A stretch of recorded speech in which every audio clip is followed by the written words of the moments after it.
hardware store in another world. Info. One day, Maho, a high school girl, is summoned to another world with her entire local hardware store. The location was deep underground, the deepest part of the Great Labyrinth of Melquodia, one of the world's largest unexplored dungeons. Even if she tried to escape to the surface, the last boss, the Red Dragon, was on the floor above her, and she had to defeat him before she could even begin to make any plans. Her only companion is Fiona, the self-proclaimed labyrinth explorer who summoned Maho. Maho and Fiona's reliance on the hardware store to attack the dungeon, but starting at the bottom level, begins. I can manage, because there are infinite products available here. This is the story of Mahosiki, the master magician who transformed Melquodia from an abandoned labyrinth into the world's largest labyrinth city, and Fiona Luxdama, the Count of the Labyrinth. Enjoy. Request any novel with link down below or in comments section. THX Labyrinth Renovation,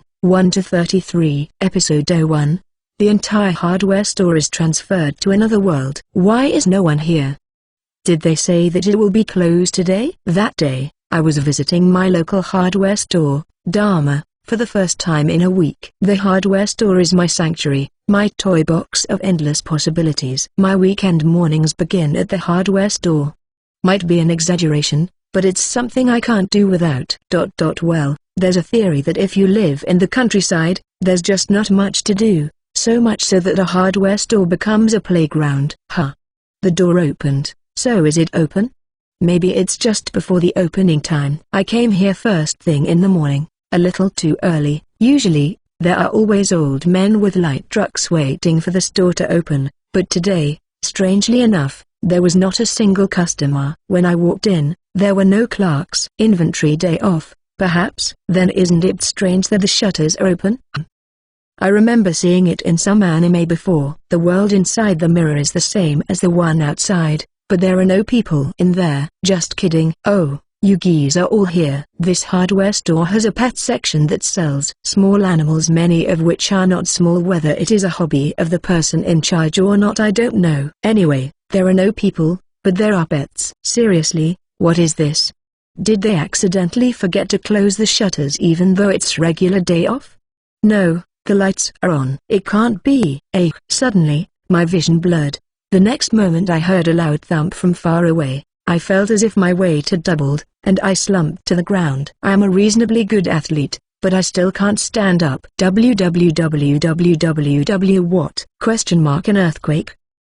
Could it be that there was an alert and everyone was evacuated? If so, then this is really stupid. What is this mirrored world? There must have been signs of a very large earthquake coming, or maybe they were evacuated to a shelter because a nuclear bomb was falling from some country or something. In any case, there is nothing more I can do about it. It felt like a particularly large shaking. Was it the ground shaking or my brain? Without even making that assessment, I lost consciousness. Hey, answer. I opened my eyes, feeling that someone was calling me. A girl was peeking at me right before my eyes. Apparently, she was calling out to me. I don't quite understand the situation. My head is fuzzy. Hey, you. Are you alright? What's your name? Where did you come from? My back was cold. Apparently, I've been lying on the floor. Why was I knocked down? I came to hardware store. Nobody was there. The ground was shaking. I moved my head and looked to the left and right. The hardware store items did not fall on the floor, so was it not an earthquake? The lights are still on. There is nothing abnormal. With a light-headed mind, I looked at the girl in front of me. She's a pretty girl with silky blonde hair. Was there a girl like this in this store? It's a big store, so there's no way I could possibly keep track of all the staff, but if there was such a young, pretty girl, I'm sure I'd remember her, even if only vaguely. Maybe a newly hired part-timer. Seriously. Suddenly this thing appears. People are falling down. What do I do?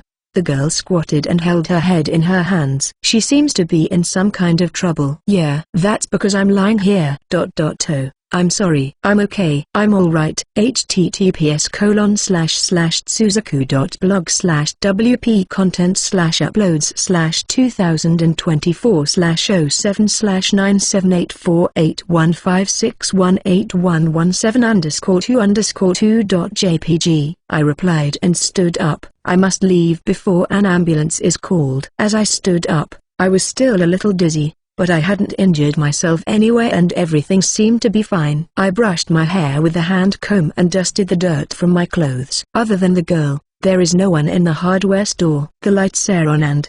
Was it inventory day after all? Well, I don't care either way. What time is it now? Well, if you'll excuse me. I bowed to the girl and quickly made my way to the exit. I don't know why I would pass out after walking into a store when I'm on vacation. I don't know what caused the tremor, but I can only assume it was my own issue. I guess I better go to the hospital. Oh, my parents are going to be worried. Perhaps because I was thinking about that, it took me a little while to notice the anomaly. The automatic door opened and I went outside but, as you can imagine, I had to look twice. Rubbing my eyes didn't change the scenery in front of me. When I left the store, I thought it was already evening because it was strangely dark outside, but I was wrong. A wall right in front of me after leaving the store, beyond the parking lot, bordering the fence separating the store from the outside. A stone wall loomed over the area. What is that? A vertically steep wall that continued all the way to the ceiling. Looking up, it curved back at a height of about 30 meters and continued to the ceiling. The sky was not visible. Being a large hardware store, the parking lot is quite large, and yet it is all walled off, both to the left, right, and rear. 360 degrees, everything. The entire site is covered in stone. It's a huge locked room. Shimmering light insect-like things danced in the air. What the heck? Am I still dreaming? Or was I already dead at that time and this is the afterlife? Do you understand the reality now? When I turned around at the voice, she was, the blonde girl Clark who had called out to me earlier. Ah, Clark. San. Clark. It was then that I saw her whole body properly for the first time. Blonde hair that glistened in the light. A princess knight in silvery white armor. She even wore a sword on her waist. Opening parenthesis A. Closing parenthesis I'll ask again. Who are you? Your name Yum. Are you a cosplayer? 'Cause I am not one of those. Fiona. Just Fiona. Fiona. It seemed that she was not Japanese based on her name, her cosplayer name. I guess that's not it. And she said she is not a cosplayer. Her facial features are very distinct, so she must be a foreigner. But still, her Japanese is very good. My name is Maho. Maho Siki. Siki? Are you a noble, Maho? Noble? I don't know, I guess not. A mage, then? I shook my head when she asked me that. What's a mage? A candy maker? This girl says the strangest of things. I mean, what the heck is this situation? Excuse me. Is there anybody else? Nope. I think. I don't know, though, because I haven't been able to go through everything. What about this wall?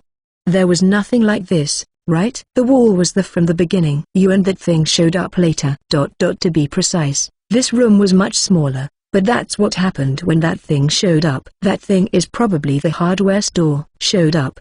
What does that mean? Anyway, Maho, about the future. And just as she was about to say that, Fiona's stomach rumbled with a hefty grumble, and she blushed. Are you hungry? Yeah. I'm ashamed to admit it. I haven't eaten or drank anything for 3 days. 3 days? Isn't it serious? Wait a minute, please. If you enjoy the translations, you can support me by donations or read Labyrinth Renovation ahead in Patreon. Labyrinth Renovation, 002. Episode 02. Let's start with a meal. When I returned to the store, the lights were still on, gleaming. Outside is surrounded by stone walls, and it's unclear where the electricity is coming from, but it sure helps now. Food. There's just so many to choose from. I guess I can pay for it later. And there's no one here. Not that I understand this situation, but it surely is an emergency. She hasn't eaten in 3 days, so maybe some porridge? I'm pretty sure they sell a ready-made one. Let's see, a tabletop stove, water, and... I rolled the cart around and shoved this and that into the basket. Sorry for the wait. I took the whole cart outside and joined Fiona. I spread out a simple table that was sold in the camping equipment section and laid out this and that. Just drink this until it's ready. An oral rehydration drink, OS1, and a Pocari Sweat drink. Maybe she had already drunk something from the hardware store, but somehow I got the feeling that she hadn't touched the merchandise. When I handed her the plastic bottle, Fiona looked at it curiously. shaking it and holding it with both hands. "What's the matter?" I just didn't know how to drink it." "Eh? She doesn't know how to pet bottle? Is she some sheltered princess or something?" "Well, she sure has the looks. Or wait. Noble. Was that referring to the social class? I see now.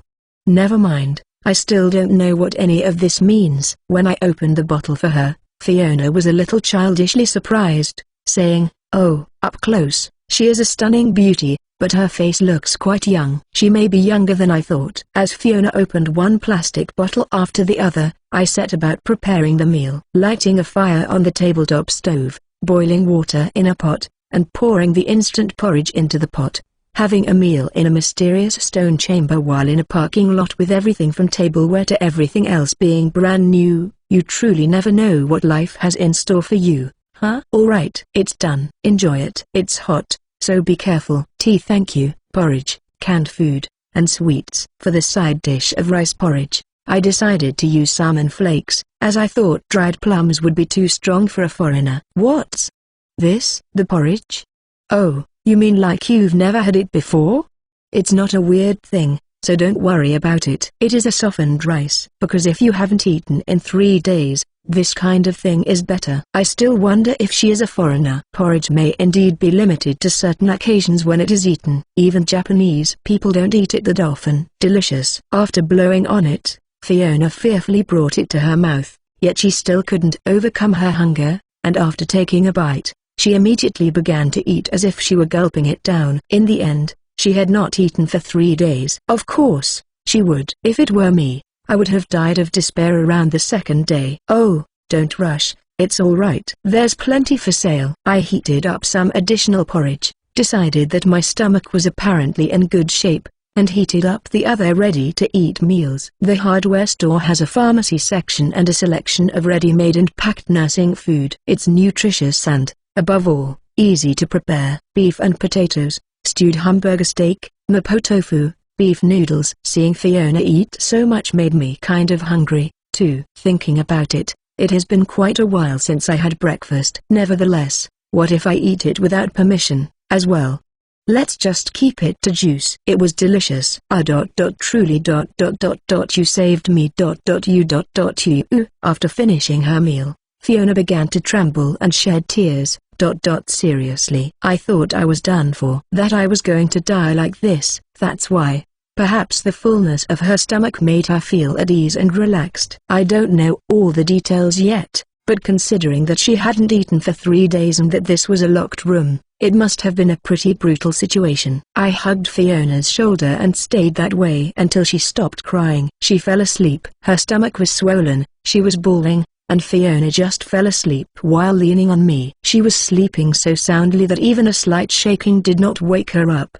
Her sleeping face was cute, but the dark circles under her eyes hinted at tiredness. I'll let her sleep in peace. I laid Fiona down as she was on the ground for the moment and went to the store. I procured a mattress and a bedding quilt from the bedroom corner. I was not keen on laying it directly on the ground, so I decided to lay it on top of a blued-up fume. "I'll take off your armor, too." If I could, I would have changed her clothes to pajamas, but I guess it would be strange to go that far. The armor was not that harsh, just breastplate, gauntlets, and greaves. Fume. It's a handmade armor. Oh, it's broken over here. The armor was secured with leather belts, but one of the buckles was broken. The metal fittings seem to be individually handmade, and their shapes are deformed. Underneath her armor, she wore what appeared to be a thick padded-down vest. Anyway, I've taken off the hard stuff, so now she will be able to get a good night's sleep. The temperature is stable, so a thin blanket will do for now. With the way things are looking,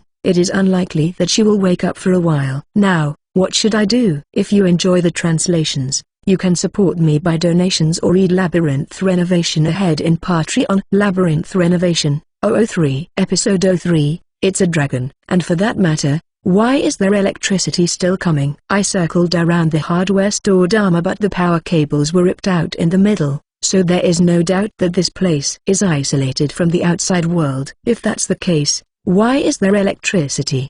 It's a mystery. But, well, There is a big difference between having electricity and not having electricity. Fiona said she was trapped here. It is not clear how long it will be before help arrives, but it is natural to assume that we will need to stay here. Still, I don't know what kind of situation this is. I wanted to ask Fiona, but she fell asleep. I somehow made my way to the pet section. Normally, a store clerk takes care of them, but of course, no one is around at the moment. If I didn't do it, they would die. It was an unexpected responsibility. As I approached, the animals started to make a commotion. They seemed to be hungry. I wonder how long it's been since they last ate their meal. Yes, I'll be right back. I was glad that there were not so many pets.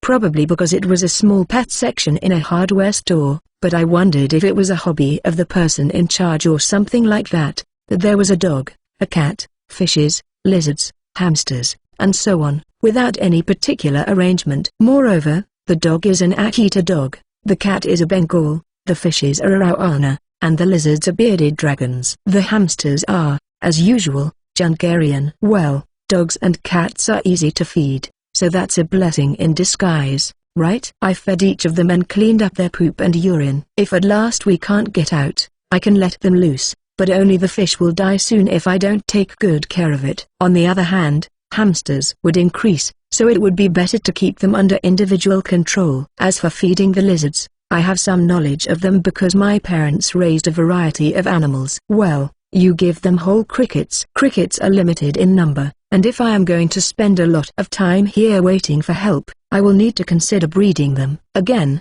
if you have electricity, it's not that hard to do. After feeding them, I took the puppy, I named him Pocky, around the inside of the hardware store, because there could be someone else there besides me, and I should at least try to understand what's going on. It looks like there's no one in the office, in the yard, or at the gas pumps, even though the electricity is still there. Well, let's just be glad that it's such an unusual situation and that no one else got caught in the middle of it.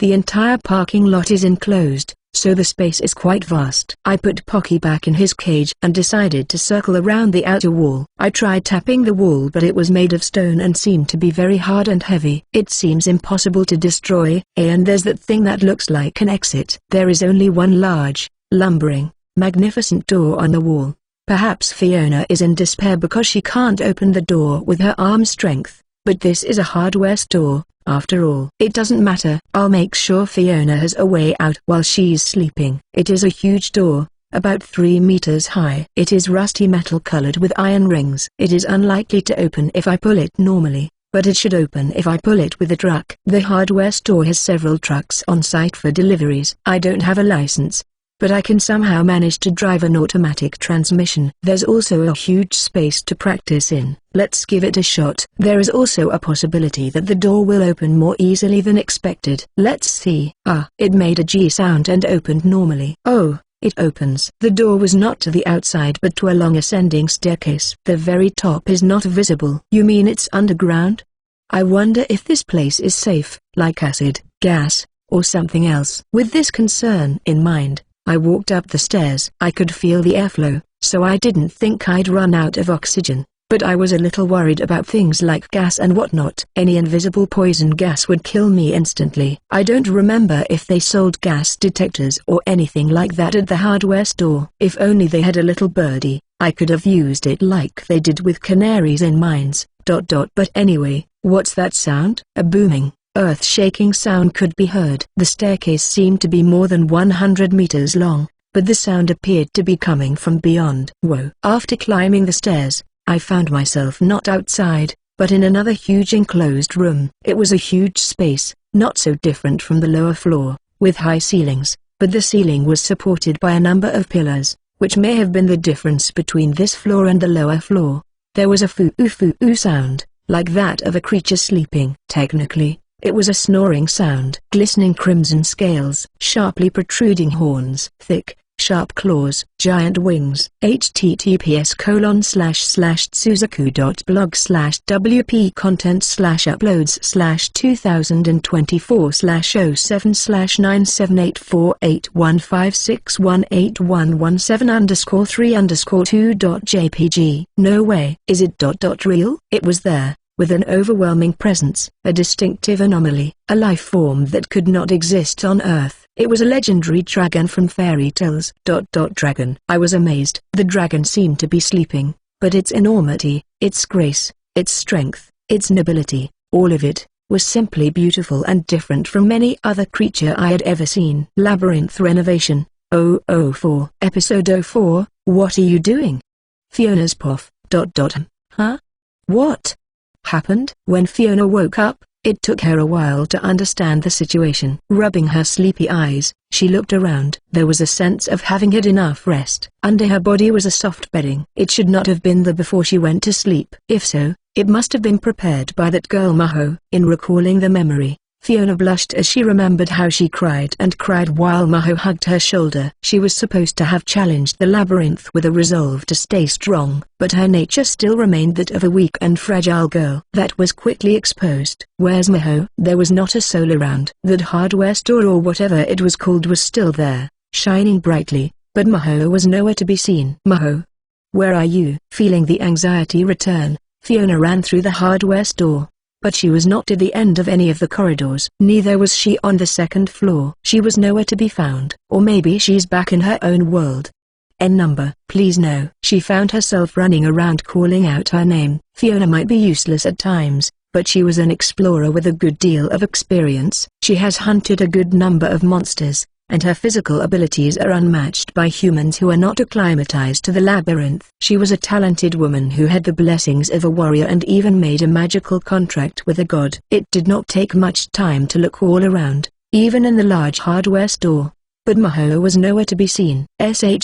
She's not anywhere. She was really gone. Fiona was thankful for the supplies, but she was so afraid and sad that she was alone again that she was about to cry once again when she suddenly noticed something in her field of vision and rushed over to it. It's open?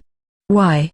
No matter what I did, it wouldn't open. Fiona, of course, knew from the beginning that there was a door leading to the upper level. However, she just couldn't get it to open. It was obvious that some kind of magical measure was probably being taken, so in essence, it was a dead end. Perhaps Maho opened it while I was sleeping, since I did not explain it properly?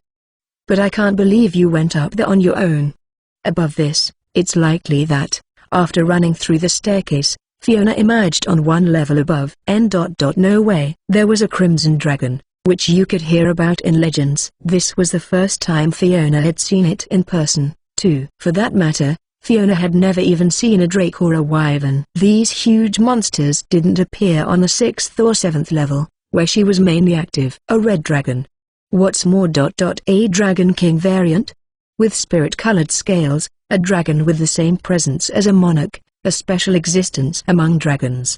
Is that the final guardian of Melquodia? The Dragon King, as told in heroic legends, a violent entity that understands human languages, uses ancient magic, breathes searing hot breaths, and tears everything apart with its mighty claws. Legend has it that an entire city that flourished in ancient times was destroyed at the whim of these Dragon King species. Seems to be asleep now. The growl was the sleeping breath of the dragon, and, very close to it, a small figure. Opening parenthesis. That girl, what is she doing? Closing parenthesis. Fiona made her way over to Maho, trying not to make a sound with her footsteps. If the dragon were to wake up, they would be killed in a heartbeat. Of course, there was no hope of resuscitation at such a bottom level. Scary. Seriously. Why is she just standing there like that? Still, when Fiona managed to slip and reach Maho, she saw her holding a small square slab to her chest and staring at the giant dragon. What is? An enraptured face. It's as if she's found her long-lost lover. What the hell? Maybe she's under some kind of charm spell or something. But it looks like the dragon is still sleeping. I just don't get it. Look at this, Fiona. Such a magnificent creature. Amazing. And beautiful, isn't it? Maho, noticing Fiona, said, her voice trembling with emotion. These words were outside Fiona's comprehension, but in any case, they couldn't stay in this place forever. You never know when the dragon will wake up. Don't be ridiculous. Let's go back. Eh? There's still something I want to see. Whoa, don't be so loud. Come on, already. Whoa. Fiona picked up Maho, who did not seem likely to move, even with leverage, and escaped from the room. The dragon did not wake up until the end. Labyrinth Renovation, 005. Episode 05. The difference in their senses. After closing the door with a clang, Fiona let me down and slumped to the floor. She was gasping for air. That was amazing. What? The dragon? Or perhaps it was me carrying you? Both. Oh, and I took some photos. Look at this. I never thought I would see a dragon with my own eyes. Those magnificent shiny red scales, big fangs, a body that even exudes pressure. I don't know how they maintain that huge body in such a place, but I am sure it is not due to food. There was nothing that looked like a turd. I'm guessing they're not cold-blooded animals, so what is it? Is it some kind of godlike being, immortal, or something? I wouldn't be surprised if that's the case. For a creature bigger than an elephant like that to be sleeping in such an enclosed space. I like this picture, too, don't you? This is a close-up of the scales. The gloss is amazing. Look, you can even see my reflection. The pictures turned out well. I'm sure I can charge my phone at the hardware store, so I may as well use my digital camera. If I had reception, I would have sent these images to my dad to show off. Too bad. Maho. Who are you? Aren't you afraid of that thing? Afraid? Ah, that's scary, right? But I figured if I were to die from being eaten by a dragon, I wouldn't mind it. My father, for example, told me that when he was to die, he wanted his body to be thrown into the sea or buried with birds. Well, I don't really care what happens after I die, but we are in such a paranormal situation, and if I am going to die, I would rather be devoured by a dragon. Oh. But that thing doesn't seem like the type to eat food or anything. Too bad. I'm not at all well, but I don't want to die yet. I don't want to die either. Well, I just got a little carried away, so next time I'll be more careful. Next time. How can you be so innocent? If we don't beat that thing, we're not going to get out of here, don't you see? I was actually considering the possibility that there might not be any monsters in the house. Well, he was a magnificent dragon, right? I've never seen anything much like it before. Ah. There was a door leading up, so why don't we just go up from there? If the dragon wakes up while you're up there, you won't be able to come back, will you? That's right. I guess we have no choice but to beat him. I can't do this anymore. There is no way to beat that thing. I'm going to die here. Fiona, sitting weakly on the ground, grunted and pulled out what looked like a cigarette from her pouch. What about the fire? As I watched, I noticed that a lighter-size fire was coming out of her fingertip and she was lighting the cigarette with it. Just like that, she started to smoke. Fiona smoked her cigarette with a sunken face and tears in her eyes. It has a sweet aroma. I don't know why, but that seems like some dangerous weed. I thought she was a princess knight, but she turned out to be a much rougher person than I had imagined. Wow. There's nothing I can do now. I'm going to die trapped in this place. Fiona, I didn't think you smoked. Luknuvia-sama, Great Spirit Sama, please help me. Luknuvia-sama, Great Spirit Sama, please help me. Please slay that dragon that is in the way. Fiona ignored my words and started chanting words like an incantation. I feel like I'm tripping a little. No, she said something that bothered me more than that. Are you going to kill that dragon? What? You saw that dragon, didn't you? That's called a Dragon King variety. You can't beat that thing. I think if you give him some food or something, it'll probably grow to like you. Oh, but there's not much worth eating. No, in the first place, it's more likely that it doesn't eat anything, so sunlight or something like that. To begin with, if it doesn't eat then there's no reason for it to attack. I see. Is it territory? That might make it difficult. But then again, this place, what are you mumbling about? About food? Of course, we're going to be food. Well, if it happens, it happens. I don't want this. Fiona plopped down on the ground and cried, and occasionally smoked her forbidden cigarettes to get a kick. I just sighed. It can't be helped. If it's alive, I think we can kill it, right? We'll have to prepare accordingly, though. I don't want to kill it, but apparently, we have to kill that dragon to get out of here. So I have no choice. If I had to choose between the dragon and Fiona, I don't think I'd be so crazy as to choose the dragon. Fiona looked up as I spoke. Is that so? We can beat it. Are you actually strong, Maho? No, I'm very weak. Then how? I'm not sure. But we have all these tools. In game terms, it's like having an infinite number of items. Besides, no matter how strong it is, it's still a living thing, right? In the first place, If they are designed to be defeated by humans, it should be a piece of cake with all the supplies we have. We can kill it, we can kill it. Living things, you know. They die easier than you think. Fiona. Labyrinth Renovation. 006. Episode 06 Infinite Stock. To put the situation in perspective, I decided to prepare a meal.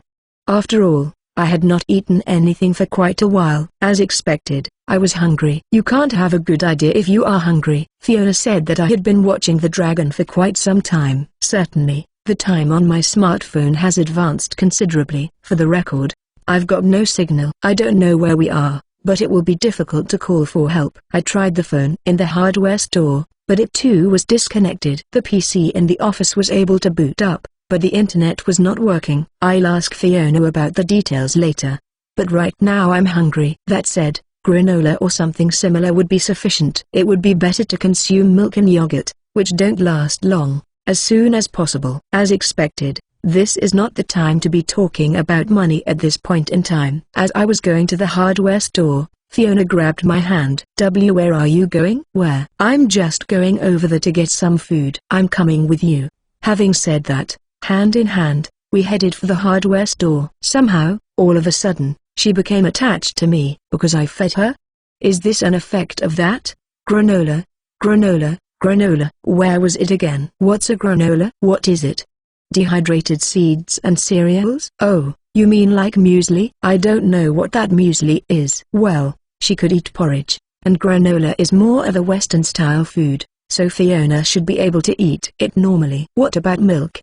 Well, we'll just have to test the waters. The 3, over here, we only have meals for the sick. Eh? What's wrong? Well, something doesn't feel right. I wonder. The grocery section. There's nothing strange about it. Hey. I don't remember there being so much porridge left. The first time I fed Fiona, I put a fair amount in the basket, so if there were any leftovers, there should only be a few. But now the shelves were packed to the brim. It was as if someone had stocked the shelves. I also looked at ready-made side dishes other than the porridge, but they too had changed back to their original state. They're back. How? Or did someone restock it? Someone? Maybe a store clerk ghost. Ghost, as in apparition? But there are no monsters on this level, you know? So this is the kind of world where ghosts are commonplace. Well, nevertheless, electricity is coming normally, and maybe it is possible that things will eventually be restored. Let's try an experiment. I put the porridge in the basket. Not surprisingly, the porridge had been decreased from the shelves and was not being recovered any other way. What are we going to do? For now, let's just keep an eye on things here. Will the ghost clerk come or not? In any case, we have time, so we should solve the mysteries that can be solved. The wait was a mere 5 minutes. Poof, and porridge suddenly appeared on the shelf. Eh? How? Fiona sounded puzzled. I picked up the porridge and compared it to the one I just took. They're completely identical. In other words, we did it, Fiona. It's an infinite stock. What do you mean? It means we can live here for as many years as we want. We've got everything we need, food, clothing, and shelter, all perfectly arranged. Would you like to get a permanent position here with me? I don't. Shock. I was dumped out of the blue. I'm kidding, though. We still don't know anything beyond that dragon, so there is a possibility that we won't be able to leave this place for a long time. At that point, no matter how much inventory was available, there was still a sense of uncertainty, but now the quandary was virtually eliminated. If identical items are replenished, then the expiration date will probably be reset back as well. Well, that doesn't mean I'm going to live here until I die, though. I think my mind would reach its limits before my body. Nevertheless, a strong backup plan is always better, isn't it? We, mainly just me, were excited about the infinite inventory, but now we had more important things to do, like having something to eat, and getting information out of Fiona. Here you go. This is granola. You can have milk or yogurt, whichever you prefer. So cute. It looks delicious with lots of nuts. You're reacting like those food influencer girls. Apparently, this food was more familiar in appearance than the porridge. She ate it without hesitation, munching on it. I personally don't really like it because it gets stuck in my teeth. It tastes good, but I'm a Japanese food kind of girl. We have electricity. Next time, let's try cooking rice in a rice steamer. Oh, by the way, I stopped choosing honorifics with Fiona. The reason because I saw her slouching around, smoking some dangerous-looking weed, something. While eating, I drew information out of Fiona. I was lying there and you woke me up, Fiona. But what happened while I was unconscious? What happened, you ask? You just showed up out of the blue. This entire building too, or more accurately, the building appeared, and when I walked in, I saw you lying on the floor. So, the hardware store was the main one, and I guess I was an accessory? No.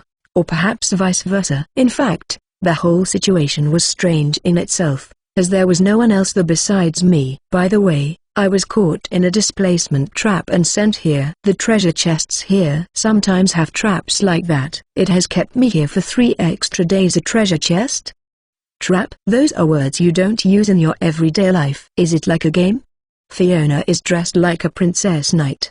Says it's not a costume, and there's even a dragon, and then there's this place. To tell the truth, up until this moment, I still did not fully understand the situation, that I had been teleported to another world. I had seen such stories in manga and anime, but I had never imagined that such a thing would happen to me. It would be more realistic to think of it as the afterlife. There's also the possibility of an epic prank, but I guess that would be too much, right? What is it all about? I wonder if it's a dream after all, because, you know, right? I fainted in the hardware store, and when I woke up, the whole hardware store had been transported to another world. Isn't this even beyond the level of ridiculousness? I swear, this is a dream. A dream? I mean, how could there be such a magnificent dragon? Look, I'll just do the classic cheek pinching and it's not like it hurts. Ouch. Hey, are you listening? Oh, I'm sorry. I was just thinking.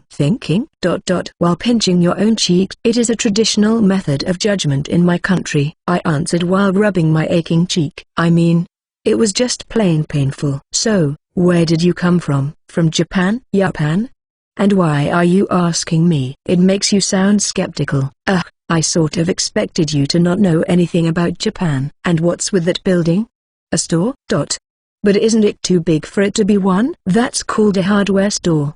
It's quicker to look. Want me to show you around? I decided to show her around inside to share my knowledge. There may be something new to discover, and there are places we haven't checked out yet. Fiona followed along, surprisingly timidly. She looks like a princess knight, but I wonder if she is more skittish than she seems. No, perhaps everything is just unfamiliar to her. If you don't know what kind of product it is, you have to be cautious. I guess that's how it is. While explaining to Fiona, I tried to grasp the situation. The hardware store Dharma boasted an unusually large space typical of rural hardware stores, and it even had a gas station in addition to gardening supplies and materials. Of course, we also checked the bathrooms and rooftop, which we hadn't checked yet. But we couldn't find anyone other than us. Labyrinth Renovation, 007. Episode 07, It's Gonna Be Alright. So you're saying that this building is a big multi-purpose store called Hawasuta in your world, and you're just caught up in this teleportation? If I were to believe your story, Fiona, that would be correct. Apparently, this is a different world than the one I was in. So it looks like we won't have to worry about eating for the foreseeable future. You still have that delicious one from earlier, don't you? I don't know if it's okay to eat it without permission, but I think it'll be fine for a few years. Strictly speaking, it might not be an issue in forever, but I think our minds would be affected before that. So I guess we're out of the immediate crisis, Fiona said and began to think about something. Looking at her facial expressions, she seemed to be getting much more relaxed. Well, even though they were trapped, help would eventually come. Fiona, she looks like a princess knight and probably must have been born into a good family. I slowly raised my hand. So what is this place after all, eh? Didn't you listen to me when I explained it to you earlier? I don't remember that. Sorry, I wasn't listening. She told me she was talking to me when she was pinching my cheeks. But that's because I realized that I had been transferred to another world, and my brain was half in a panic. That is not my fault. A corner of the hardware store parking lot. There was a black stone monument-like object by the wall. It was made of smooth black stone, simple but elegant, and its size was a little taller than my height. Of course, there was no such thing in Dharma. There was a Shinto shrine in the office, but that's about it. I told you that I was sent to this level by a treasure chest trap, didn't I? You were probably called here because I wished for help at this monument. Embedded in the monument was a sort of crystal ball, now broken. Of course, I knew about the rumors of the wish-fulfilling gems, but, to be honest, I was skeptical about it. Well, I'm not sure if you are in fact the help, help. So it's Fiona's fault that I'm in a place like this? I was indeed not ready to say that. It's apparently true that I was summoned, but I don't think even she could have imagined that this would happen. Especially when she is trapped and locked up in a situation like this. So you're saying that defeating that dragon is the answer? Ugh, I wish it were that simple. Is there something more? Well, like I said, this is a dungeon. Come to think of it, that's what she said, wasn't it? And didn't she also say it was the lowest layer? Do you mean this is like the basement? Does it look very deep? Indeed. The only way to get out of here alive is to climb up dozens of levels of paths filled with powerful monsters. You see. Oh, I see. Do you mean that we have to clear from the lowest level of the dungeon in order to get out? Like a reverse clear? Which is why you couldn't do anything about it, Fiona. No wonder. I see, I totally get it. Just to be sure, but why don't we just wait for help to come? Well, maybe there will be adventurers who will conquer the lowest level. Although the possibility is close to zero. This place is a fairly unpopular dungeon. I don't have high hopes. According to Fiona, this place is called the Great Labyrinth of Melquodia, and only up to the 14th level has been explored, and the monsters are strong and troublesome. Or so she explained. In a typical dungeon, the lowest level is at the shallowest, the 10th level. The deepest that has been discovered and traversed is 30 layers. Besides that, there were many dungeons that had not been traversed and it was not known how many floors below ground the lowest level was. If this place had 15 or 20 layers in all, it would be easy to escape, but according to Fiona, that was unlikely. It is said that the size of a dungeon can be roughly determined by the size of the first layer, and as this is known as the Great Labyrinth, it has been confirmed to be the largest in the world. I see. Well, I don't think we can expect any help. Then I guess we'll just have to conquer it. Well, we'll figure it out. How can you be so optimistic? Is it because you don't know how strong the monsters are? I mean, we've got all these supplies, you know? It'll be fine, it'll be fine. I doubt that. Well, I don't know what the actual situation is. Since saying such a thing won't get us started, we can just take our time. We have the supplies. As we try, we will find a solution one day. It's okay, it's okay. Why are you smiling? Do you really understand the situation? Maybe I don't understand, but even so, I'm going to find out from now on, even if I don't like it. At this stage, it would be foolish to suddenly despair. I am more excited about the fact that I have been summoned to another world. I mean, I was summoned to another world. And with my beloved hardware store, too. That dragon seems like it needs to be defeated, but there are creatures yet to be seen, untamed worlds still waiting for me. Oh, Tilda. We're going to make it out of here alive, you and me. Labyrinth Renovation, 008. Episode 08. No, not there. So, this is the first step for a quick escape. We have no choice but to have that little dragon die. Then, Fiona, you've got to empty all of these out. What's this? Cigarettes. Just the same as the things you're smoking. Well, maybe not. But I guess it's kind of similar, because what Fiona is smoking is probably forbidden. Well, it's a different world, so maybe it's safe here.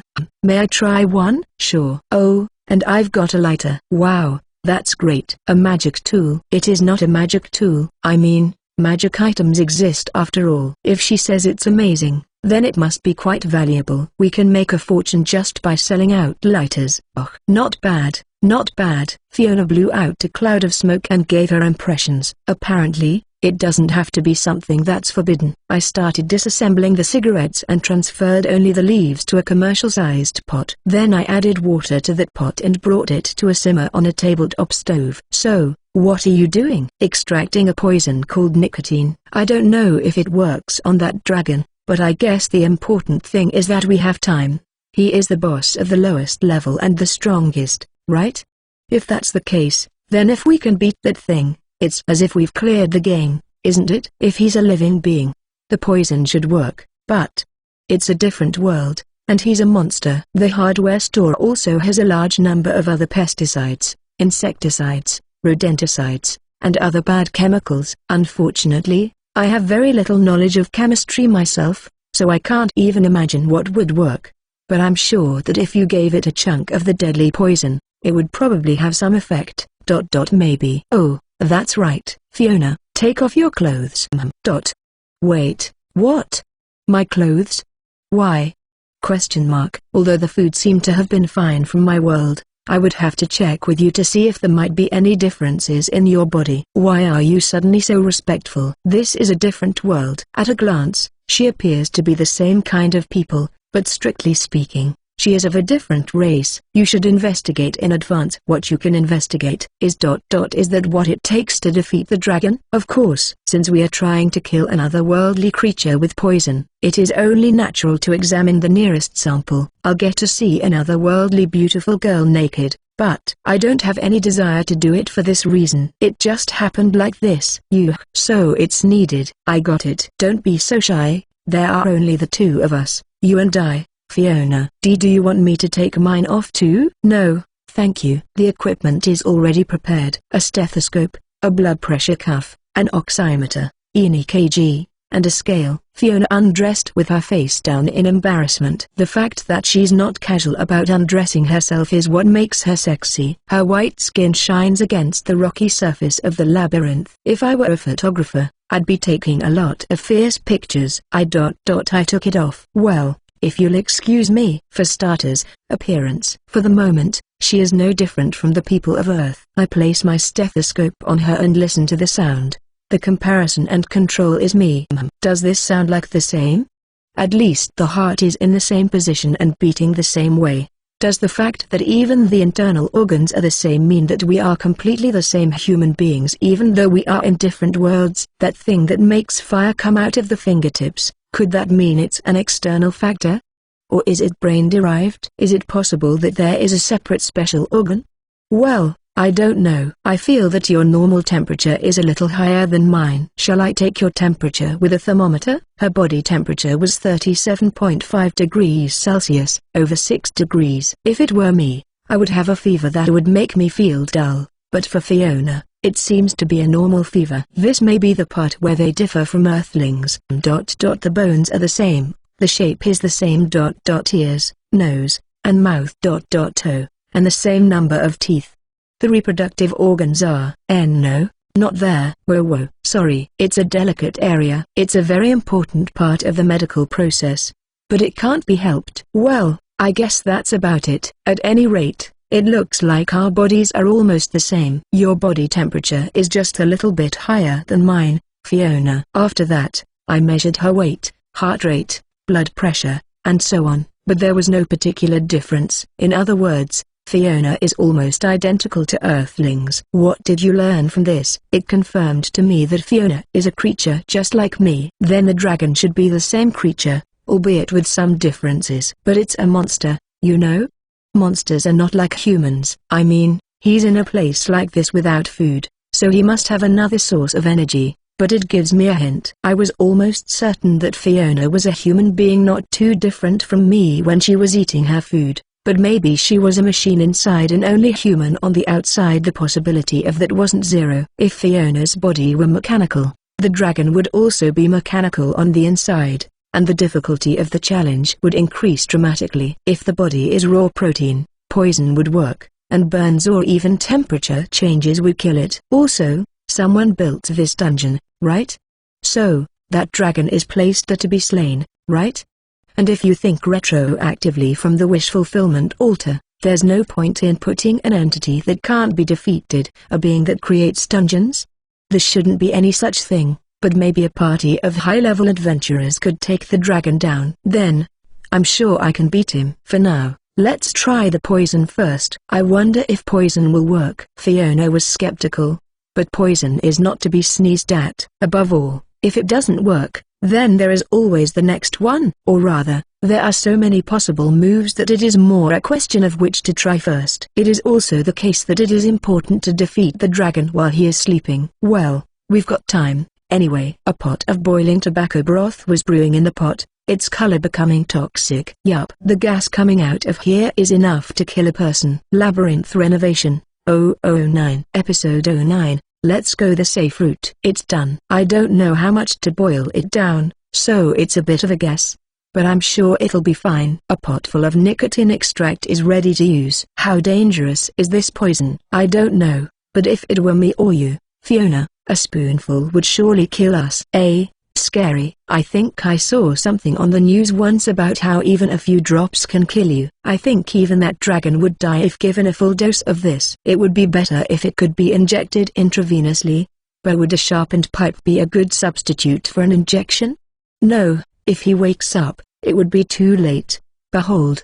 The mysterious chemical all-stars. Rodenticides, insecticides, pesticides, hydrochloric acid, dilute sulfuric acid, detergents, bleach, batteries, and potato sprouts. And maybe some hard drugs from the back shelf in the pharmacy section. So much? I thought you said it was a store that sold household goods. Well, they are just commodities. It's just that too much of a good thing can be a bad thing. When there's so much of something it can reach a lethal dose. I see. But there's a fundamental problem. So, what are you going to do with all that poison? I guess that's the problem. That dragon is sleeping and has a great snort, but his mouth is probably closed. If the mouth was sloppily open, it might be possible to throw a projectile into it like a water balloon or to make a device to tilt the pot remotely and pour it into it, but it would be a little difficult. And then there's the injection strategy. Huh? Did they sell needles? Do I have to machine an iron pipe to make it? Yup. All right. Let's put this one aside and come up with some other ideas. What about the poison? That is too high of a hurdle for me to attempt on my first try. This is why it's no good to come up with ideas in the heat of the moment. After all, if that thing wakes up, then there's zero chance. We have to beat him before he wakes up. This means that it has to be a one-hit kill. What else? What's around? Well, there's that. I wondered about the risks involved, but it's simply the most lethal one. Is there such a thing? Then why did you make the poison? Like I said, it's a risky approach. Because we're in a closed area, and it's underground. In terms of power, it's the strongest. But well, I'm not sure about using gasoline. Oh, is that dragon one that breathes fire? I don't think it'll be good if the fire is mixed with his breath. I don't know, but I think it will be okay. Besides, dragon's breath is supposed to be a form of magic. Then, it will probably work out. It might be difficult if he has a fire attribute, and attacks are nullified or something. Fire attribute? What's that? You know, the kind of monsters that are immune to fire, or water attacks, or whatever. I don't think there is anything like that. I wonder if they don't have the concept of attributes. Well, whatever. Then let's get it ready. Now, I'm warning you, Fiona, that the liquid you're about to handle is extremely dangerous. So handle it with care. Oh, okay. Good reply. I mean, seriously, it's powerful enough to possibly kill a dragon, so be really careful. Electricity is also coming to the gas station attached to the hardware store as well. Or rather, I could even picture someone entering the office as it is, since it looks like it's business as usual. The machine is still on. The question is what to do with it. Put it in the dragon room and detonate it. That's basically all there is to it. I could also pour the gasoline itself on him. I think I heard that it takes a lot of oxygen to produce a vaporization explosion, but that room was quite large. It is probably built wide enough so that the giant dragon can fight in it. The problem is that if the impact of the explosion causes the dungeon to collapse or something, it's over. But if we can't beat that thing anyway, we can't go up. So it's the same thing. Fiona said she had never heard of a dungeon collapsing. Or rather, in the first place, dungeons were otherworldly places that could be created spontaneously, underground and non-underground. It doesn't make a bit of sense. But I'll have to take her word for it. Now, the biggest problem in dealing with gasoline is fire. The three elements of an explosion should have been flammable gas, supportive gas, and a spark. But if static electricity were to be inadvertently generated, you would be dead in the middle of your preparation. In the meantime, I experimented with a trace amount of gasoline, and the explosion occurred without any problem. That means that the air here has a supportive gas. In other words, oxygen. The fact that I am alive means that the concentration is also a decent 21% or so. Or rather, It means that this world is not much different from Earth if I can live a normal life. Same with gravity and the laws of physics. I had a little trouble figuring out how to get gasoline from the gas station, but found what looked like a registration card at the hardware store office. I was able to pump fuel with it. Perhaps they are under contract for refueling delivery trucks. Filling every available container with gasoline, and with the lid properly on, we placed them carefully around the dragon so as not to make a sound. It helped that the dragon didn't wake up for whatever reason. Maybe he's the type of boss who wakes up after receiving the first strike. Phew. That was exhausting. Going up and down stairs is hard. Are you tired already? I'll take care of it, okay? Why are you so tough, Fiona? I'm actually quite acclimatized to labyrinths. That's a very convenient power-up. By defeating monsters in the labyrinth, they take in the magical power that has nowhere else to go and increase their strength. As human beings, the phenomenon is said to be called acclimatization to the labyrinth, or labyrinth acclimatization. It's kind of a really interesting world, like a game. I would like to acclimatize to Labyrinth Renovation. 010. Episode 10, a one-hit showdown. After that, we continued to pump out regular gasoline from the gas station, fill containers with it, and carry them to the dragon's room. I was inevitably in a hurry because if the dragon woke up, the plan would fall apart, but it took 2 days, with breaks in between. In any case, 5,400 liters, 1,426.5 gallons, of gasoline were placed. I don't know if it would be even more effective, but I put steel balls, huge bolts, nuts, nails, and axes inside a construction wire basket. I do hope for the possibility that it will penetrate the dragon like a claymore mine. Is that all? It's not over yet. From here we take off our clothes and work naked. Eh? Did you say something odd? Maybe I misheard you. I'm being serious. Even in the unlikely event of static electricity happening, it would be death in an instant. I've also confirmed that static electricity exists in this world. If I really wanted to, I would have shaved my hair, but I could just bundle it up and wear an anti-electricity cap. I wish I had a swimsuit, but unfortunately, the hardware store doesn't sell them. From this point on, I need to be careful about everything I touch, not to mention always removing my own static electricity while doing it. Well, ultimately, I could do it on my own. It would also contain the risks. But then I'll be the only one left behind. Definitely not. You're right. Well, good luck to both of us. At any rate, we are still only bringing gasoline into the room. The actual work is to come. After all, the purpose is a vaporization explosion. The plan is to inflict a blast-burning combo on him. So, we both got naked and quietly transferred the gasoline into the polypropylene containers we had placed in the dragon's room. The space is as large as a gymnasium, so large containers are placed every 5 meters or so, and gasoline is poured into them. Gasoline should not vaporize much in this condition. Maybe, probably. Well, so this is just the prep. By the way, the dragon remains asleep. Well, it reeks of gasoline, but perhaps he is designed not to wake up until he is directly attacked. The dragon's room is located almost 100 meters up the stairs from the level where the hardware store is located, but it is shaped like an arena, or rather, it is semi-underground, although that is a bit misleading, and you need to go down some stairs from the door. This was convenient for aiming for a gas explosion. This is because the relative weight of gasoline is heavier than that of air. Otherwise, the vaporized gasoline could have flowed down the stairs to the basement. That is, to the level where the hardware store is located. Good. Next is, I guess we really must use electricity. It's a one-hit wager. I should take every conceivable measure. There are 3 remaining preparations: vaporization, stirring, and ignition. However, as long as we have an explosion of this magnitude, if it is bad enough, it will affect even our own lair, where the hardware store is located. Wiring for electricity from the hardware store is risky. However, I can handle it. The hardware store sells just about everything. Fiona and I brought in Li-ion rechargeable batteries. Because of the infinite inventory, even items that are not very numerous can be used in abundance. Since portable power sources, unlike generators, do not involve combustion, they can be used independently in this case. With a fuel-powered generator, when the vaporized gas would be inhaled, it would go, Boom. For sure. A total of 30 throw-in heaters were each placed in the containers filled with gasoline and connected to rechargeable batteries with outlets. I still haven't turned them on. Not to mention water as an example.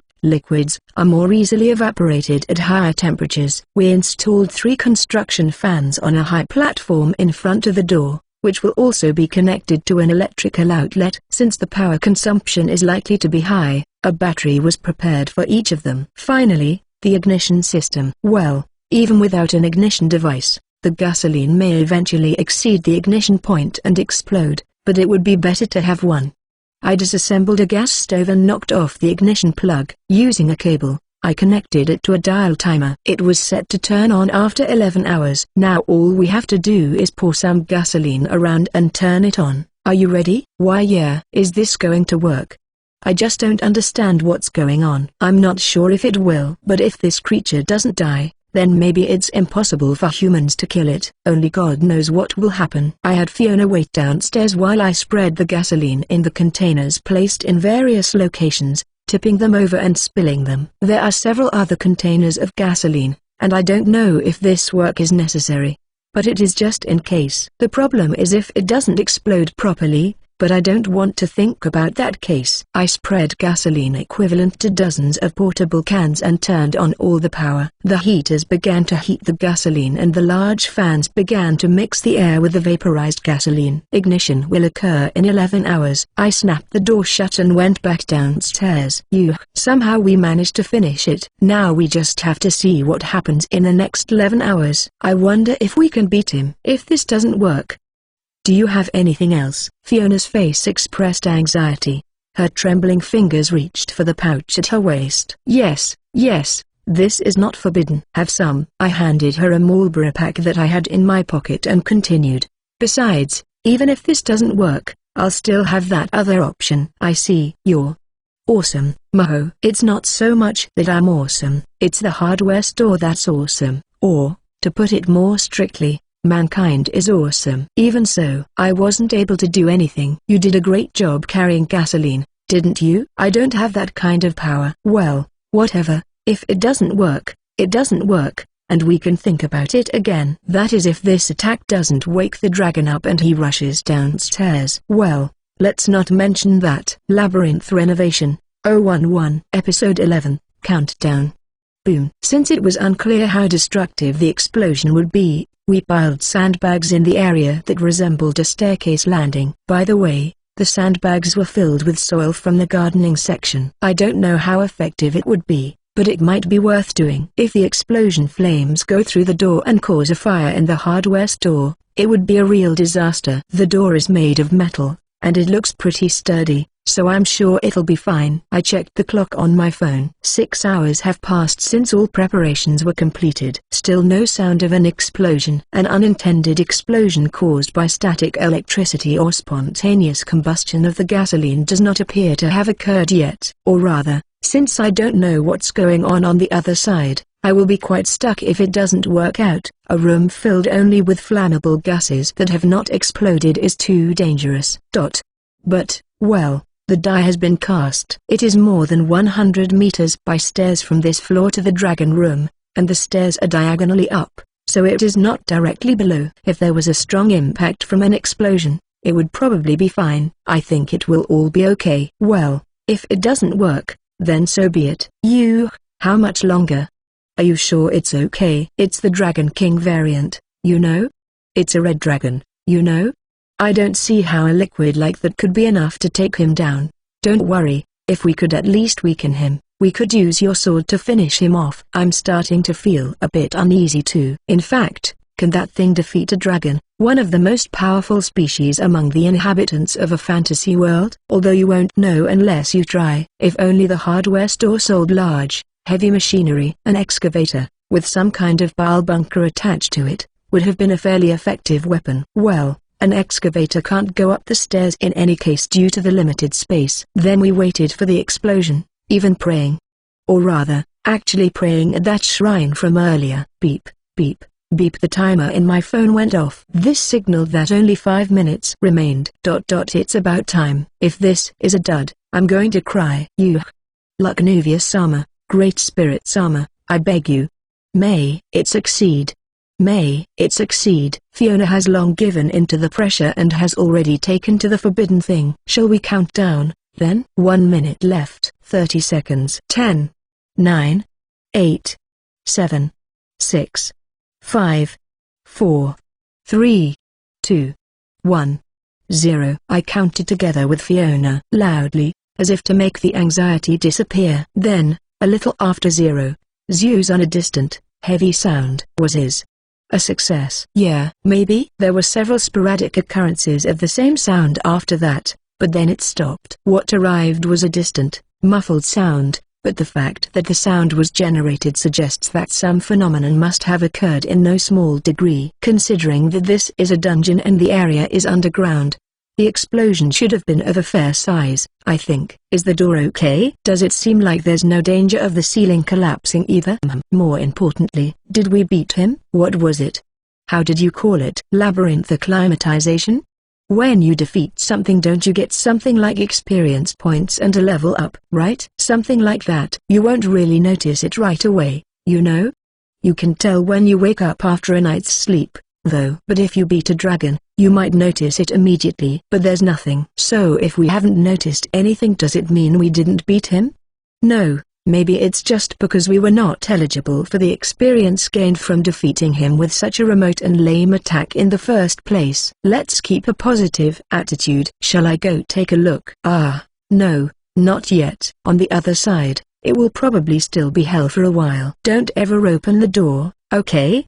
For how long? Let's wait here for at least 10 more days. This place seems to get oxygen from somewhere for some reason, but the other side of the door probably has 0 oxygen right now. If you open the door, all the air in this room might get sucked in, and the backdraft could set the room on fire. We need to leave it alone until things settle down. I don't know what all that is, but I get it. Good. The fact that oxygen seems to be supplied from somewhere despite the closed space is a mystery, to begin with. But let's just accept that it's a feature of this other world. Otherwise, someday, even the oxygen concentration at this level will drop to the point where people will die. The same thing applies to that snoring. To that breathing dragon as he slept. Even if he survived the shock of the explosion and the combustion caused by the gasoline, how long could he survive with an oxygen level close to 0? That was my real intention in this operation. Labyrinth Renovation, 012. Episode 12. There was a use for the poison. The dragon had no recollection of what could be considered a memory. He was created along with the birth of the labyrinth, as a completed individual, and has been there in that form from the beginning. The dragon had only one mission: to crush the strong who will eventually come here with all his might. So he remained here, until that day when the door opened, and he faced against that person. How much time has passed? The dragon spent most of his time sleeping. But that did not mean he was foolish enough not to notice the intruder, a weak and feeble one who did not even have the power to be considered trivial. It was the first time the dragon had seen a life form other than himself. But that door had not yet been opened. Above all, this was not a strong one. On the contrary, she was so fragile that she could die out from his nasal breath alone. If so, then this weak person is not the enemy that I should defeat. The dragon's instincts decided so. The room was large enough to at least allow a small insect to get in.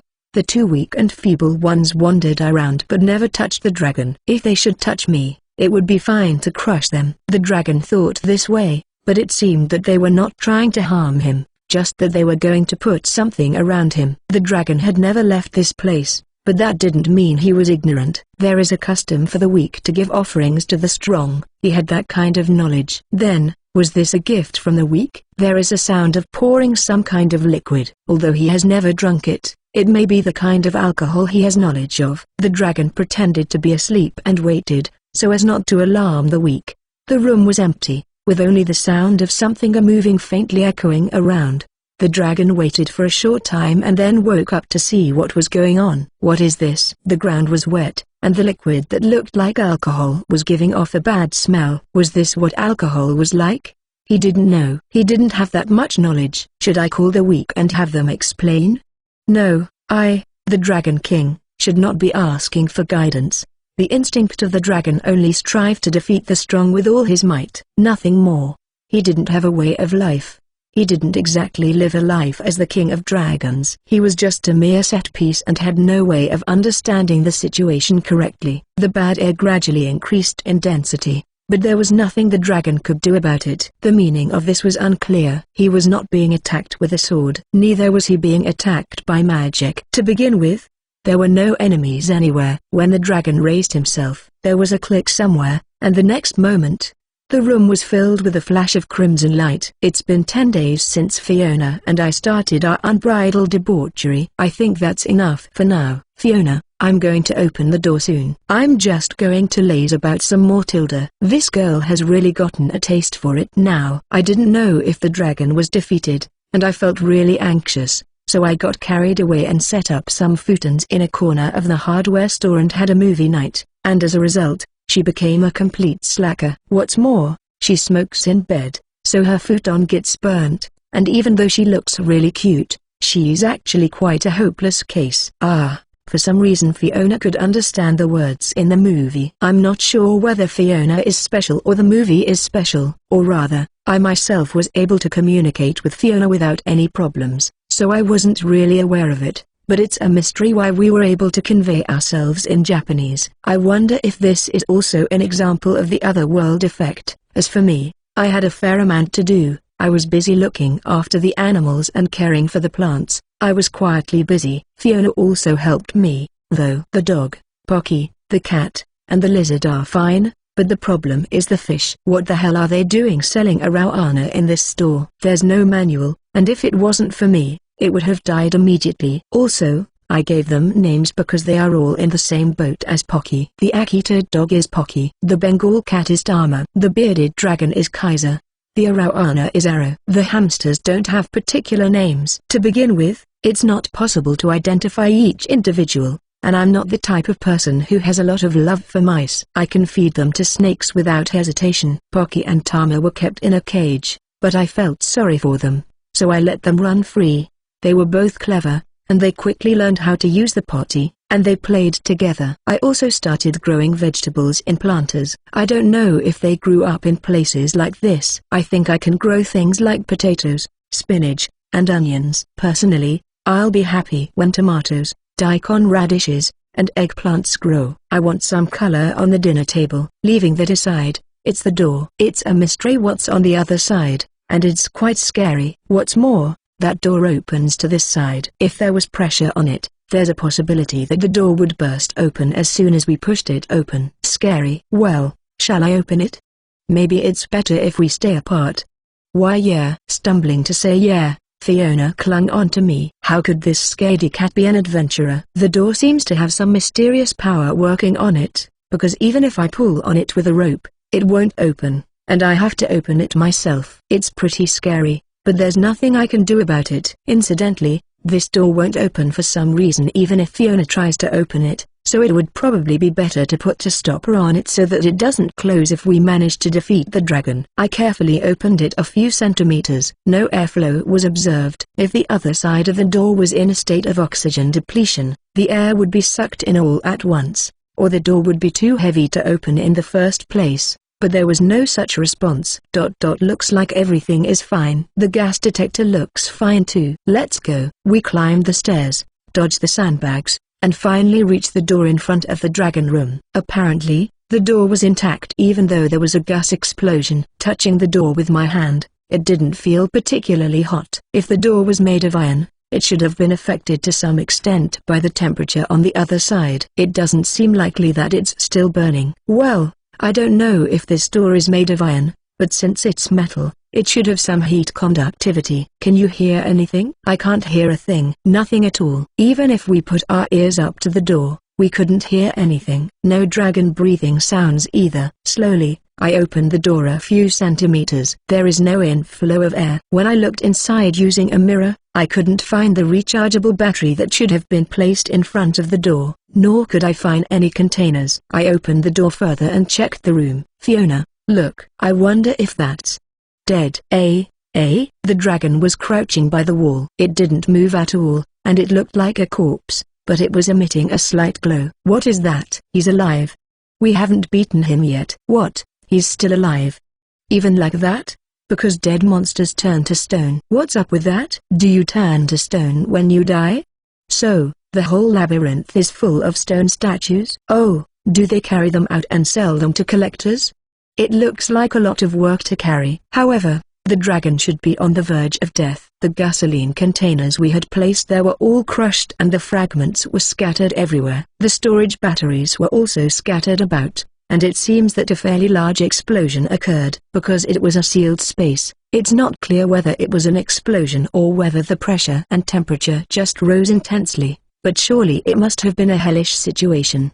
The smell of gasoline is still there, but the oxygen concentration seems fine. I guess there really is a source of oxygen. It seems that the iron bolts and nuts and the steel bars also damaged the dragon's body to some extent. Was it pressure, temperature, trauma, or lack of oxygen? Well, I guess one of them worked. Fiona. I noticed that Fiona had disappeared. She's nowhere in the room. Did she go back because she realized we hadn't defeated the dragon? But still, what's the situation here? The dragon was covered in scars, black soot, and its mouth was all burnt black. He's not breathing. His mouth is open, and it looks like he's bleeding, but there's no blood flowing out now, and he just looks dead. I didn't go near the dragon and was at a loss as to what to do. If she's saying he's not dead, then we have to finish him off.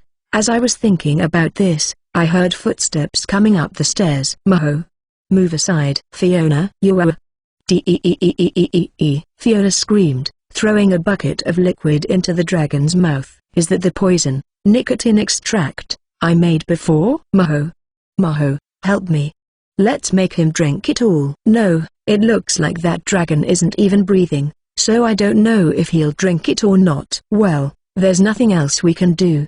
He's using self-healing magic, so if we don't kill him quickly, he'll regenerate. Are you serious? Well, there is no other choice in that case. There was no use for the poison anyway, so I'll just make him eat it all. I made several trips with Fiona and poured the entire contents of the poison into the dragon's mouth. The dragon was apparently in a state of suspended animation, with no biological reactions, and the poison flowed from its open mouth straight to its stomach. I wonder if it will work. It feels like he's half dead, so shouldn't we attack him with physical attacks?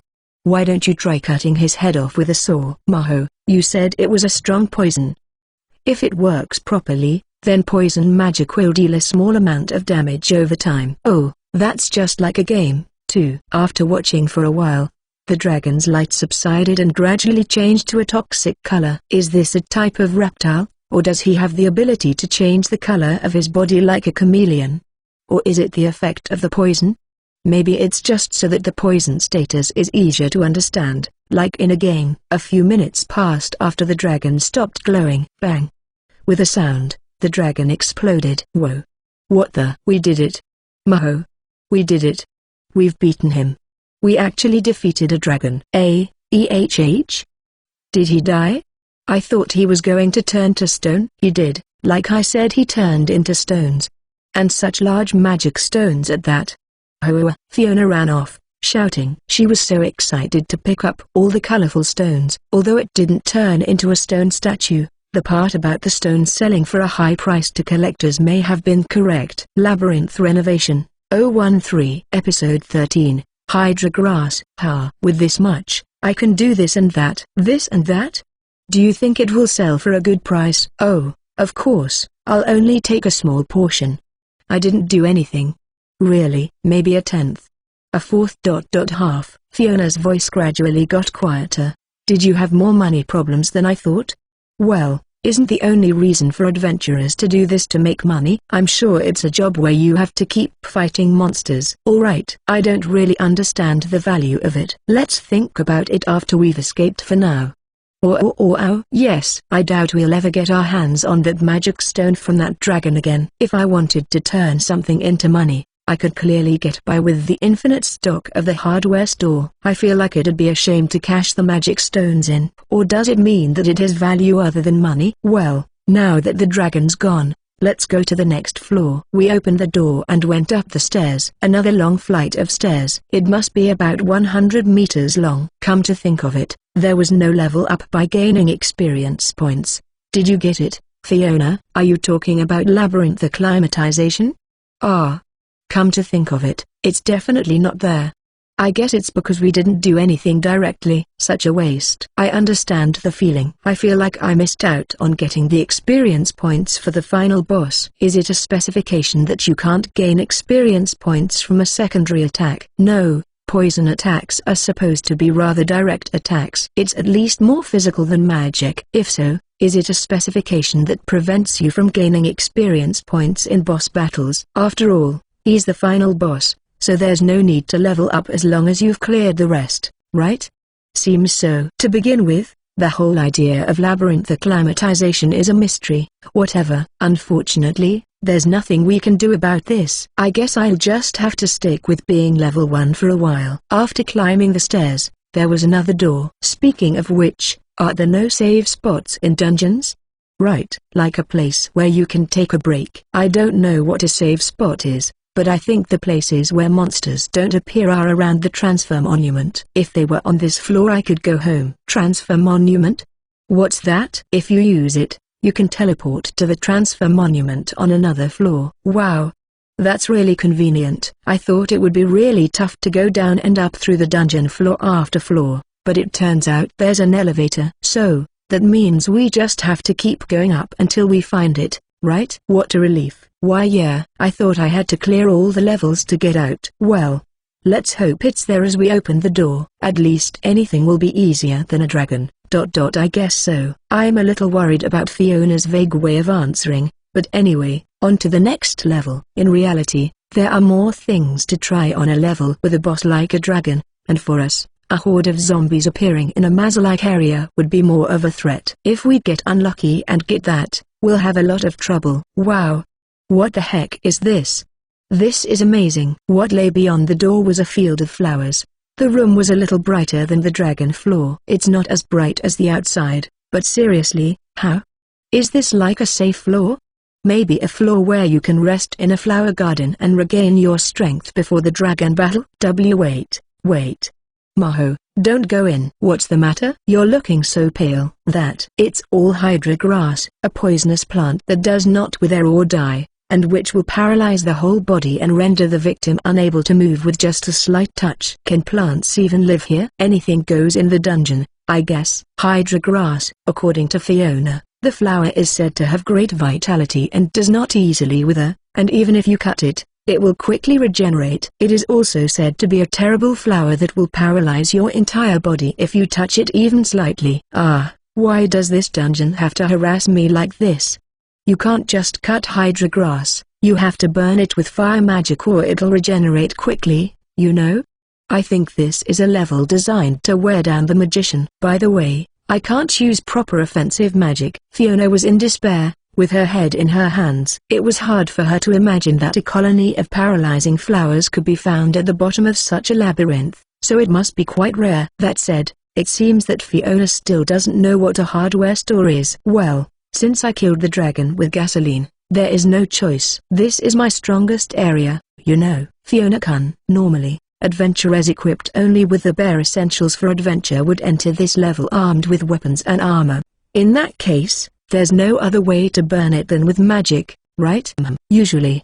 That's true. I don't think there's any way to deal with it other than magic. However, we are a different case. There are an infinite number of tools. Right. In other words, a poisonous plant can be disposed of in a variety of ways. It's just a weed, right? So, let's get our grass-burning friend to do something about it. Labyrinth Renovation, 014. Episode 14, Let's Take a Bath. According to Fiona, it doesn't seem to produce anything like poisonous pollen, but it's best to wear a mask just in case. I'll be wearing full body protection so that it doesn't touch my skin. Wearing waders, I made sure not to expose any of my bare skin. Just in case, I attached a safety belt to my waist so that Fiona could pull me out through the stairs if I became paralyzed. Well then, shall we begin?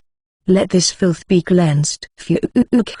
Flames erupted from the weed burner. Kerosene was used as fuel. Almost the entire surface of the layer is covered with the same Hydra grass. It's about the same size as the dragon floor. In other words, it's about the size of a whole school gymnasium. It's going to be a bit of a pain to burn all the grass, but for the time being there are no problems. It burns just like normal, or rather, Isn't it rather flammable? I don't have any experience burning grass with a burner, but it burns and disappears while wiggling around like dried fish flakes without much resistance. Yes, it's gone. When something is burned in a fire, smoke and ash will inevitably be produced. I thought I would have to do the work in several different sessions, but to my pleasant surprise, the grass burned up and disappeared without producing any smoke or ash. Oh.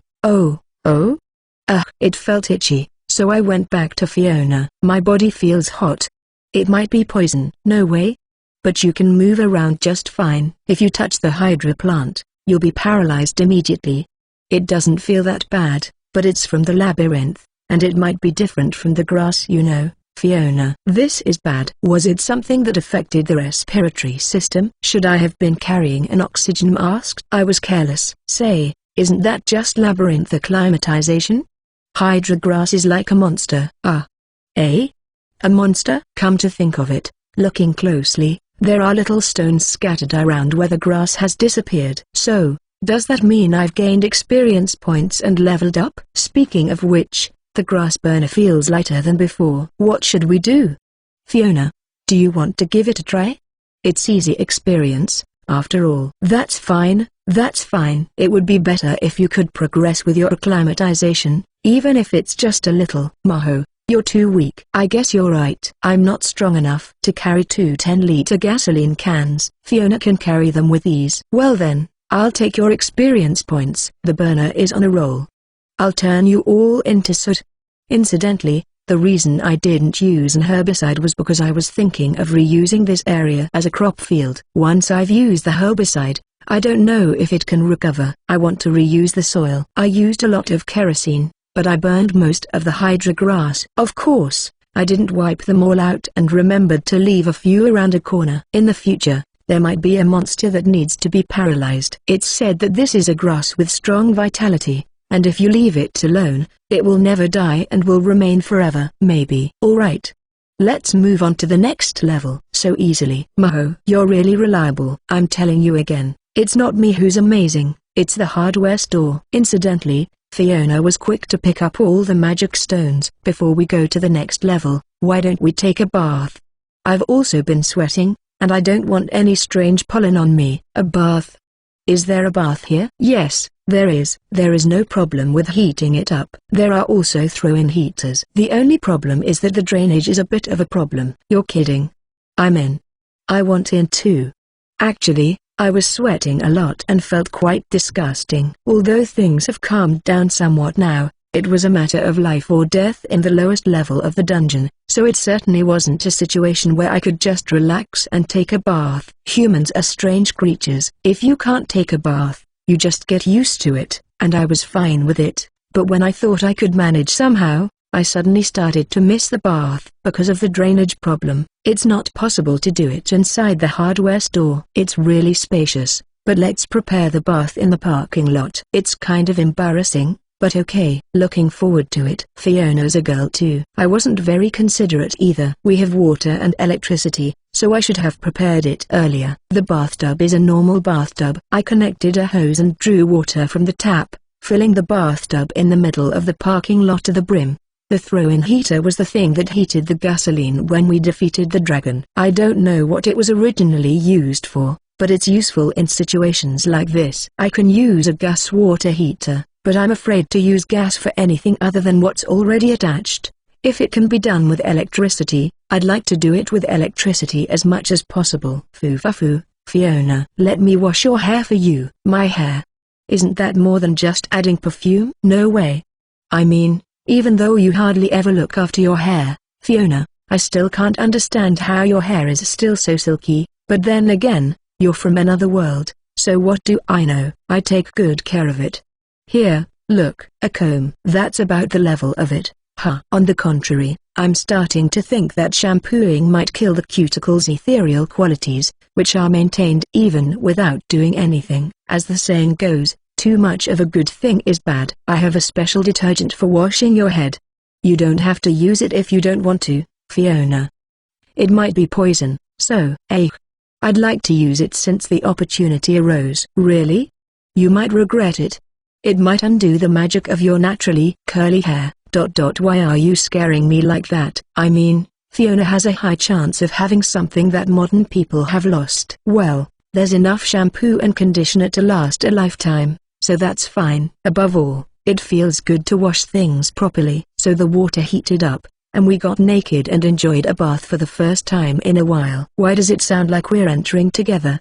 Because Fiona said she wouldn't enter unless I did. Also, while I was at it, I gave Pocky and Tama a good wash too. There are so many pet shampoos to choose from. Labyrinth Renovation, 015. Episode 15, It's Pitch Black. After resting, we moved on to the next level. I opened the door to the level where the Hydra grass was growing and went up the stairs that led to the next level. It's long this time too. Fiona says that the stairs in the shallow layers are not this long. Wow, it's completely pitch black. You're right. Light. When I opened the door, the room was pitch dark, with not a single glimpse of light. Fiona conjured up a small ball of light with magic, but it disappeared after a short time. This is bad. Maho, this place feels like a dark zone. What's that? It's a rare occurrence. A place where there are no light bugs. It's rarely the case that the entire layer is a dark zone. Even if you generate magical light, it will be swallowed up by the darkness just like now. If you have a torch, it can light up the area to a certain extent. But if torches are okay,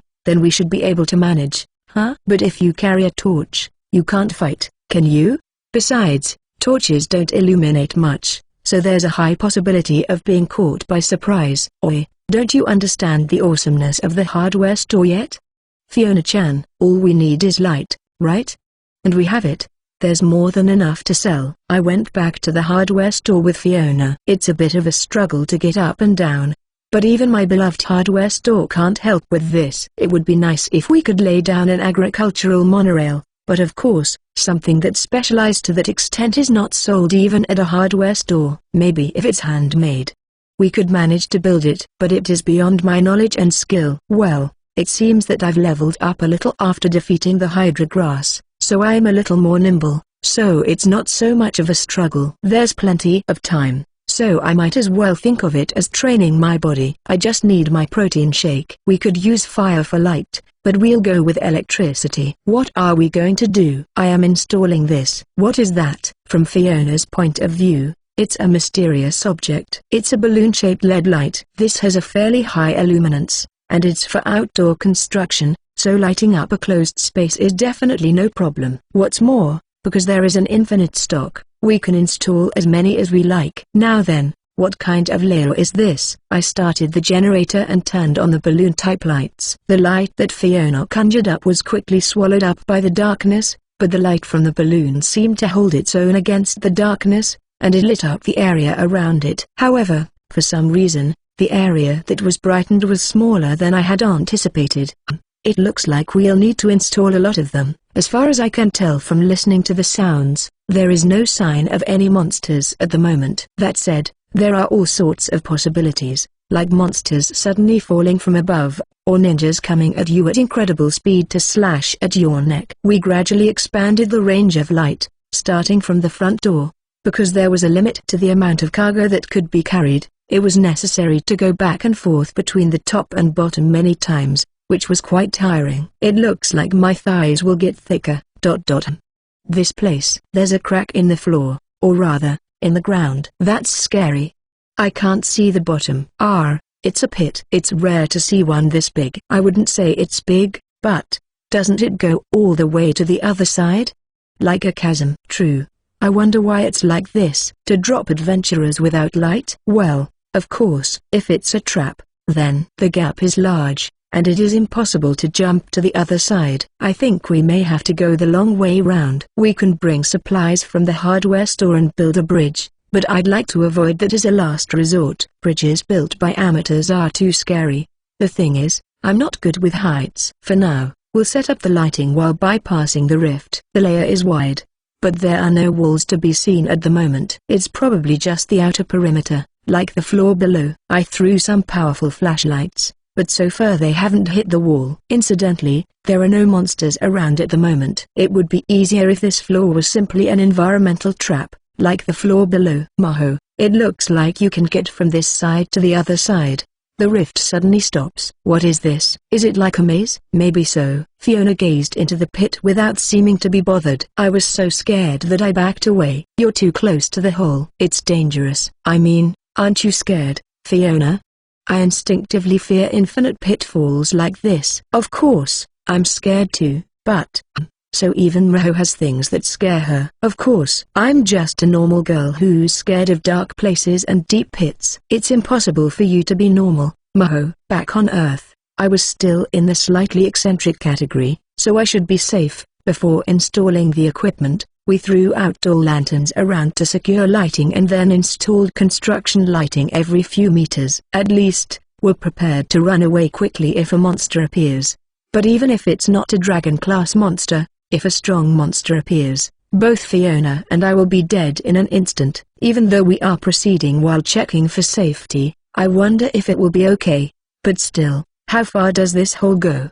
Let's drop something that makes a sound. Usually, dungeon pits lead to the floor below, so maybe it's connected to the floor where the Hydra grass was. No, it's in the wrong place, and there was no hole in the ceiling of that layer. That said, dungeons are mysterious things to begin with. There is a possibility that the unthinkable could happen. Well, let's try dropping various things. Let's throw out the trash while we're at it. Trash. For example, the equipment used when burning the paralysis Hydra grass seems to be covered in paralysis poison, so it's dangerous. And in the dragon room, there are a lot of smashed containers and storage batteries scattered around, so I was worried about that. We threw the garbage into the rift, and then we threw in plates and glasses as things that make noise. The things I threw in disappeared into the darkness without a sound. Sometime later, we waited for about 20 minutes, but there was no response. I thought it might have fallen to the floor below, but there was nothing there. In other words,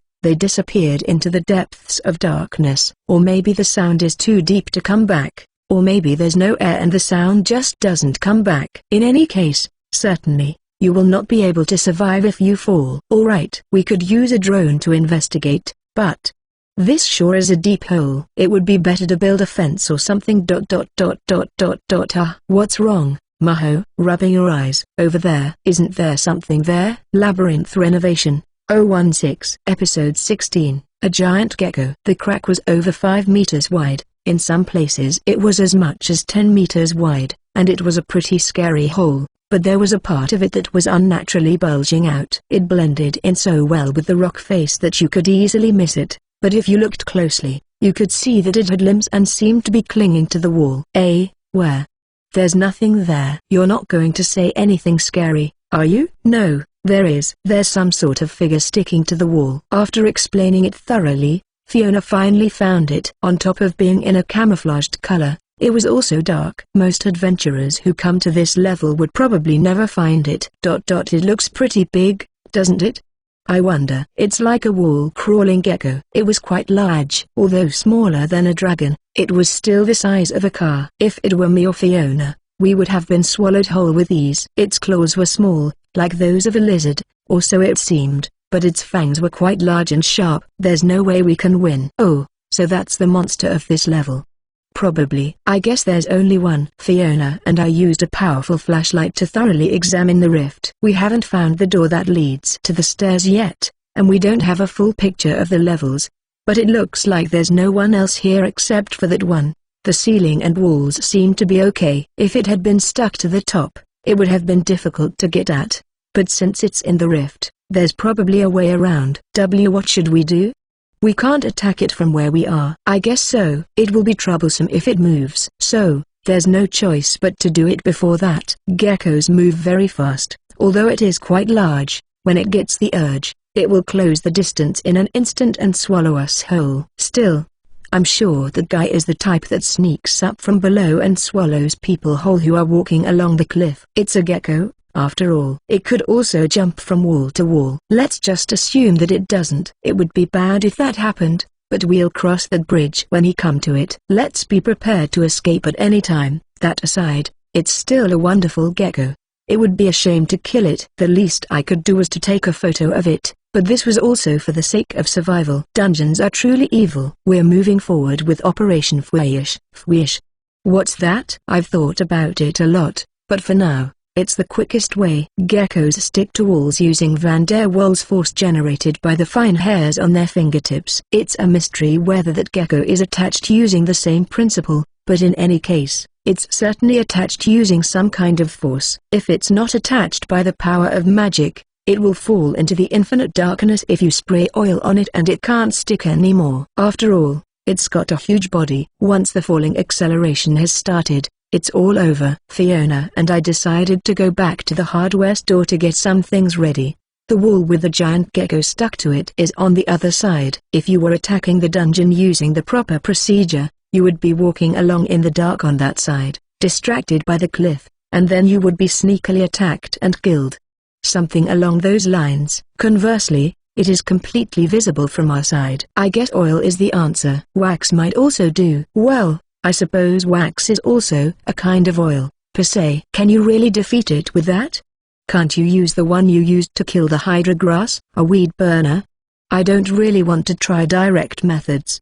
If it comes down to a straight fight, I'll lose. The other party has the advantage of knowing the area, and if they are intelligent, they may even be able to destroy the illumination. If we confront it in the dark, there is even zero chance of escaping. Now, the plan is to pour the oil on the wall and let it slide down, but the problem is how to spread the oil on the wall, which is a certain distance away. Should I add oil to a high-pressure cleaner? It probably won't fly very far and will break easily. I think the same is true for other spray systems. It looks difficult to make something with the viscosity of oil fly 10 meters away. I'd be willing to give it a try, but I'm worried about what would happen if I failed. Just like with the dragon, we need to settle things before it gets into a state of battle readiness. You? Carried by drone? Shall we go up to the gecko and pour it from above? Each of these is difficult to choose. The strategy of pouring oil from above is not bad, but it's no good because we'll be in danger all at once if the oil is avoided. The trick is to attack indirectly from a safe zone. Why don't we just throw the whole thing? The whole can? That's a little too wild, don't you think?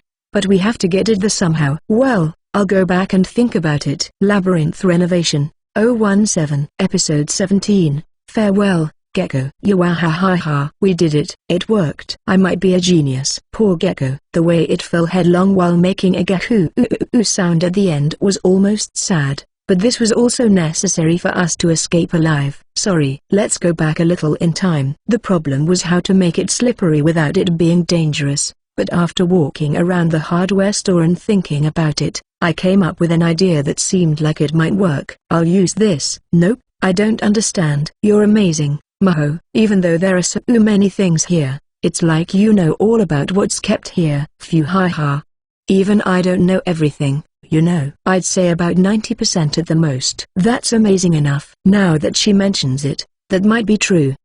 But the hardcore DIers are much more than this. Of course, many people know what is in it and how to use it. My parents, for example. So, what exactly is this? A pump and PVC piping. This will pour the oil over to the other side. HHMM. Fiona's reaction was weak. I wanted her to be more surprised. But, well, it's kind of plain, you know. Well, I'm sure there's a smarter way to go about it, right?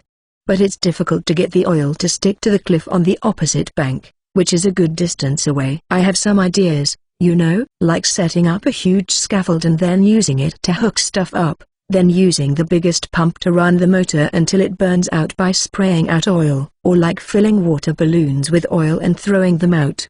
But if that thing starts moving while we're making the scaffolding, we're out, and I don't think the pump will be able to spray it far enough. It must take a lot of pressure to spray oil out like a water gun. I thought the water balloon strategy was pretty good, but if the opponent moves after the first shot, it's an instant game over. Any strategy that assumes the other party will quietly cooperate is a little iffy. Well, I'm not sure if the PVC strategy is the best. But it seems like we can slowly and surely get it covered in oil quietly. By the time that thing realizes it, it will be too late.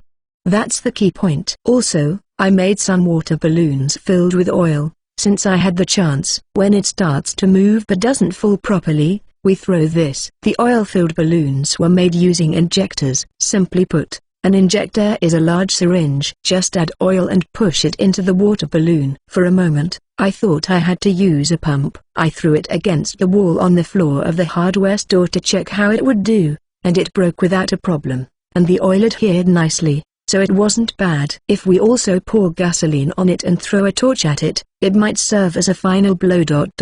My thoughts are taking a dangerous turn. Now, let's get ready for the main event. All I need is an oil tank and a quiet underwater pump. The pump doesn't need much pressure, so a hand pump should be fine, but if possible, I'd like to do it without taking too much time. I connect the PVC pipes to make them long enough to reach the opposite cliff. I'd say about 20 meters, leaving some room for error. It looks strong enough. Carefully install it so that it doesn't make a noise in case it reacts to sound. It lurks in the dark, so its eyesight probably isn't very good. Probably, or is it seeing with something much like infrared?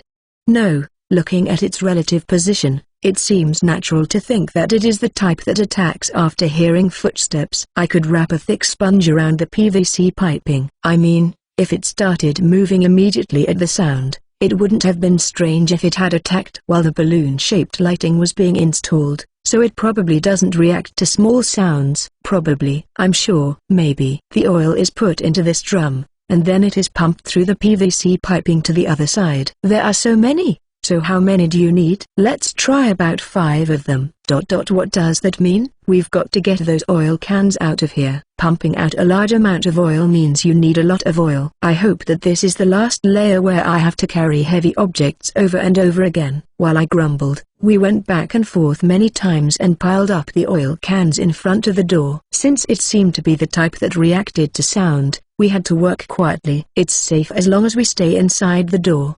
Right? I'm sure. 5 empty 200-liter drums. Each one was filled with oil from the cans. Even so, I was surprised that I had become quite strong, even though I had only burned the paralyzing poison, Hydra, grass. A little while ago, I would have found it impossible to lift a 20-liter metal pail and pour it into a drum. And because I'm trying not to make any noise, I can't even shout out in encouragement. After finishing adding the oil, it's time to work on the oil pump. It is submerged in a drum and the hose at the outlet is connected to a long PVC pipe that is laid across to the other side. The end of the PVC pipe has a V-shaped cut, and that lies on top of the giant gecko, or rather, it is fixed in place by making contact with the vertical wall. In reality, it can't be locked in place, but as long as it doesn't move, that's fine. Perhaps because we were working quietly, the gecko didn't move. Its eyes are open.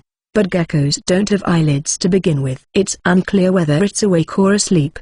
We've managed to get everything ready. I'm glad we finished everything before it started moving. I was so nervous. I mean, you sneezed really hard, Maho. When I smell oil, I get all itchy. Even so, the fact that it didn't happen is probably because it wasn't the type of attack this system was designed to handle in the first place. Okay, here we go. Switch. On.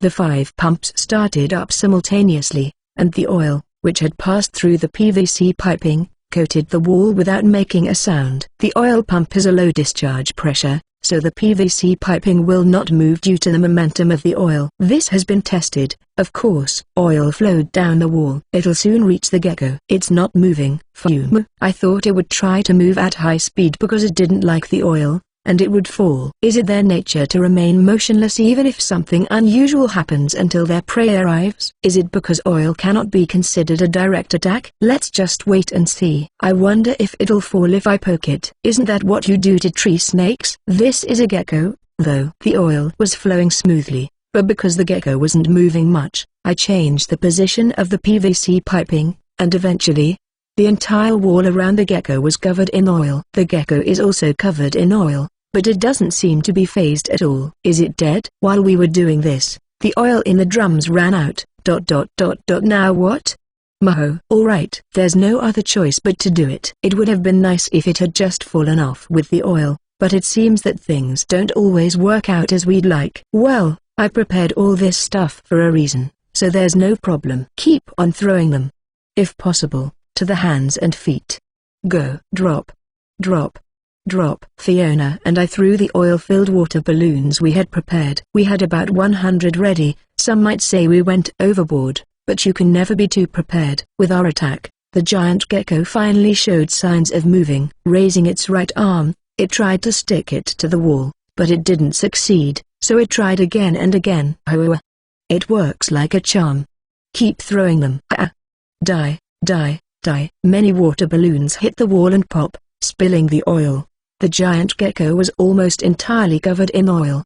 Having apparently given up on sticking its right hand to the wall, the giant gecko now lifted its left foot. However, it would seem that it still couldn't stick to the oil-covered wall. We threw the balloons with reckless abandon. If it lifts one more leg, it will fall straight down. However, at that moment, the giant gecko took an unexpected action. It tried to jump to this side by putting all its strength into its body, an action I had not imagined. If the jump had been successful, we might have been eaten. Gecko. Well, the jump was a flop, and it flew all the way to the center of the rift and fell down. After that, silence enveloped the entire area. I watched the crack for a while, but there was no sign of the gecko climbing up from below. It seems like it fell to the bottom of the endless abyss. Did we defeat it? Wait, we'll know soon. Oh, it's coming.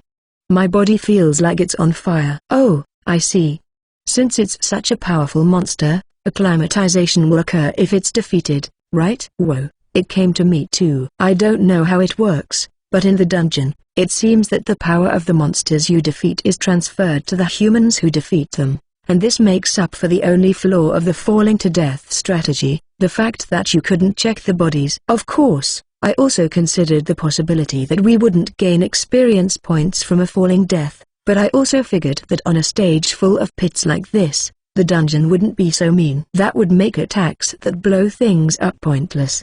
The two of us rolled around laughing for a while. Maybe because my body couldn't keep up with the sudden increase in level, I felt itchy and hot. But it didn't feel bad. It was a really strange feeling. We've defeated such a huge monster. I think I might have gone up by 10 levels at once. Labyrinth Renovation, 018. Episode 18, Level Up. After we cooled down, Fiona and I went back to the hardware store. Well, I'm glad it all worked out in the end. Now we've gone up 3 floors, so I think we might be able to find that transfer monument soon. I hope so. But the transfer monuments are often located every 5 floors. Is that so? Oh, if that's the case, it's probably just 1 or 2 floors away. Maybe. Besides, there is also another possibility. I heard that in some large dungeons, there are transfer monuments every 3 floors. Doesn't that mean it's completely unreliable? But well, ever since the dragon, we've been able to clear the floors with relative ease. Above all, I like the fact that the monsters appear in single units. If a swarm of golems appeared, it would be game over. We're still in the middle of installing lighting in the gecko room, but I think we should call it a day for today. I'm exhausted. After all, the process of labyrinth acclimatization is so quick. But the real thing comes after you wake up. It feels like muscle pain. According to Fiona, you only realize that you have become stronger after undergoing labyrinth adaptation when you go outside, sleep, and wake up. Maybe magical things get accustomed to your body while you sleep. Well, anyway, today's a celebration. Let's eat to our heart's content and then sleep like a log. Yay, I like that one. The onigiri. Then I'll make it with all my heart. Fiona seemed to really like it when I made onigiri for her once before. After all, you can make it deliciously with just the ingredients you can find at the hardware store. There is enough rice to sell, and it can be cooked.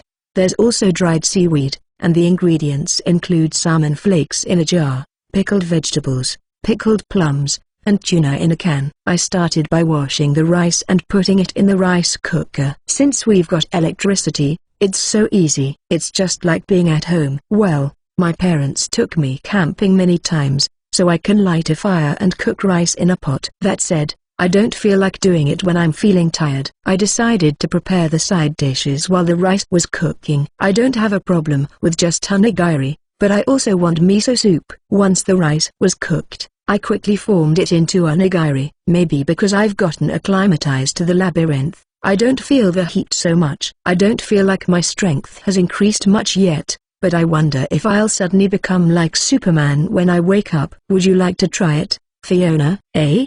Is that alright? That's fine. Oh, make sure you wash your hands properly, okay? We made 20 small rice balls between the two of us and had them for dinner. I have a clock, but I have no sense of time at all, so I don't know if it's really nighttime or not. But this has nothing to do with it. However, I am starting to miss the sun. If the hardware store didn't have electricity, it might have gone crazy before I could even think about capturing it. I'm so glad the lights are still working. The ones I made all ended up being perfectly round. Maho, how do you make such perfect triangles? There's a trick to it. You can shape it by cupping your hands like shoosh shoosh. I don't understand the shoosh shoosh part. Well, it's all the same once you've eaten it. All the same. Strictly speaking, there are good and bad onigiri, but mine are not particularly delicious. The ones Fiona made were delicious too. In fact, the ones I didn't make are tastier. We ate until we were full, and put the leftover onigiri in the refrigerator. That's tomorrow's breakfast. After dinner, I ate something sweet, brushed my teeth properly, took a bath, and went to bed. Ugh. What the heck is this? Gee, good morning Maho. You're looking well today. What the heck is this? This is called labyrinth acclimatization, remember?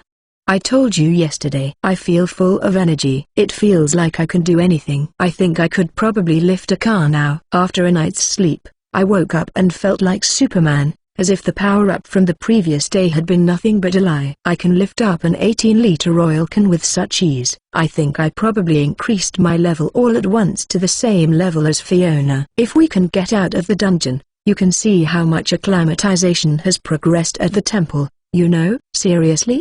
I guess it's like a level assessment. I've got another thing to look forward to. I decided to equip a hatchet, thinking that I would be able to wield at least one weapon now that I had been powered up. The weapons you can get at a hardware store are axes, sickles, crowbars, and chainsaws. You could make a spear with a knife, but it probably wouldn't be very effective. Maho, I'm sorry to burst your bubble, but I don't think our strength is enough to deal with the monsters in this layer, you see. Of course, I know that. That's just how I feel. It's better than having no way to fight back at all, even if it's just a useless attempt. Well then, let's cheerfully carry the lights to day 2. Alright. I wonder if that monster is still around. If it's there, I'll make it into experience points. In fact, the way to defeat the giant gecko has been established, so it's a bonus monster in reality. The more it appears, the more we can level up. While thinking about such things, I went up the floors and arrived at the gecko floor. There, an amazing sight unfolded. Are you serious? Why?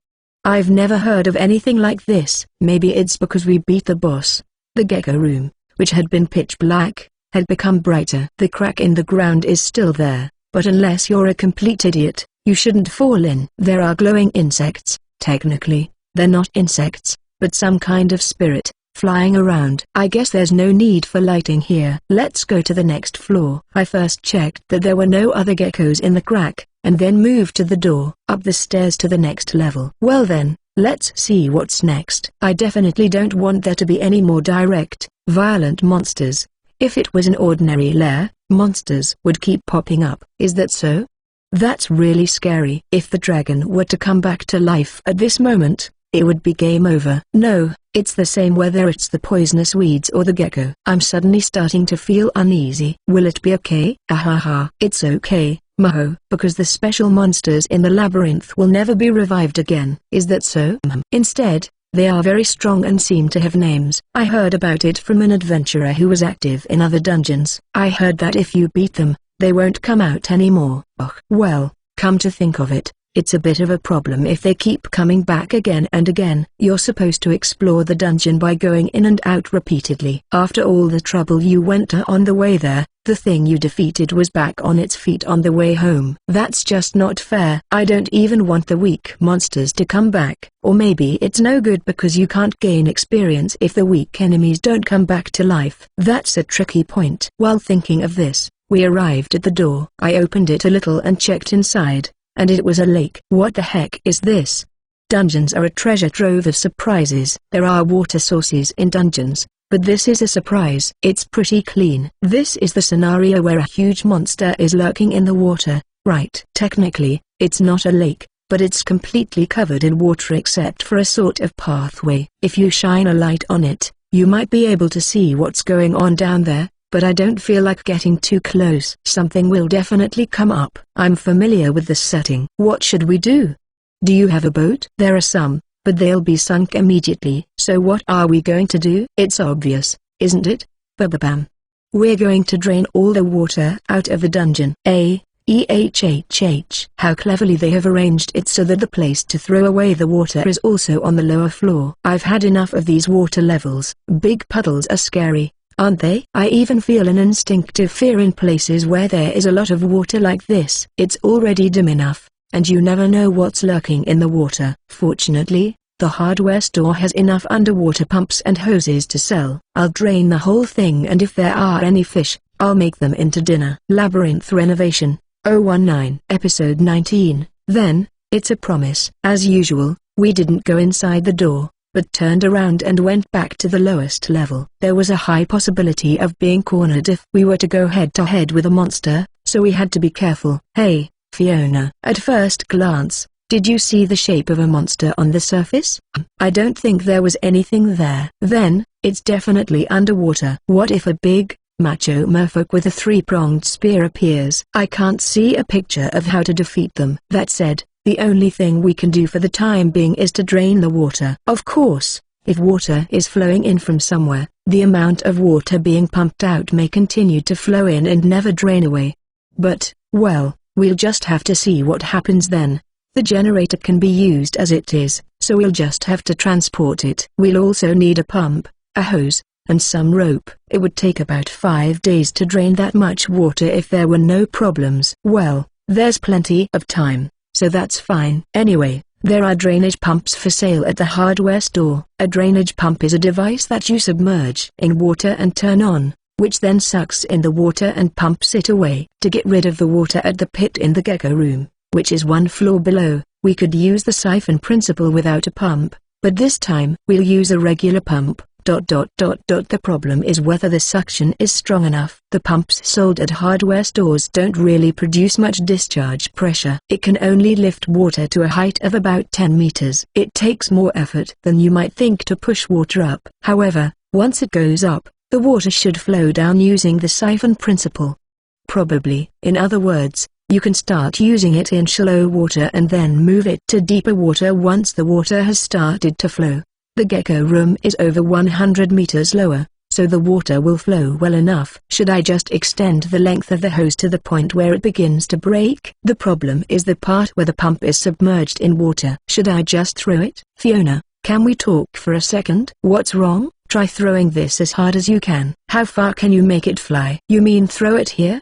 It's just a test. We're in the parking lot of the hardware store. It's the perfect size for a practice throw. Of course, you wouldn't do it in a live environment straight away. Because we have an unlimited stock, we can test throw the pump that we plan to use in the actual work. It's a huge waste, but it's a matter of life or death. It's quite light, so I think it can fly quite far. Okay. Here I go. Tilda. There. Oh, amazing. You look like an Olympic athlete.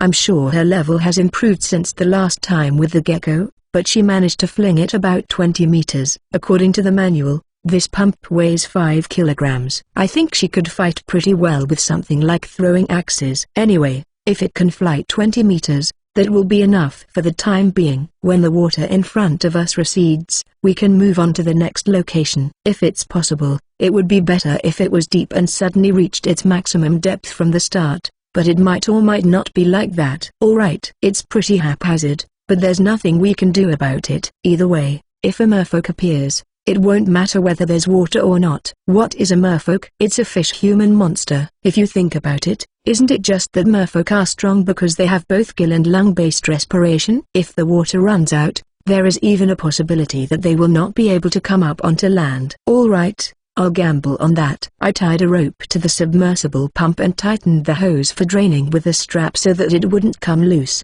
The length of the hose sold is not long enough, so we will extend it to about 500 meters by adding couplings. The problem is that the power cable is also short, but I used an outdoor extension cable, sealed the gaps with silicone sealant, and wrapped it all up with waterproof tape, so I think it should be okay. After Fiona and I had finished preparing our equipment, we moved to the pond level. We'll have a meeting in front of the door. As long as it gets to the water at the front, that's fine. If you don't make it, we can just pull it out and try again. Got it.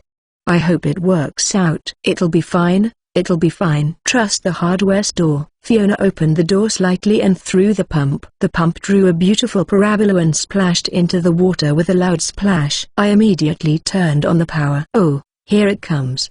The hose connected to the pump swelled up. This is proof that the water is being drawn up without a hitch. I tied the rope to the doorknob and adjusted the elevation of the pump in its current position. The water level is probably at least as deep as a 50-meter pool. It's probably even deeper in some places. Since there didn't seem to be a problem, I checked the floor below. The water was being discharged at a good rate into the pit in the gecko room. Due to the nature of the labyrinth, it seems unlikely that the pump would get clogged up with mud, fallen leaves, or other debris. After that, no more monsters were coming out of the water, and the drainage proceeded without a hitch. That said, it's definitely going to take a long time. To increase the pace even a little, we built 3 more of the same contraptions and drained the water with 4 units. I loosened the rope until it reached the bottom, but it seemed that the depth was about 20 meters even on the near side. The pump's capacity is not enough, but it is draining properly, so there is no problem. It seems that the principle of the siphon is working properly. Fiona and I watched as the water level gradually receded. Hey Maho, what will you do once you get out of here? I wonder what should I do. I don't have any connections. I guess I'll have to do what you are doing, Fiona, as an explorer. Are you going to try being an explorer?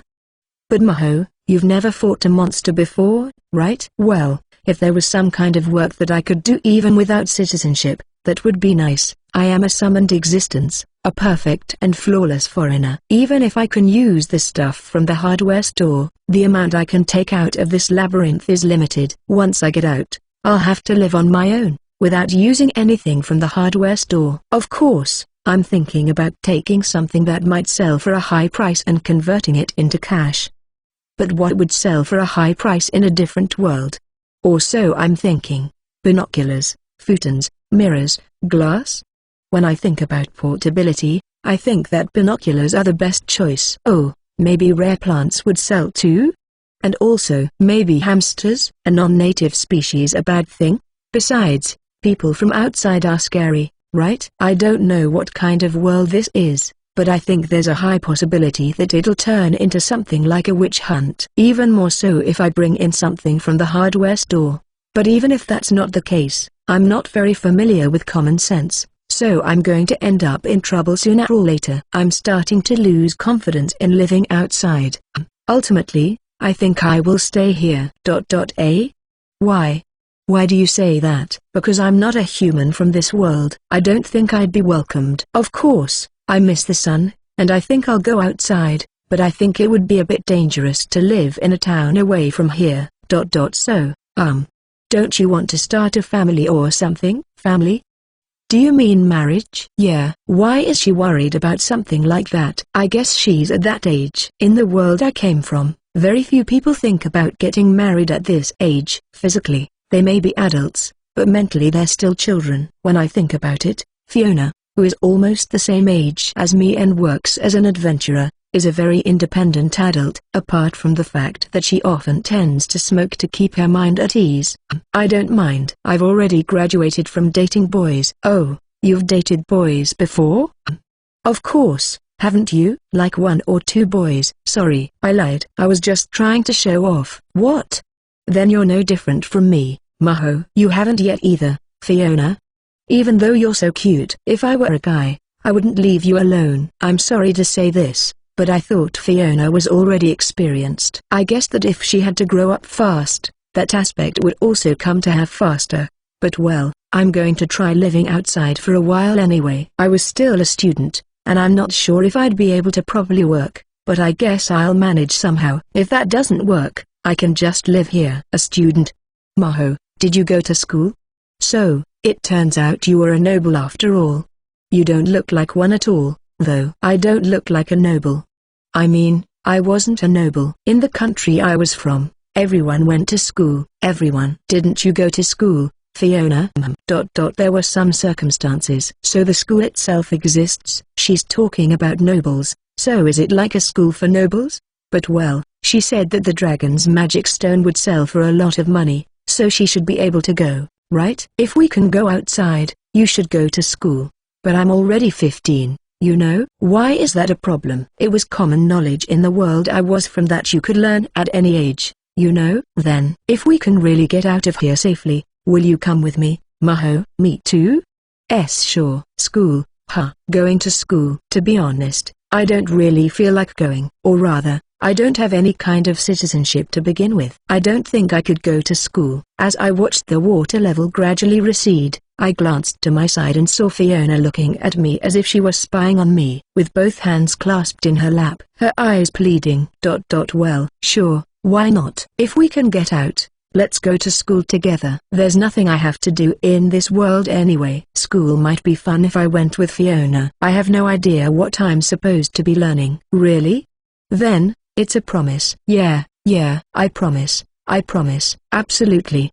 You have to, okay? Fiona smiled happily. Well, she looks glad, so I guess it's okay. Labyrinth Renovation, 020. Episode 20, Treasure Found. In the end, it took a long time to drain the water, so we went back to the hardware store and spent some time there. I don't feel nervous at all, but I've gotten used to this situation. At least, if we can get to the transfer monument, we'll have reached the end of the troublesome levels, and that will probably be soon. Or rather, we are able to clear it because we had the hardware store, but I don't see how a normal adventurer's party can clear this. I have no idea how this was designed, or a strong adventurers so strong that they can crush water, darkness, poison, and dragons with their sheer power. They're not human in that case. I went to check it every half day, but the water kept coming out of the hose. The pump has been running non-stop around the clock. It was quite a lot of water, but the infinite pit swallowed it up without any problems at all. If this really is linked to the infinite, it seems like it would be the ultimate garbage disposal site. If this were modern Japan,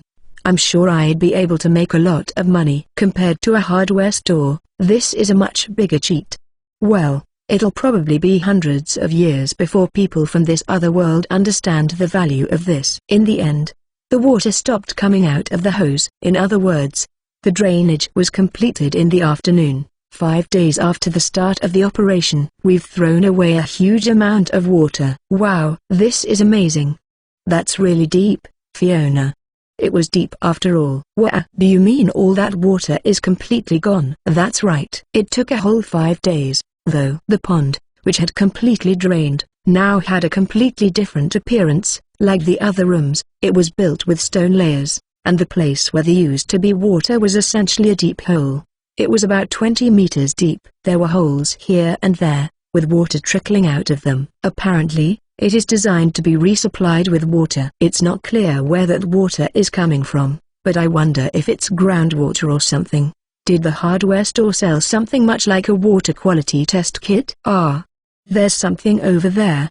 Wow, it's huge. What is that? A fish? At the bottom where the water had run out, a huge fish-like or maybe snake-like thing was flapping around. There was no sight of another monster. Apparently, this level also had a single monster. Maho. That's probably a water dragon. It has horns. A dragon? Is that a dragon? That thing? Maybe. When I brought my binoculars and had a closer look, it certainly looked more like a snake than a fish. I see, so it's a dragon. Judging by the way it is flopping around at the bottom, it seems to be almost completely helpless without water. At least it doesn't seem like it will climb up the wall like a snake. If we leave it like that, will it die? Shall we try attacking it? What are we going to do? Well, in this situation, the only option is a kinetic attack. After all, it is several meters below. The fact that only our attacks can reach it is a big plus. Why not light a fire and grill some fish, while we're at it, to give it some oxygen deprivation? If this is a dragon, it must be very resilient, so it's better to go a little overboard. I worked with Fiona to bring in some rebar, dumbbells, and hatchets from the hardware store. Then, we poured kerosene into it and lit it on fire. I'm doing whatever I want, but I don't have much time to spare either. After all, groundwater is still trickling in. In addition, it was hard to drain the water over several days. Competitor Fiona, go all out. Yes. Take theirs. The rebar that Fiona threw like a javelin stabbed the water dragon's body. Surprisingly, it seemed that its defense power was not very high. Perhaps because it was specialized for the environment, its base abilities were not that high. It's probably a monster that attacks from the water at a tremendous speed. I also threw things like dumbbells and hatchets. It might not be very successful, but we have to go for quantity over quality. The fire attack seems to be working well. I wonder if fire attribute is strong against water. In games, lightning is very effective, but I've also heard that fish can get burned by the temperature of human skin, so they're actually sensitive to changes in temperature. The gills and other weak points are all exposed after all. As we continued to attack, the water dragon's movements gradually slowed down, and then it popped with a bang. Although not as much as with the red dragon, a reasonable number of magic stones were scattered. Alright. Well done, Fiona. Ugh. Magic stones. I have to pick them up. Fiona, you're actually pretty stingy sometimes. Well, I know that money is important, but right now, we're in the middle of a survival battle for life or death, you know? Well, it's okay. I like money too. Woo. Here it comes. Level up. Me too. I must have gained the same amount of experience as with that other lizard, but I don't know because it's mostly a sensory thing. Please give me some figures. I brought a rope ladder from the hardware store and went down. If we don't pick everything up quickly, it's certainly going to be covered in water soon. Ah. Is something there, eh? Look, over there. It's like a box. Oh, wow. Maho. That's a treasure chest. A treasure chest? Does such a thing really exist? When, who, and for what purpose are they putting them here? Dungeons are full of mysteries. Well then, let's open it up right away. No, no, no, no, no, no, no, no. Maho, don't you remember why I was alone at the bottom? What was it? A trap.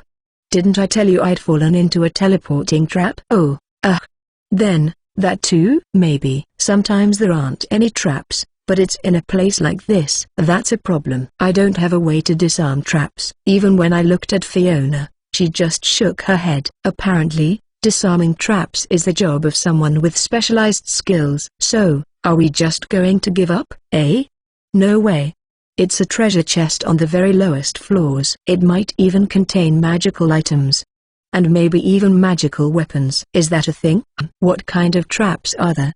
What are the conditions for them to activate? Normally, it works when you open it, but, apparently, there were all sorts of things, like explosions, poison needles, teleportation, and paralyzing poison. Although quite a bother, if we can move the box itself, I think we'll be able to manage it somehow. From below, I brought a belt harness for slinging and a rope hoist. After setting up a stable tripod, we pulled it up to the top. To be honest, for those of us who have become acclimatized to the labyrinth, pulling out a treasure chest or two is a piece of cake. However, we had to be careful not to set off the trap by accident, so we were very careful. When we were working, to avoid causing a shock, we prepared blankets and mats, and slowly lowered it down so quietly that it was almost soundless. Good. Good. All that's left to do is open it. That said, this floor is not good. If it explodes and the contents fly off and then fall into the water, it'll be no laughing matter. The gecko floor is even worse. I'd rather avoid the field floor, so I guess that leaves the dragon floor. That room is just perfect for fooling around. Are we going to carry it somewhere? Yeah, we need to carry it down to the floor where the dragon was. But do you think we can get it down the stairs without dropping it? I don't know, but I think it's possible. I wonder. Stairs. Stairs. Ah, that's right. I just thought of a good idea. Labyrinth Renovation, 021, Episode 21, a tool bag, ... Is it really alright to do that? The contents might be something valuable, like medicine. It's a case of when it's time, it's time. Since our survival is the most important thing, let's save the exploring and finding valuable items for more normal times. But no buts. Come on, get ready. Fiona and I were standing in front of the stairs leading down from the water dragon room. The two of us lifted the treasure chest and stood at the ready facing downstairs. You ready? 1, 2, 3. I don't care anymore. We threw the treasure chest as far as we could down the stairs, and then we quickly close the door. This dungeon door is strong enough to withstand a gas explosion. I'm sure it won't mind the explosion of a treasure chest. All I can hear is the sound of the box rolling down. I don't think it was an explosion trap, or maybe it didn't open. Let's take a look. We opened the door and went down to check the treasure chest. It's open. Superb. We did it. Superb. What's that? It means a huge success. As long as it can be opened safely, nothing else matters. That said, I wouldn't approach it carelessly. It could be releasing poisonous gas. It looks like nothing is wrong. Was it really a trap or did nothing happen? Well, I guess so. Nothing came out of it. So, a trap is like something that's physically inside. I thought that was magic. This is way too mysterious. Is it an explosion or is there a flammable gas sealed in? Is it set to explode as soon as it's opened? Just who would prepare something like that? Is there a treasure chest trap craftsman living in the labyrinth? So, what's inside? I'm sorry if it's something like medicine in a bottle. What is this? A bag? Bag. Or rather, it really is just a bag. A bag, huh? The leather is not bad, but I didn't expect something so plain to come up from the bottom of that lake. I pulled out the bag and looked at it. Fiona looked like she wanted it, so I gave it to her. After opening it and fiddling with it for a while, she let out a strange cry. Kai-ee-ee-ee. What's the matter? So, the dreaded side effects have finally appeared. Maho. Maho. Maho. Maho. This is a magic tool. The one called a magic bag. What's that? It only appears in dungeons very, very rarely, and only the best explorers and royalty have one. It's a bag that's worth enough to build a castle if you sell it. I heard that you could put in as many things as you like, and it doesn't even feel heavy. That's amazing. An item bag, eh? Does that actually exist? With this, we can carry a lot of things from the hardware store. Look, all of my swords fit in there. Seriously? No way. Things that are long like swords don't usually fit in bags. That's obvious. However, you can fit these items in this bag without any problem. Is this a magic item? Anyway, let's go back and test it out. We don't know how much will fit in. That's right. I've heard that the amount that can be stored in a magic bag depends on the bag. I hope it's a big one. I hope so. The fact that it doesn't feel heavy even if it's filled with heavy things is great. After all, we've had a lot of trouble with the plastic tanks, and so, we've returned to the lowest level. Wouldn't it have been better to check the higher levels first?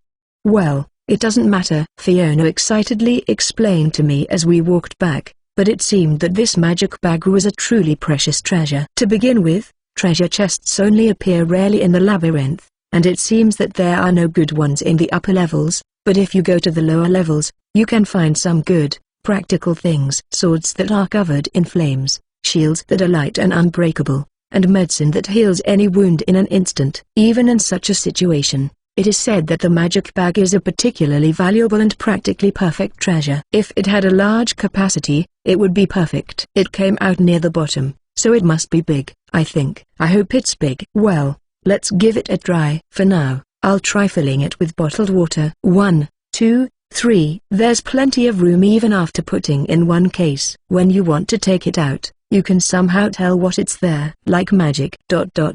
There's still plenty of space left. You can tell by the way it feels. Is that so? It's as if the bag is telling me. Also, look. Wow. That's amazing. When I brought a 20-liter plastic container, which was larger than the opening of the bag, it fit neatly inside. Apparently, if there is room, it seems that larger items can also be stored. This is a treasure of a level that will go down in history. Maybe if you sell this, you'll be able to live without working, right? Eh? Are we selling it? I mean, well, we found it together. We need to convert this into cash. Why do you say that? If we found it together, why can't we use it together? If she puts it like that, I guess so. I thought so too. But Fiona would probably prefer to have some money. The magic bag was an item I got by chance, so there's no reason to be upset about selling it. But it's a treasure, isn't it?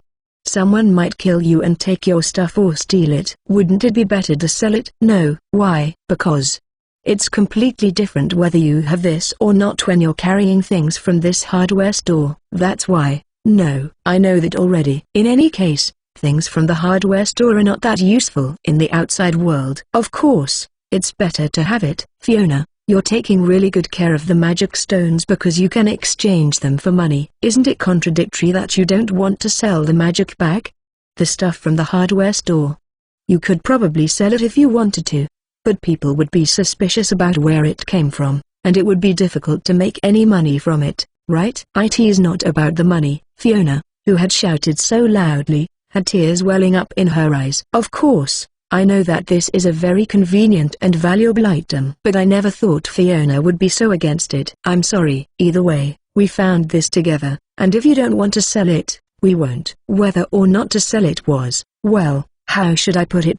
Right, a suggestion. It was a suggestion. Then, you can use it, Maho. I'm giving it to you, Maho. But you said it was so valuable. I'm not sure, but Fiona seems to want me to use this. Well, we still have to work out how to get through the labyrinth, and it's useful for carrying things from the hardware store, but it's not quite the same thing. If it wasn't for you, Maho, I wouldn't have been able to find it, so it belongs to you. I, or anyone else, would never have thought of draining all that water. Is that so? Then I'll use it. As for me, I think that since we're both working on it, we should split everything equally, but Fiona doesn't seem to be willing to give in on this point. Well, in any case, whether or not we sell is a what if that can only be considered after we get out. There's no point in arguing about this now. Well, now that we've seen how amazing the bag is, let's go eat some food and head to the next level. There might even be a transfer monument. After all, the next one is the 5th level. The dragon was 1, the hydra grass was 2, the gecko was 3, the water dragon was 4, and the next one was 5. It might be a little like a game, with warp points every 5 floors or so. I wonder. Even if that's not the case, as one might expect, the dragon was the most difficult, and there is a sense that it is gradually becoming easier. It's hard to say for sure, but I'm sure we'll manage next time too. No, if we've come this far, we'll manage somehow. Just you wait, son. Labyrinth Renovation, 022. Episode 22, A Magic Array. Well then, let's open the next door, Fiona. Maho, if it's a difficult level, there's no need to try and force our way through, okay? I've been thinking recently that it wouldn't be so bad if the two of us lived here together forever, you know? Fiona seems to have suddenly relapsed into a depressed mood. She never said that before, not even when we were with the gecko or the water dragon. I wonder what's wrong. Fiona, certainly, if there's the hardware store, you'll be fine if you just want to stay alive, right? But even if it's all right now, living in a place like this for 10 or 20 years would definitely drive you crazy, you know? I think that not being exposed to the sun causes a serotonin deficiency, which makes you unhealthy both mentally and physically.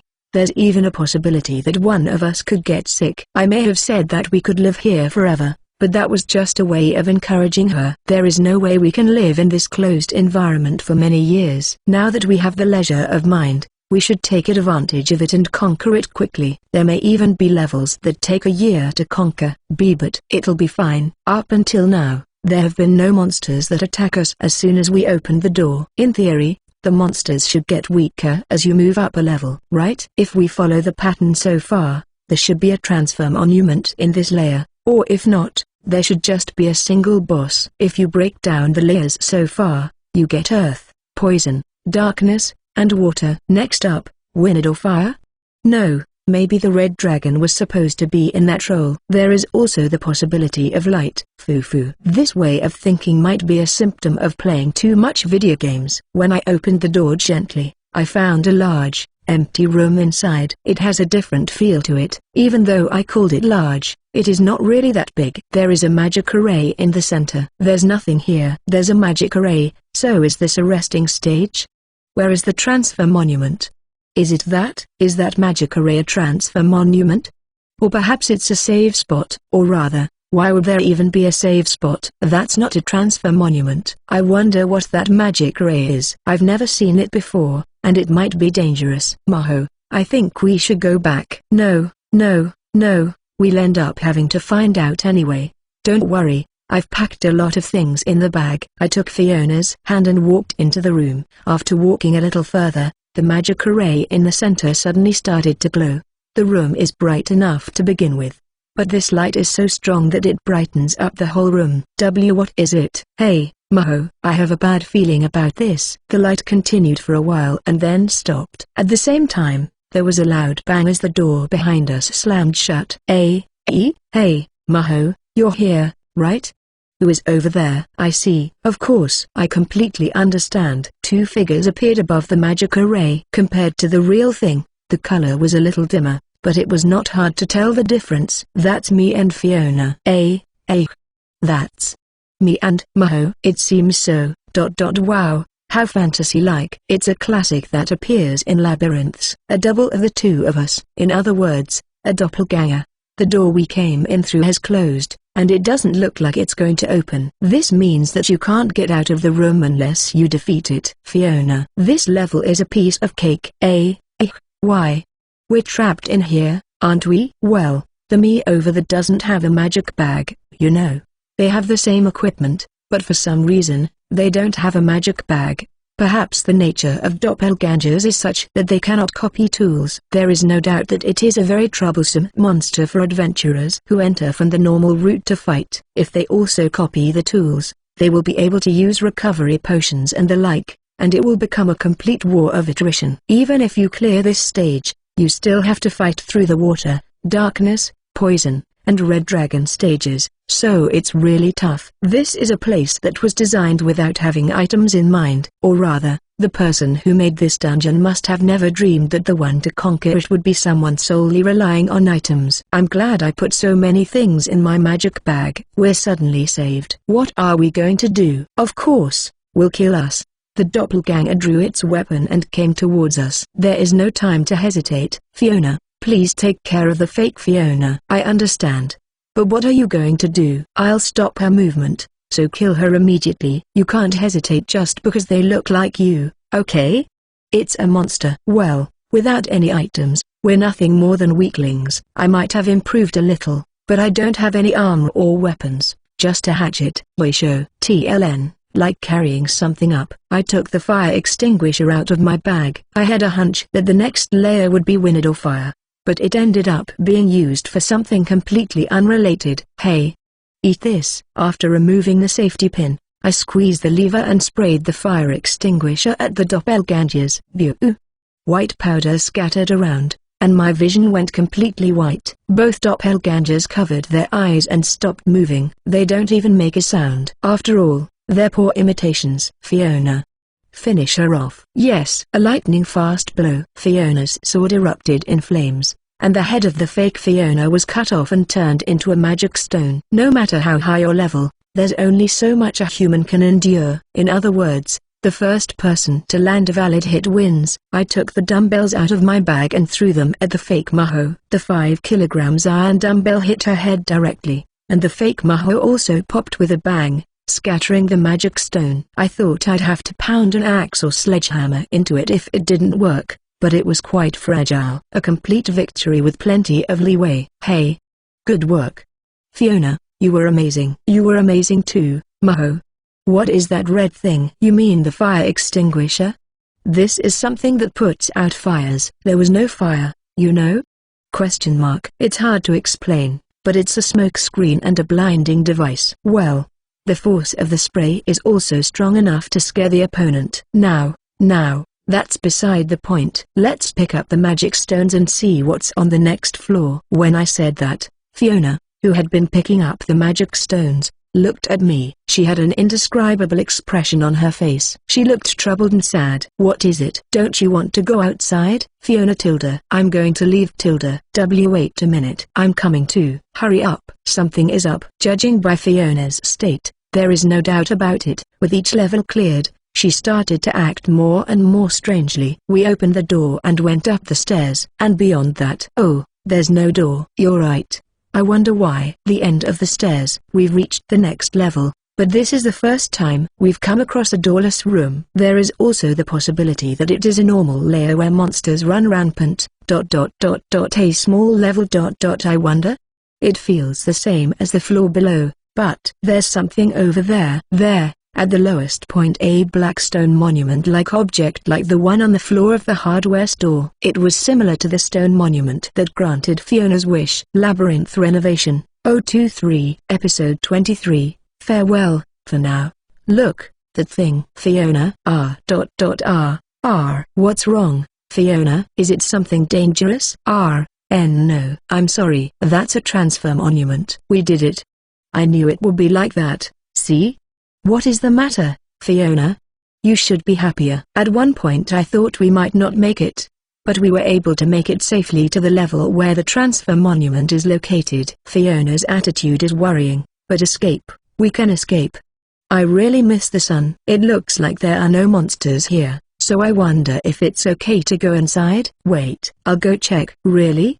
Then, I'll leave it to you. Fiona headed off alone to the transfer monument. Then, she touched the stone to check something. Is she looking down?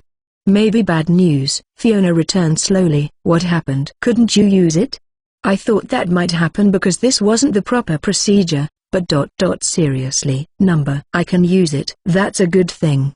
So, we're finally escaping? It felt long, but it was short. Maho, come with me. At first glance, the transfer monument was just a black stone obelisk, but when Fiona touched it, white letters appeared on the top. 1 and 5. Yeah, and at the bottom. 95? Maho, you can read, right? That's true. I wonder why? On closer inspection, they're completely different from Arabic numerals. It's strange, but I guess that when I was teleported here, I was naturally given those abilities. I don't really understand. But is this the 95th bottom floor? That's really deep. How do you use it? Do you press the glowing part? Tell them with words. Maho, listen, I was going to tell you. I couldn't say it.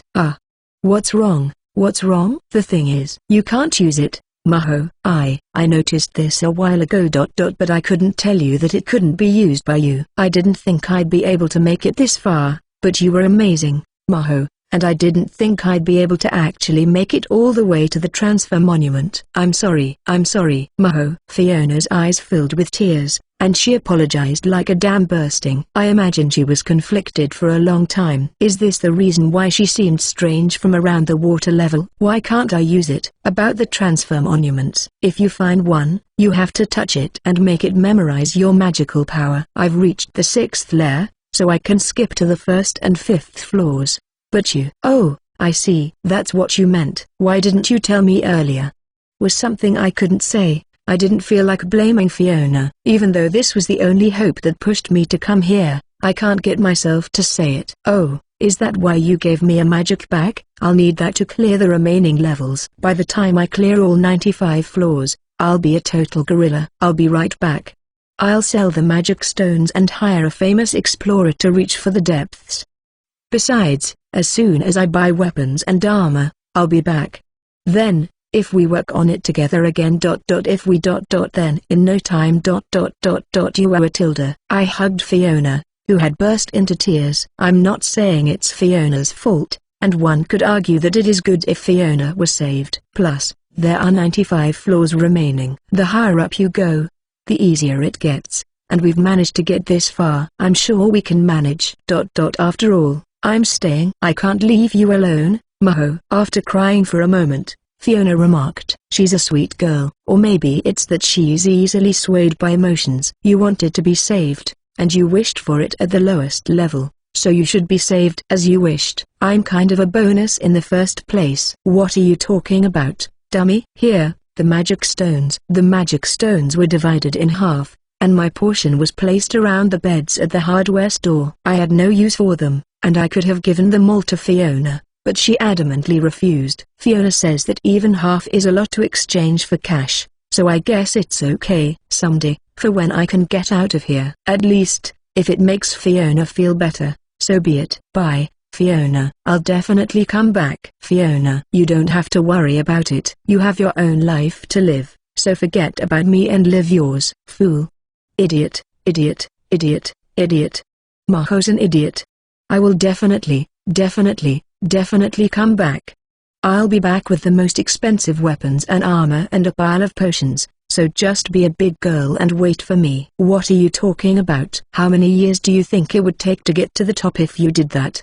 Fiona, you said you wanted to go to school, right? You're not even in love yet, and you're going to get married, aren't you? Now that you've been saved, you can forget about me. How could I forget?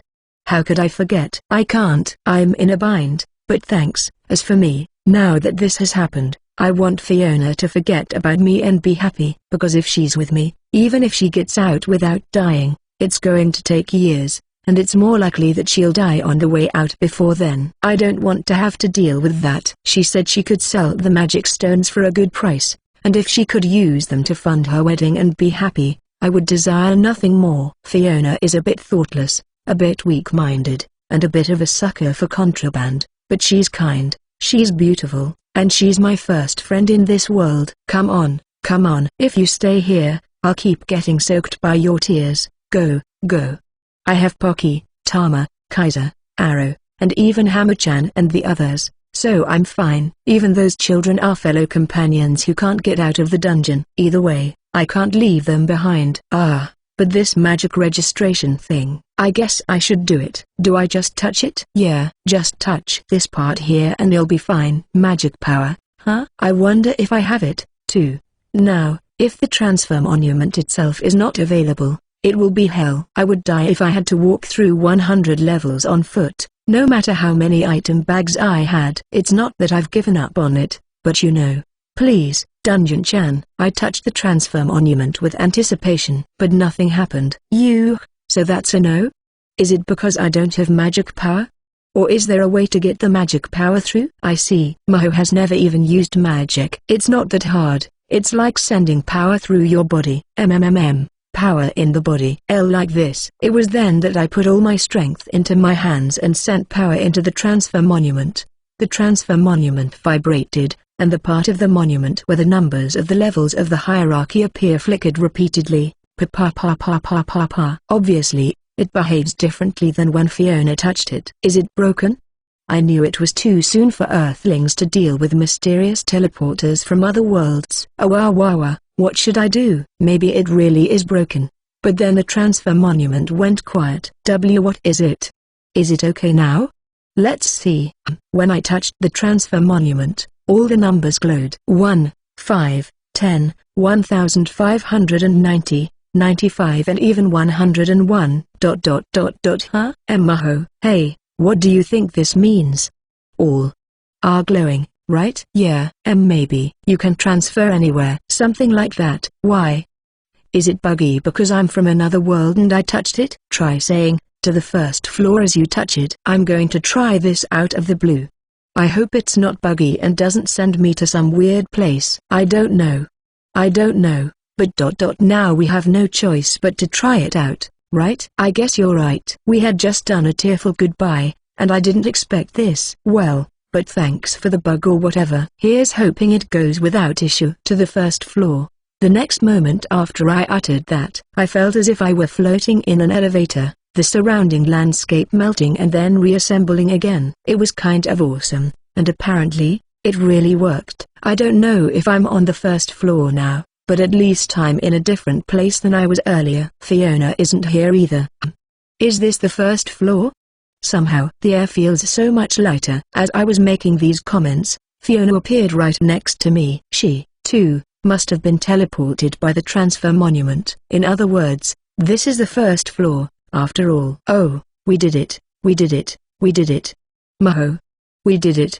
Whoa. Fiona hugged me. She's crying again, but this time it's tears of joy. It still doesn't feel real to me. Wait, are you sure this is the first floor? There are no other explorers or anything. This dungeon is not very popular. There are very few active explorers. I see. Hey, let's go outside, quickly. That's right. Aha. Ahahaha. We laughed for no reason and climbed the stairs right in front of us, still half hugging each other. A dazzling light shone on the staircase. It was much warmer and more dazzling than fluorescent light, than a floodlight, than an LED. A warm, slightly earthy breeze caressed our cheeks outside as we walked through the labyrinth, running up the stairs, skipping 2 steps at a time. Labyrinth Renovation, 024. Episode 24, It's Outside. It's another world. It's outside. This is amazing. It smells. I can feel the wind. The world is alive. I ran around screaming, rolled around on the ground, and soaked up the sunlight with my whole body. Even in another world, The outside was the same. The sunlight, the blue of the sky, the green of the forest, the whiteness of the clouds. The temperature was perfect. It seems that the time we came out of the dungeon was around lunchtime. The sun was almost directly overhead. Fiona. We made it out. Where is the town? Is it close? Let's hurry up and eat some meat. I don't mind fish. I want to eat some fresh vegetables too, don't you? Wahahahaha. Whoa, whoa, whoa. If you say it all at once like that, it's hard to understand. But I do think I'd like to eat meat. The rice balls were delicious, though. I've brought rice, so we can cook it whenever we want. Ahahaha. I want to eat rice with fresh side dishes. My excitement was through the roof, because things went from "I'm sorry, you might not be able to use the transfer monument" to "I guess you can use it after all." My mood literally went sky high after being dropped into an abyss. A full 95 stories high. That's why I couldn't be happier. Above all, what matters is that we were able to go out together. Oh, but now that I think about it, I don't have any kind of citizenship. Do you think it's a bad idea to go into town? Eh? Why? Why won't I be stopped at the entrance and asked questions like "Who are you? Where did you come from? What are you here for?" by a stern-looking guard? Maybe in a really big city, but it's fine where I live. Is that so? There's such a huge dungeon here, so I was picturing it as being a little more developed, but it's not. Well, Fiona also said it was an unpopular dungeon, but it's not just a bit or that kind of level of unpopularity. It's completely empty to begin with, so it's genuinely unpopular. Even so, I can't believe there's not a single person here. There were some buildings around, but it was rather bleak. The area was quiet and there were no people. The labyrinth had a raised ground with a stone-walled entrance, and according to Fiona, this was something that suddenly appeared out of nowhere. The Great Labyrinth of Melquodia was created recently. Well, it's been 5 years now, but it was created suddenly. So, when the first new labyrinth was created after a long time, there was a rush of people at first. They tried their best, but the monsters are strong and it's difficult, so it's not very popular. So, in short, it's not very appetizing, is it? I suppose there are other better places. If you're going to risk your life, there's no need to purposely choose the difficult route. It's a matter of life and death. Even more so if there is nothing nearby. When I looked around, there were a reasonable number of buildings that didn't seem to be used by anyone, and there were also some abandoned buildings that looked like they used to be stalls, or huts, which gave the place a kind of run-down tourist spot feel. Even the main street was fully paved with cobblestones, creating a sense of sadness at the effort that had gone into it. It is indescribably sad. This other world sure is a harsh place. To begin with, why were you hiding in such an unpopular dungeon, Fiona? Didn't I tell you? This is the only place within our territory, and with me being the third daughter, I didn't have anything to do, so I had to make money. What's with all these words that seem to imply a lot of information? Territory? Oh, I see. I'm sorry. I didn't know if I would be saved, so I forgot to tell you. I'm a sort of an aristocrat. Or rather, I'm from the family of the local lord. Is that so? Fiona, you idiot, why didn't you tell me something so important? I mean, what's the point in saying it? Considering the situation. Besides, I'm just Fiona, a mere explorer. Well, I understand what you mean, but I haven't really talked about my life to Fiona either. Well, in a situation in which life or death was at stake, what did it matter which family you were from? Well, then I guess you should go back home and report on your survival. I'll be waiting around somewhere. Why? Come with me. You helped me out, Maho, so I want to thank you. There's no need to thank me. We were able to save each other, so we're even. We didn't save each other. I was helped by you.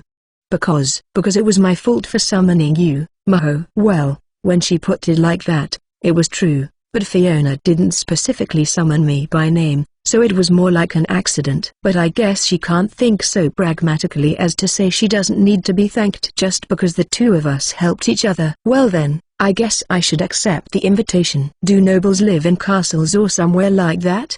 Ha ha ha, I wouldn't live in a castle. It's not like I'm the king. Is that how it works? This calls into question my views on medieval fantasy. So, that means you also have a family name, Fiona, you said that nobles had family names at the beginning, right? Oh, did I not tell you that, too? Well, it's not really a family name, but rather the name of the land that has been ruled by our family for generations. And what is it? Dharma. Sorry, what? Don't you mean my surname? My full name is Fiona Lux Dharma. Fiona's last name was the same as that famous hardware store. It's a town. It's a person. It's another world. Stop it, Maho. This is embarrassing.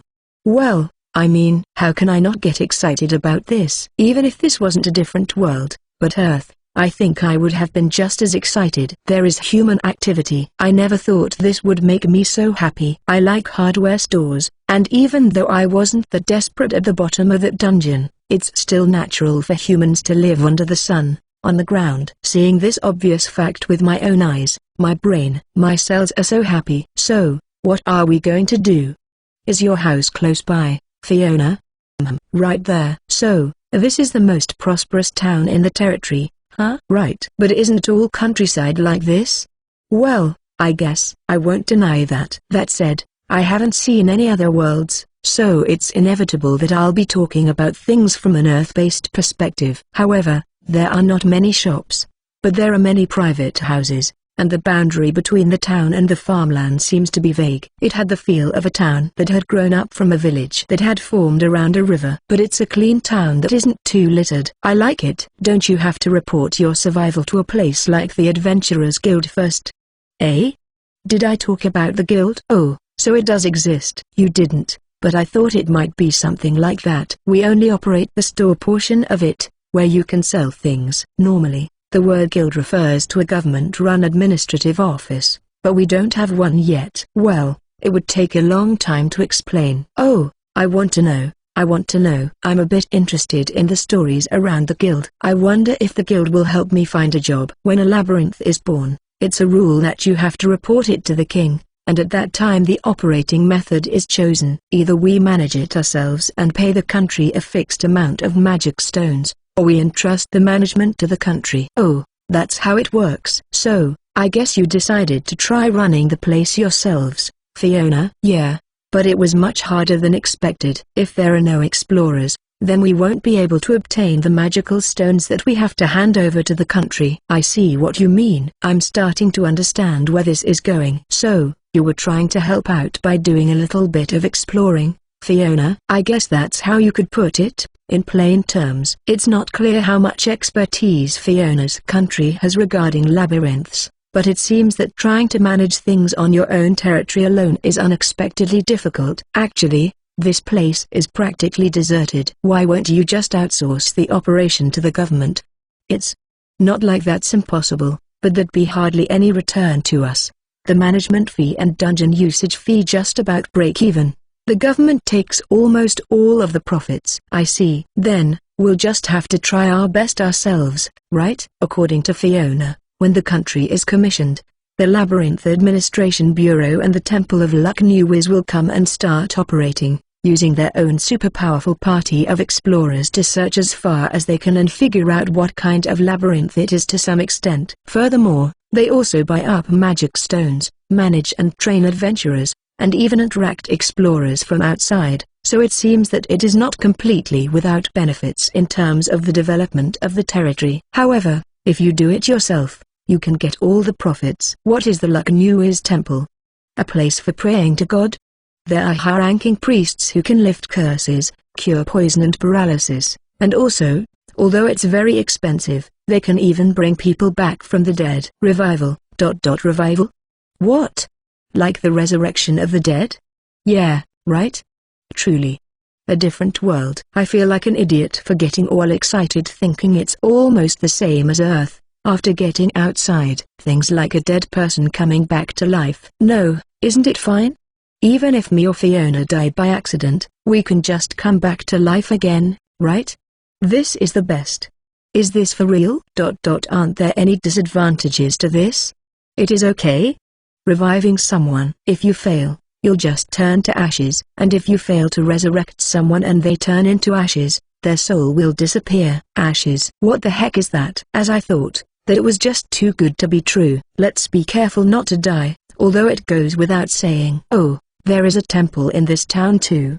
I think I mentioned this before, but they can check how far the labyrinth acclimatization has progressed. But there are no high-ranking priests who can handle revival magic, so when running a dungeon without the involvement of the government, this is actually the biggest problem. If you die from being attacked by a monster, you're gone for good and can't be revived. Dungeon exploration and death go hand in hand. Whether or not you have that insurance would certainly be a big factor. According to Fiona, if you make a large donation and even build a more splendid temple, a high-ranking priest will come. It seems that even if the operation is outsourced to the government just pays for it, so it is a necessary expense in any case. It's a cruel world out there. Labyrinth Renovation, 025. Episode 25, I'm home. Well, we're here, Maho. This is my house. See this? The place that Fiona mentioned was a gate. I could see a cute-looking house on the other side of the gate, so I guess all this is the grounds. Indeed. A noble. All of this is part of your house, Fiona. Looks like I can expect a delicious meal. Leave it to me. It's been a while since I've eaten at home, so I'm also looking forward to it. I wonder how surprised everyone will be. They must think you're definitely dead. However, this is a world where revival exists. Will they really be that surprised? No. Didn't she say there were no high priests in this town? There was no one at the gate, so we just walked straight in. Well, it seems a bit careless, but it would also cost a lot of money to have a gatekeeper there all the time. Fiona was in the dungeon to make money, so maybe they didn't have enough to spare to hire a gatekeeper. Still, it's a huge property. The house itself is a cute, two-story, rather large house. Being a noble with a fiefdom would mean that they are the highest authority in the land, but perhaps it could be said that it is normal in comparison. The gardens, or rather the grounds, are very large, and I think the style of the area is something you don't often see in Japan. Next to the main house, there is a stable and a separate building that looks like a detached guest house. Although there was no one there now, in front of it was a small park-like area with several logs sticking out of the ground. Could it be a training ground or something? This place is huge, as one would expect of a member of the nobility. Even if we're nobles, we've just been in charge of this place since it's been like that for a long time. And there hasn't been a war in ages. So, it's been passed down for generations. If that's the case, they must have a lot of money, but I wonder why the young lady of such a family has become so impoverished that she has to become an explorer. I wonder if nobles don't make much money. As we were talking about such things and about to enter the mansion, our eyes met with those of a tiny maid who was about to take in the laundry outside. She's wearing a maid's outfit, but she's really tiny. She looks like a child in cosplay. That's amazing. Isn't she about junior high school age? A dumbfounded look. Of course. She's looking at Fiona, not me. I see, so this is what that famous deer in the headlights looks is like. Hey, Rona. I'm home. Fiona. Sama. I made it back alive, somehow. Sorry. I made you worry. Fiona-sama. The little maid called Rona ran over and hugged Fiona. Oh, as expected, Fiona is very well liked. I'm proud of her. After that, the maid rushed into the house and went to call the people inside. I'm feeling a little out of place. Speaking of which, how do you plan to explain me? Eh? The one who saved my life. No, I'll let you have that point. But I'm from another world, you know? Shall we use the amnesia setting? Or do we tell the truth? Why not be honest about it? Why do you assume I'm going to lie? I guess that's right. I was being attacked by a mysterious compulsion to follow the established rules of the otherworld genre. They're Fiona's family, so just tell them the truth. That said, there may be some disadvantages.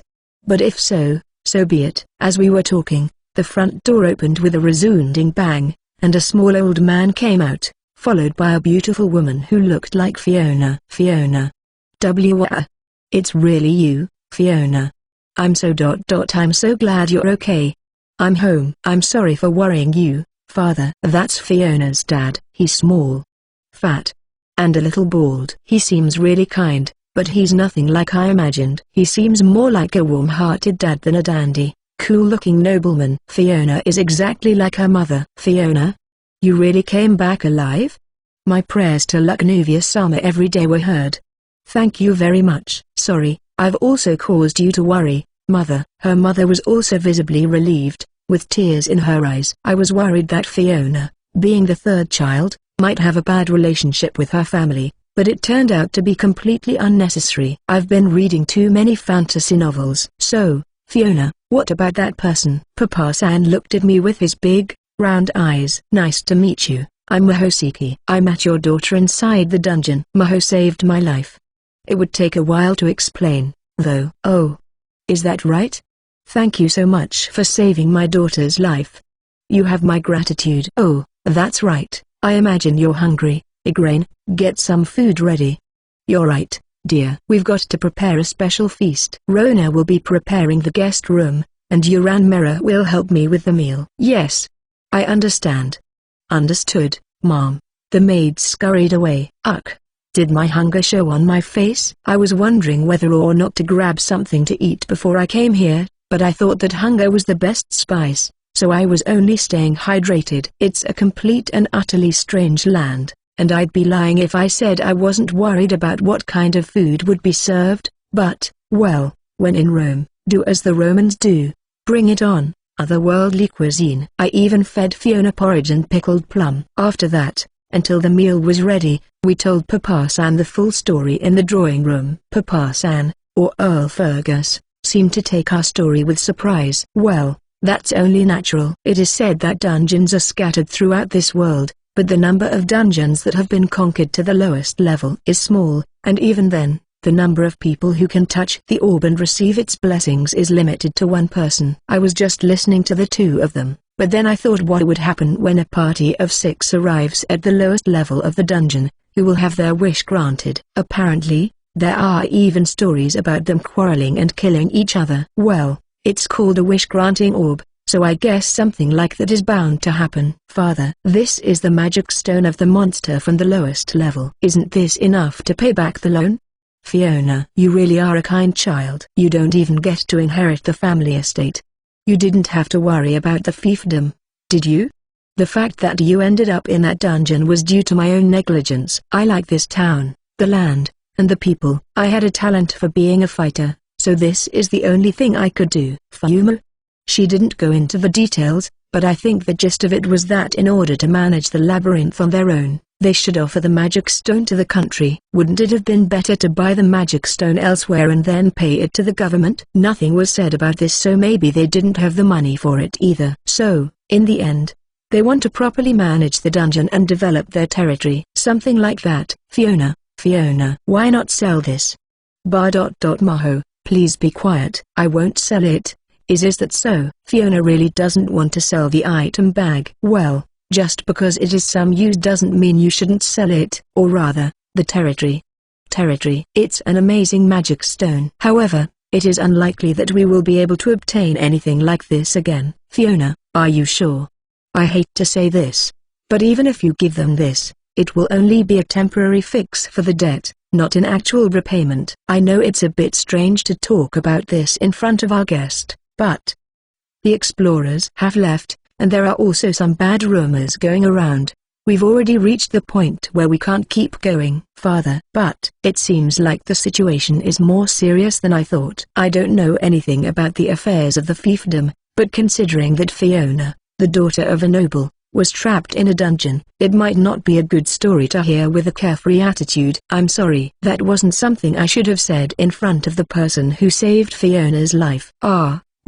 Fiona is my friend. If you're having any problems, maybe I can help. However, even though you saved my daughter's life, this is a family matter. Well, I guess so. I think Papa-san slipped up because he was so happy to have his daughter back. Usually, you would hide that kind of situation. That's probably why Fiona didn't tell me, but I've already heard it. I don't have much to do anyway. Well, I was summoned by Fiona with a request that I help her. I haven't been told what yet. If you leave it to me, I'll help you. Of course, you don't have to pay anything. But that's... well, certainly. I wonder what it is. He seemed very shy and reluctant to say. Labyrinth Renovation, 026. Episode 26. Leave it to me. When I thought of a nobleman, I imagined someone who was imposing and full of confidence, but Papa-san was about the same height as Fiona, and he looked haggard, with his shoulders slumped and lacking in confidence. Maho, Didn't I tell you that I needed money? Ever since the dungeon was built, we've been paying for all sorts of things, like the inns that were in front of the dungeon, or the roads. Oh, those. Do you mean the group of buildings that no one seemed to be using? Yeah. If there were lots of explorers coming to the dungeon, it would have worked out well. But it didn't go as we had hoped. So, all you were left with was debt? Yep. Who did you borrow it from? What do you think will happen if you don't return it? I think the bill will go to the government and we'll face revocation. Revocation? Does that mean you'll lose your noble status? It seems that they borrowed money by taking out a loan from a merchant, but the loan could be collected from the king if the nobleman in question did not pay. Of course, the king would be furious if this happened, and the relevant noble would have their fiefdom confiscated. Apparently, the debt will be collected using the revenue from the fief. So, they have to somehow return the money before that happens. Of course, we can't let that happen, so we have to make the money somehow. But the amount is quite large. How much more is still left? Fiona didn't know the exact amount, but according to Papa-san, it seems that they would have no choice but to sell off their land. Furthermore, because this would only be a temporary fix, their future would ultimately be one of ruin. It looks more serious than I thought. Father is kind, so he doesn't throw food away or collect taxes harshly. But if things continue like this, we might really be shut down. So that's why you were so excited when the magic stone appeared, Fiona. It's all my fault. I was so excited about having a dungeon in our territory that I borrowed an amount of money I didn't know if we could pay back. So, well, I suppose Papa-san was a bit careless, but there's no point in saying that now. Anyway, if you leave it to me, I'll manage somehow. In the end, it's all about money, isn't it?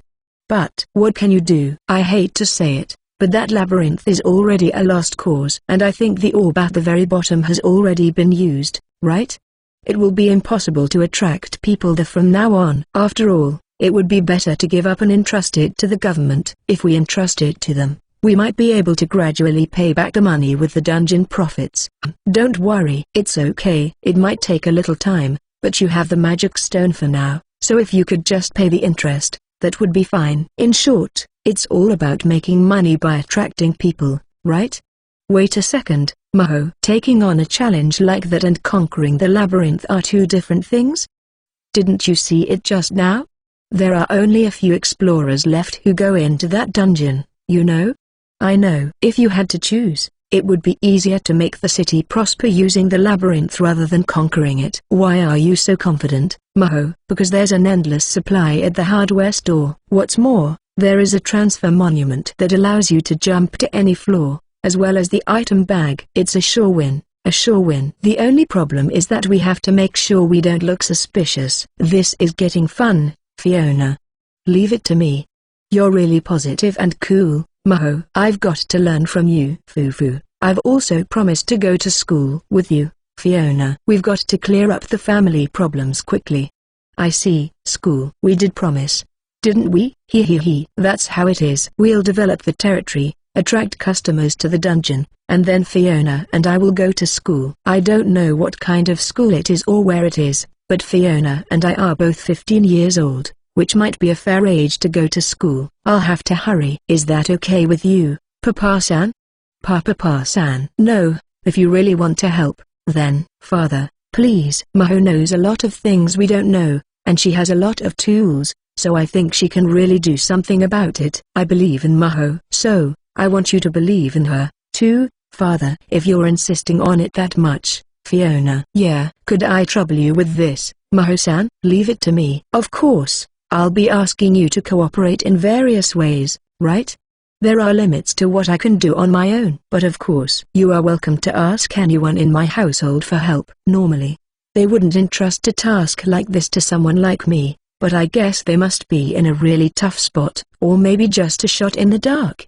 In any case, I guess you can't shake loose a sleeve you don't have. It's helpful that I can borrow people. After all, no matter how many people you have, there will always be a shortage of manpower. Also, there are probably things that I can only do using the name of the Lord, so it's great that Papa-san gave me permission. I'm just a little girl, so I'm sure there will be a lot of things that don't go well. After that, I was invited to a meal with Fiona's family. A sumptuous meal was laid out on a large, single-piece table. The plates were made of wood and pottery.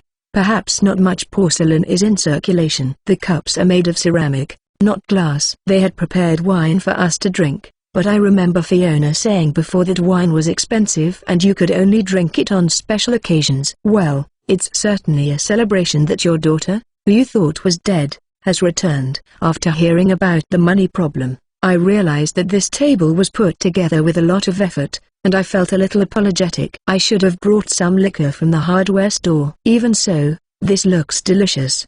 The savory smell of the meat sizzling on the grill tickles my nostrils. My mouth is watering. I feel like I could eat forever. Maho, you don't have to force yourself to eat, okay? I'm the same. I think I might have eaten a bit too much of that delicious food back there. No, no, no, this looks delicious. I'll eat like crazy, you know. Really? I think it's quite different from the food in your world, Maho. Fiona seemed to have a little misconception about the food at the hardware store, having eaten nothing but preserved foods and sweets. We like to eat fresh food as a general rule. Or rather, since we spent so much time together underground, you'd think we'd have almost the same sense of taste. Really, they all look delicious. Oh, are there any rules about table manners? I didn't receive that kind of education, so please forgive me if I make any awkward gestures, okay? How can you say that? Maho, you're much more particular about manners than I am. Maybe it's because when we ate in the dungeon, we made sure to wash our hands and say thanks. Well, it's not really a matter of manners, but... oh well. First and foremost, it's the meat. According to Yura-chan, the maid, the meat had just been butchered. It's simply something that's been sprinkled with salt and herbs and baked in the oven, but it's something you definitely can't eat in the dungeon. The fresh vegetable salad was also a delight. It was drizzled with oil that resembled olive oil, truly a meal fit for nobles. Delicious. It's been a while for me too. It's delicious as always. Fresh ingredients after a long time. Both Fiona and I were very moved, and I even cried a little. I don't have any problems with the food at the hardware store, but it's mainly things like preserved food. Well, when it comes to sweets, I'm never short of them. Thereafter, I was allowed to stay overnight, and the next morning, I decided to go back into the dungeon. I have to look after Pocky, Tama, Kaiser and Arrow. Or rather, I came out with a lot of enthusiasm, but I wonder if it's okay. I'm worried. I wonder if they're okay. Labyrinth Renovation, 027. Episode 27, let's go with safety first. Well, thank you very much for everything. I'm going to go back to the dungeon and plan our future strategy. Well, I'm off then too. Are you coming too, Fiona? Eh? Of course, I am. Is she? Does she need to? I mean, it's been a really long time since she's been home, so it's okay if she just relaxes at home, right? Also, there's no need to go back to that gloomy place, is there? Maho, you're going to help me run the dungeon, right? I'll help too. Or rather, we should be the ones doing it. Really? Of course, I'd like to look around and see things, but it would be reassuring to have you with me, Fiona. I made my calculations and said what I did, but I still have some concerns. The worst thing would be for people to find out about the existence of the infinite inventory of the hardware store. At the moment, only Fiona and I can easily reach the 101st underground floor. But there is a possibility that a high-level adventurer party could reach it. Or rather, should I even think it's possible? I don't know much about the strength of adventurers in this world. However, even if their level increases, it doesn't seem like they'll become all that superhuman. I think Fiona and I are about as strong as an adult man, and I don't think they'll become strong enough to kill a red dragon in a head-on fight. But still, from the 95th floor down, it's harmless. So you can just walk right through. Hey, Fiona. Is it true that there are quite a few towns that make money from dungeons? Yes, there are. The famous places in this area include the Mathers Labyrinth to the north and the Great Labyrinth of Mary Jane to the west. Both of them have a town that revolves around a dungeon, and the towns are run through the efforts of the adventurers and the people who support them. What resources can you obtain in a dungeon? Just magic stones? The magic stones are the greatest, But you can also get materials from monsters that leave corpses behind. And then there are the treasure chests. I've heard that the monsters in Mathers are quite popular, and that you can often find treasure chests even in shallow levels in Mary Jane. So, it's okay to think that explorers make a living by cashing in on things like that, right? You can also use the materials and treasure chest contents yourself without selling them. Oh, it's a rule that you absolutely have to sell the magic stones. The purchase price of magic stones was set for each dungeon, such as how much per weight, and the Great Labyrinth of Melquodia was set to buy at a higher price than anywhere else. Even so, since there are no explorers, there must be other factors involved. What do you do with the magic stones you buy? The king buys them all up. So, I guess the remaining amount is our profit. The king? I think it's to prevent them from flowing to foreign countries. I see, so they're what you would call strategic materials. In a nutshell, the magic stones are energy itself. Dungeons are probably like dangerous, high-paying coal mines. For example, they can be used to start a fire, so they are indeed like coal, or if you wanted to be precise, they could be used like kerosene in terms of energy efficiency. Maybe. It seems that they can even generate water. So the magic stones are a kind of all-purpose energy source. I guess they're important for military purposes too, like beam weapons and stuff. I don't know what a beam is, but it seems like they are used for big spells. I don't know the details, though. Fume. So, getting people together in the dungeon means that the country will also be prosperous, right? Strictly speaking, it doesn't matter to me what happens to the country, as long as Fiona's territory improves. But if this place becomes rich, the surrounding areas will inevitably also receive the benefits of that wealth. Well, before that, we have to pay off the debt. Fiona and I walked the path to the dungeon, through the town, through the scattered farming villages. The distance was a bit far, so it might be nice if they fixed up the horse-drawn carriages. But still, management. I wonder why the government lets people choose whether to do it themselves or outsource it.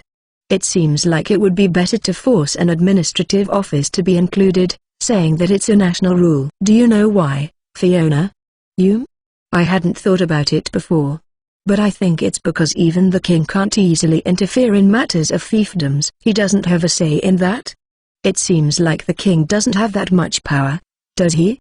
Rather than power, I think he doesn't want to go to the trouble of bothering with his vassals' fiefdoms. There's only one king, so he's very busy. If they really lacked management skills, he would probably interfere, but for now, he's been running things normally except for the dungeons, so there's no need to worry. I see. In dungeons, you can collect things like magic stones, so they're basically like mines. It might be an important asset, but that didn't mean the government would go alright, I'll be taking this, after a fief announced finding one. That being the case, you could say that you should manage it yourself from the start. Not necessarily a mine or a dungeon, but the same could be said for a farm or a fishing ground, because they are all just resources. When I thought of a dungeon, I thought of something much more than that, but perhaps that is the bias of a non-fantasy human from Earth. Although you can choose one or the other, there is no option to leave the dungeon as it is after it has spawned. If that's the case, it's a given that you'll outsource the management. You have to keep the dungeon under control. Does that mean it's bad if you leave it alone?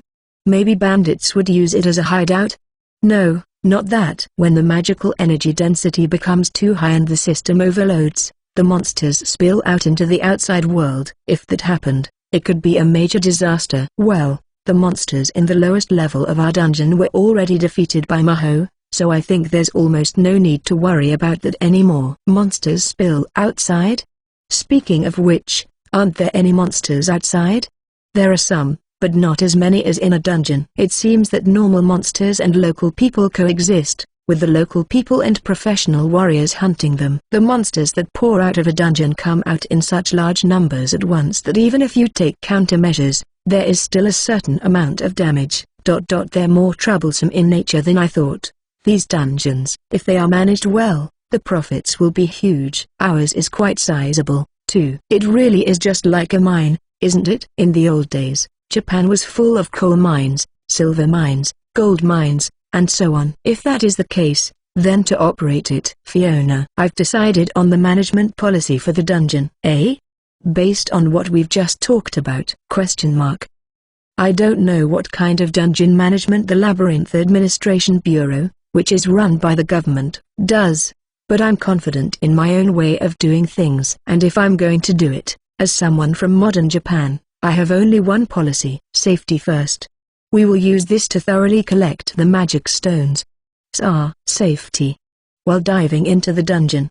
Well, I don't think it's 100% safe, but I believe there are many measures that can be taken. Or rather, if people keep dying and the dungeons are too difficult and not worth it, they'll just end up being deserted like this one, right? It's better to be able to easily earn money. If we can make that happen, we'll definitely be able to get people to come. Well, of course, it's better if we can do that, but how? So, as for how to do it, I'll put it together later, but it'll work out somehow. I mean, we have our very own hardware store. If we just need people together, we can do it with the sheer power of quantity. Without doubt. After all, we can prepare almost unlimited amounts of food and almost unlimited amounts of alcohol. But doing that won't make anyone happy. The main purpose has to be to attract explorers. There's no point in having a hardware store that ruins people's lives. Without going too far, in a natural, unremarkable way, we need to identify a route that is plain, reliable, stable, and not suspicious. Fiona. Of course, the existence of the hardware store is a given, but the fact that we've cleared the lowest level and everything around it must remain a secret, because a dungeon that's already been cleared is not very appealing. I know that, but what about you, Maho? Let's just pretend we're distant relatives, or maybe some secret child that had to be kept a secret?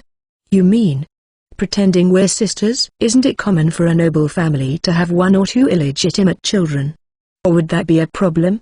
But who am I? I think it's better to have some of the details set, to a certain extent. I'm the only one who knows what's in the hardware store, and Fiona will have to take a supporting role, so I think she'll stand out even if she doesn't want to. I'd have to ask father and mother about that, probably. But then that means you'd become my sister, Maho. A little sister, huh? Eh? Wouldn't I be the older sister?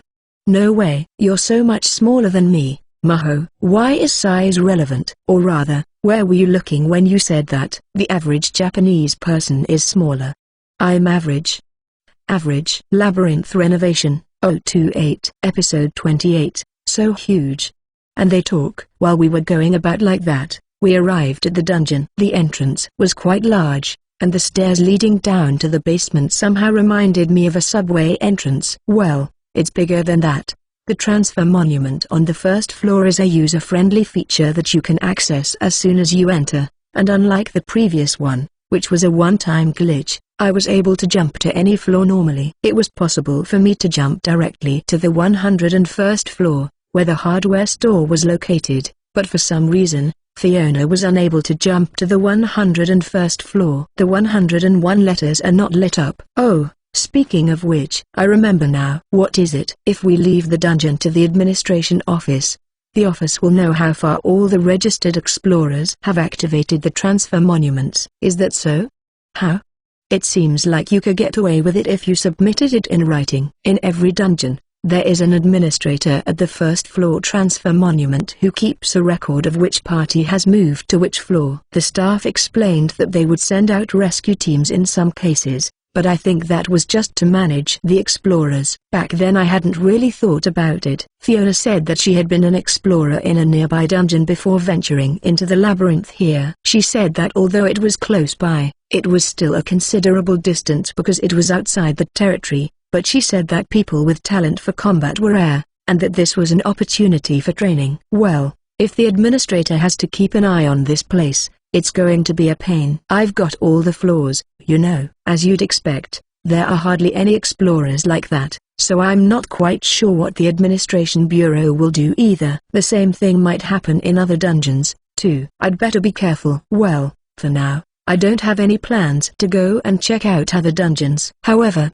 it seems like it would be better to keep it in mind. Fiona and I traveled to the 95th underground floor. From there, we went down to the 101st floor, which is the floor where the hardware store is located. Well, I wonder how Pocky and the others are doing? Yeah, or rather, can't you hear something? We were on the 95th floor. There's no way there's anyone else here. but I can definitely hear something. It sounds like someone was running up the stairs at a furious pace. You're finally back, Master. Wah, pet me, Bra. Running up the stairs at a tremendous speed were 3 huge monsters. They clung to us without warning. We were caught off guard. Wait. Did I hear Master? Wait a minute. Who are you? Look, Fiona was so surprised she froze in place. Master, don't you recognize us? Nyan? Gah. No, I can tell. I mean, I kind of figured it out. I can tell by the vibe. These are Pocky, Akita dog, Tama, Bengal cat, and Kaiser, bearded dragon. No, but why are you guys like that? Even if it's a fantasy world, isn't this a bit too fantastical? After all, they are now so huge that they could swallow a human whole, or, to put it another way, they are the size of a giant monster. Let alone lions. Pocky and Tama are bigger than polar bears, and Kaiser is like a little dragon. They were all cute pets, at least until we left the dungeon. Why? I mean, it's not that I don't think they're cute now. I was just surprised. We ate Master's stones, eh? The ones that were on the futon. The magic stones? Magic stones from a dragon, water dragon, and doppelganger. As for my share, the ones Fiona gave me were left near the futon to be admired, but I never thought they would be eaten. Why would you eat something like that? Because I knew, by eating it, you can become stronger, smarter, bigger, and tougher. So, that's how it is. Nothing I could do if they knew it. Wait, can I do nothing? Well, if it's the result of what these children themselves wanted, then it's okay, right? Fiona, did you know? I didn't know that the magic stones had such an effect. Fiona was completely frozen as Pocky licked her cheek. Looks like it'll be a while before she's back. Well, if this is what happens because of the magic stones, it wouldn't be strange if there were similar ones outside, too. I wonder if it's something like changing class from an animal from Earth to an animal of another world. Then, if I eat a magic stone, will I become a superhuman? No, in this case, maybe I'll become a demon? I should probably stop thinking that. Even so, that's incredible. I mean, Kaiser was in a cage, and I didn't give him any stones. Yes. I gave it to him. Also to Arrow. Pocky raised her right paw in the air energetically as she said that. So cute. By the way, Pocky is a female. I named her too carelessly since Pocky is usually a male name. What happened to Arrow? He's grown so big, so we moved him to the pool over there. The pool over there? Pocky pointed at the stairs with her finger, or rather, her paw. Was there a pool at the end of the stairs? It looks like a big lake. That's where the water dragon was. Was the water quality okay? He's totally fine. He said it was much cleaner and more invigorating than the water in the aquarium. Is it because it's like groundwater? No, because he ate the magic stone and evolved into something monster-like. He probably won't be fazed by things like water quality. Besides, that water is special, with hidden magical powers. Is the dungeon water imbued with magical powers? Maybe I should check the water quality with a test kit. Well, there's so much water available to sell at the hardware store, so there's probably no need to go to the trouble of using that water for anything. Anyway, now I can stay with you forever, Master. Woof. I'll come with you too, Nyan. Gah. The 3 of them kept following me. Not sure if I should call them pets anymore, considering they all are huge. I wonder what this is. Does that mean they became magical beasts by eating magic stones? What was the big dog monster's name? Orthrus? Then Tama would be. Was there ever a large cat monster? No clue. As for Kaiser, I'm not sure if I should call him a dragon or just a very large lizard. Is the reason why he only says Gah because of the difference in their original intelligence? By the way, Fiona is still frozen in place. Hey, it's about time you booted up. When I unleashed my chop, Fiona finally rebooted. Mo monster. The monster is talking! ! I'm not a monster. Woof. Nyan. Gah. Fiuma. Judging from Fiona's reaction, does that mean there are no talking animals in this world? I just accepted it, thinking well, it's a fantasy world. But Fiona was actually more surprised than I was. In a world where dragons and doppelgangers appear, is this really that surprising? Pocky, Tama, and Kaiser have all changed a little, but that's all, you say. So, this is a common thing in Maho's world. No, Not at all. How can there be such a huge dog cat lizard? Master. It's me. It's me. Arrow. Master. Splash. And a golden fish appeared from the water's surface. It's the Arowana, Arrow, in monster form. Still, it's huge. Isn't it about the same size as the water dragon? You've grown so big, Arrow. An Arowana of your size would have a retail price of at least 1 billion yen on Earth. Retail price? Yeah, I'm talking about you. You're a fish, but you can talk. Even though Kaiser can't speak, I can speak. So, he can talk. Was he just shy? Come to think of it, are you guys okay on food? There's an infinite stock at the hardware store, so I think it'll be okay. Food. The bags for dogs and cats are sold in a fairly large size, so that's fine, but it might be a bit difficult for Kaiser and Arrow, especially Arrow. This is not on the level of just eating a whole pig every day. Yeah, come to think of it, I'm not hungry. Everyone else too? They all nodded their heads vigorously. Apparently, they don't need to eat. It's probably true, because Pocky, the Akita dog who is the personification of appetite, doesn't seem to get hungry. Why? They're also unusually large, so it's natural to think they've been transformed into monsters. And yet, these monsters weren't eating anything in particular. Then, it would mean that monsters don't need to eat. Maybe? What do you think, Fiona? I wonder if they'll get hungry eventually. I don't know. What if their monster instincts suddenly awake and they eat us?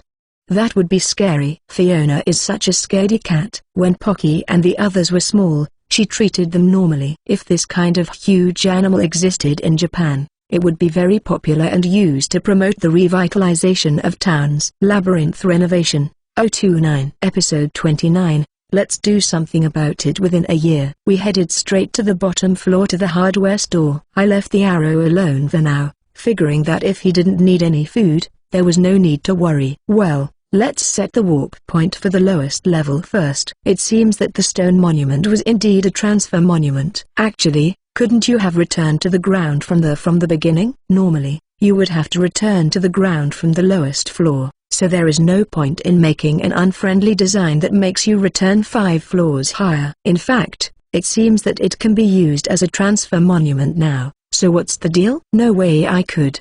I tried so many times. You saw me doing it, Maho. Sorry. Of course, you'd try it, right?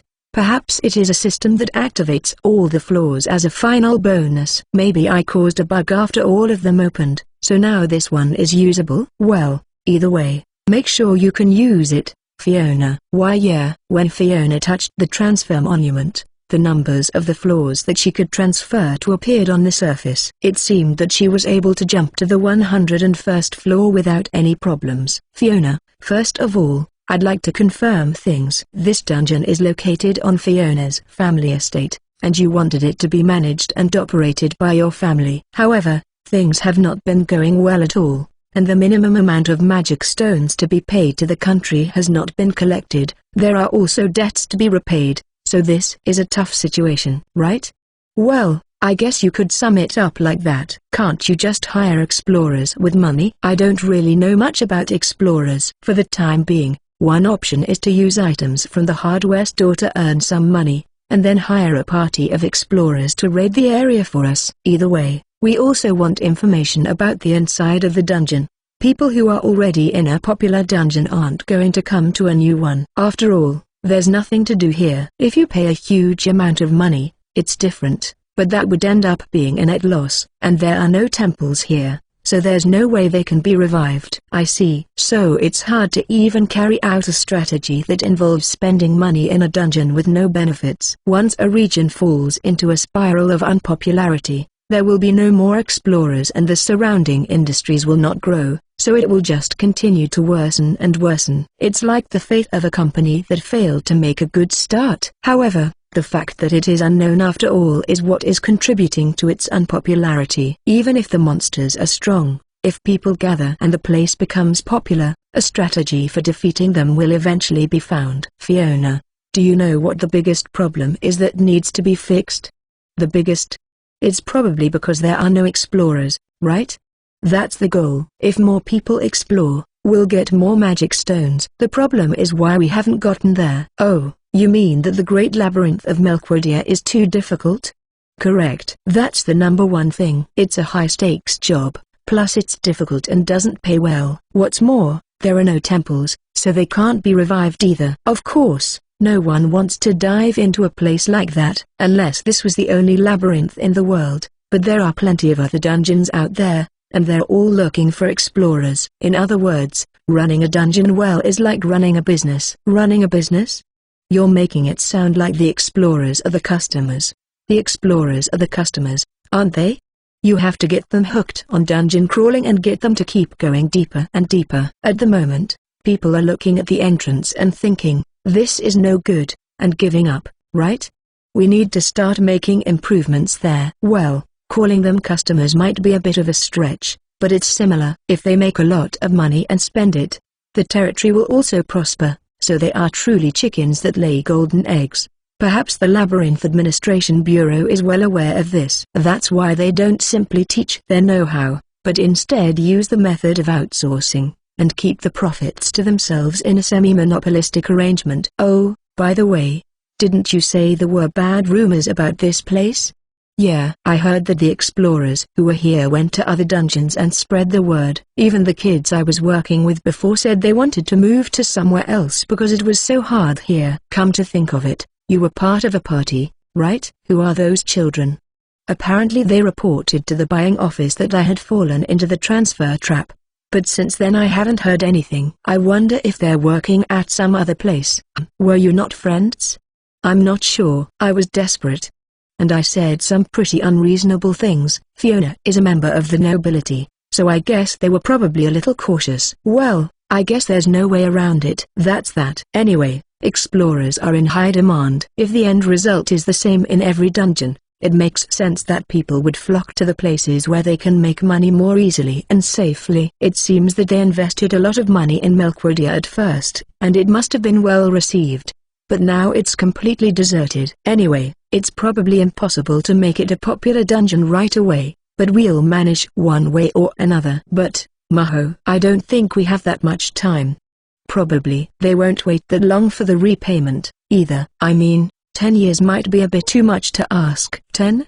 There's no way that would be necessary. So, how long? About 5 years.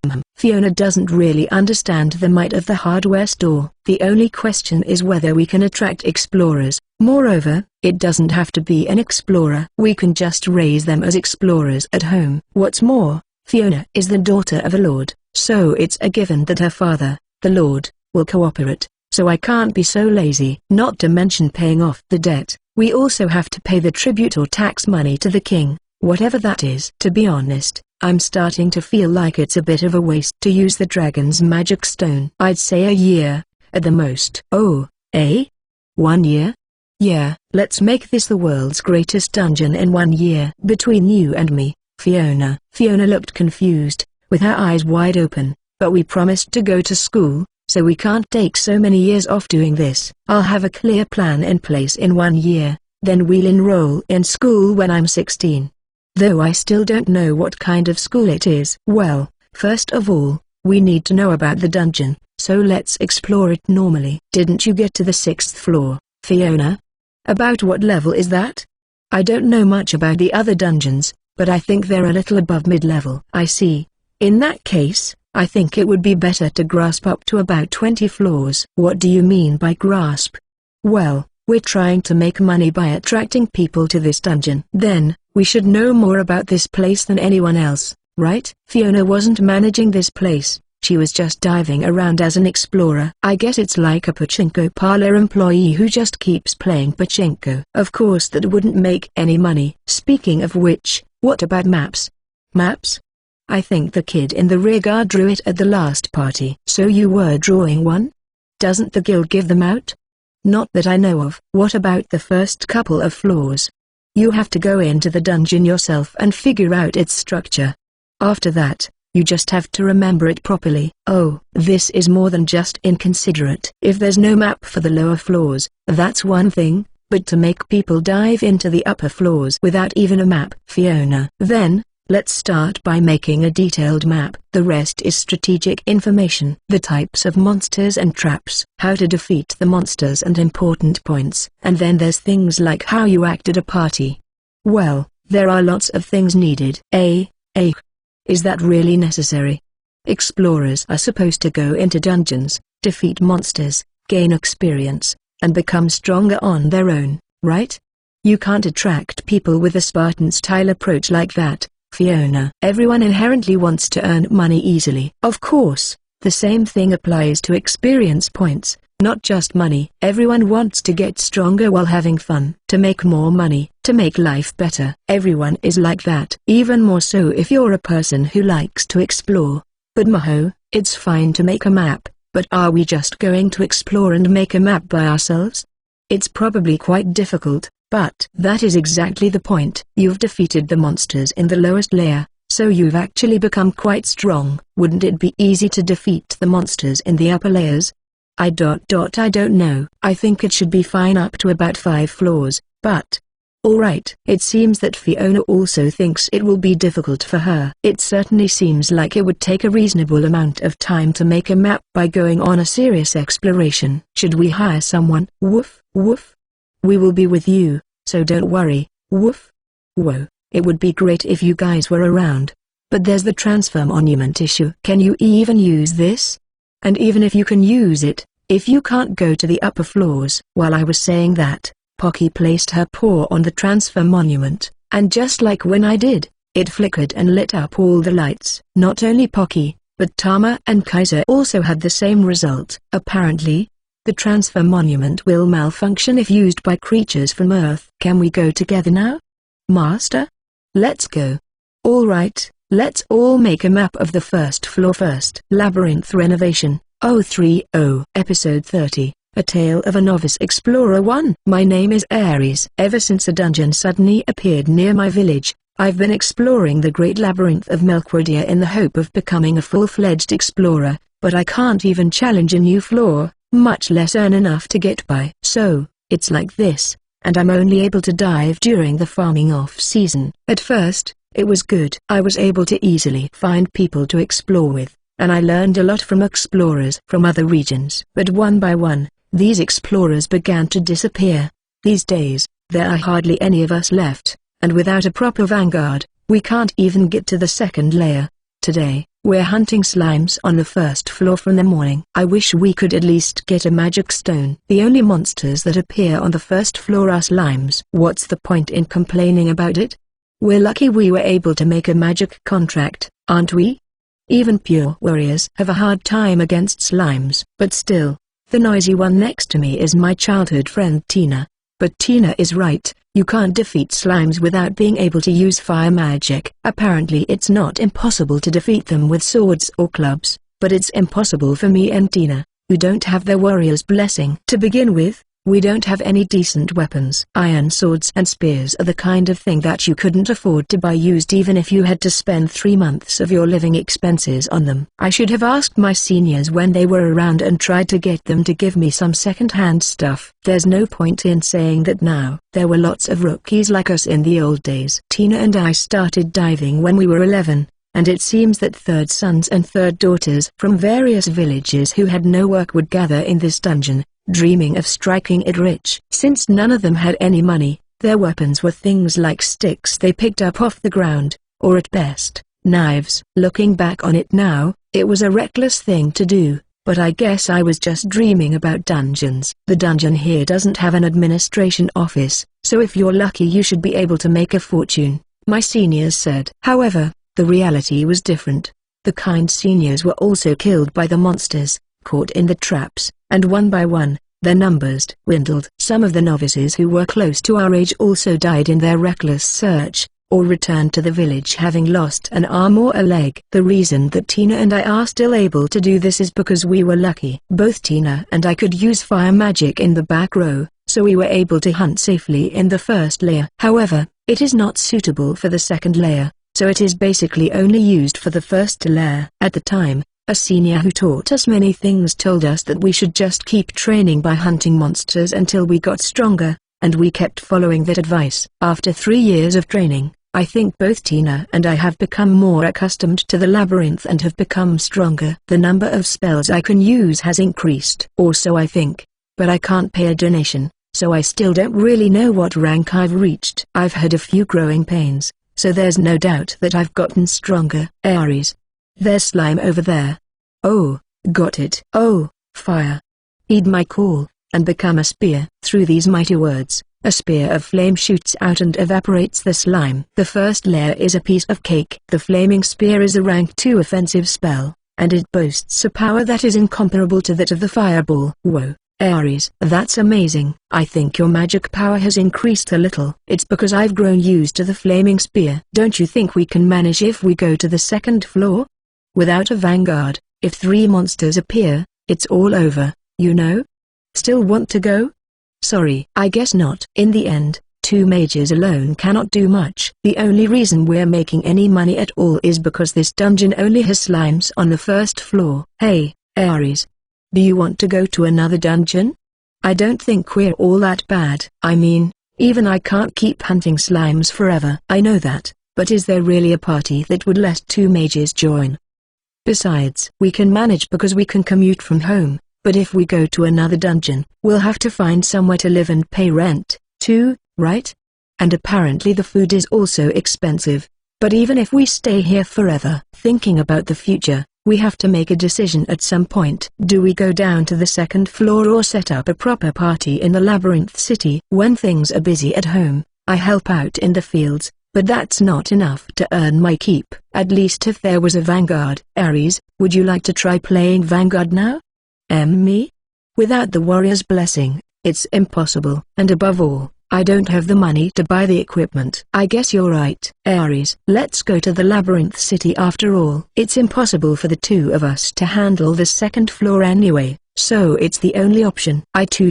When I think about the future, I know things can't continue like this. I think that if we work hard together, it will definitely work out, right? Tina's face looked very pensive. I too know that things can't go on like this, but I'm also worried about whether we, as novices, will be able to make it in the Labyrinth City. I've heard from a senior explorer before that many novice explorers are deceived by malicious explorers and end up being used as bait and dying. However, it seems that well-managed dungeons are not as unwelcoming as this one. Some temples can even revive the dead. Weapons and armor are sold cheaply. Guilds do their jobs properly, and if there are explorers who don't return, search parties are even formed. To be frank, this place, the Great Labyrinth of Melquodia, is a dungeon that is already over. There are sporadic cases of new explorers arriving, but they either get eaten by slimes on the first floor or never come back after diving to the second floor. If we stay here, we might end up like them. Should I tell my parents? I think they'd be happy about it. I'll try talking to mine too. Neither I nor Tina can stay at our parents' house forever. There will come a time when you will have to make a decision. And that was today. That's all. When this dungeon was created, I could still dream. You can get stronger, earn money, eat good food, and even build a house. That kind of dream. But in reality, there are only 1 or 2 other groups of explorers in the dungeon, and they are just scraping by day to day, barely making enough money to survive. As if to blow away any worries about the future, Tina used her magic to evaporate the slime. We entered the dungeon in the morning and I think we killed about 10 slimes in total. Our magic power is almost at its limit. Shall we go home soon? We didn't get any magic stones, but we got 2 slime crystals, so it should be enough to pay for dinner. Oh. Why are explorers such poor earners?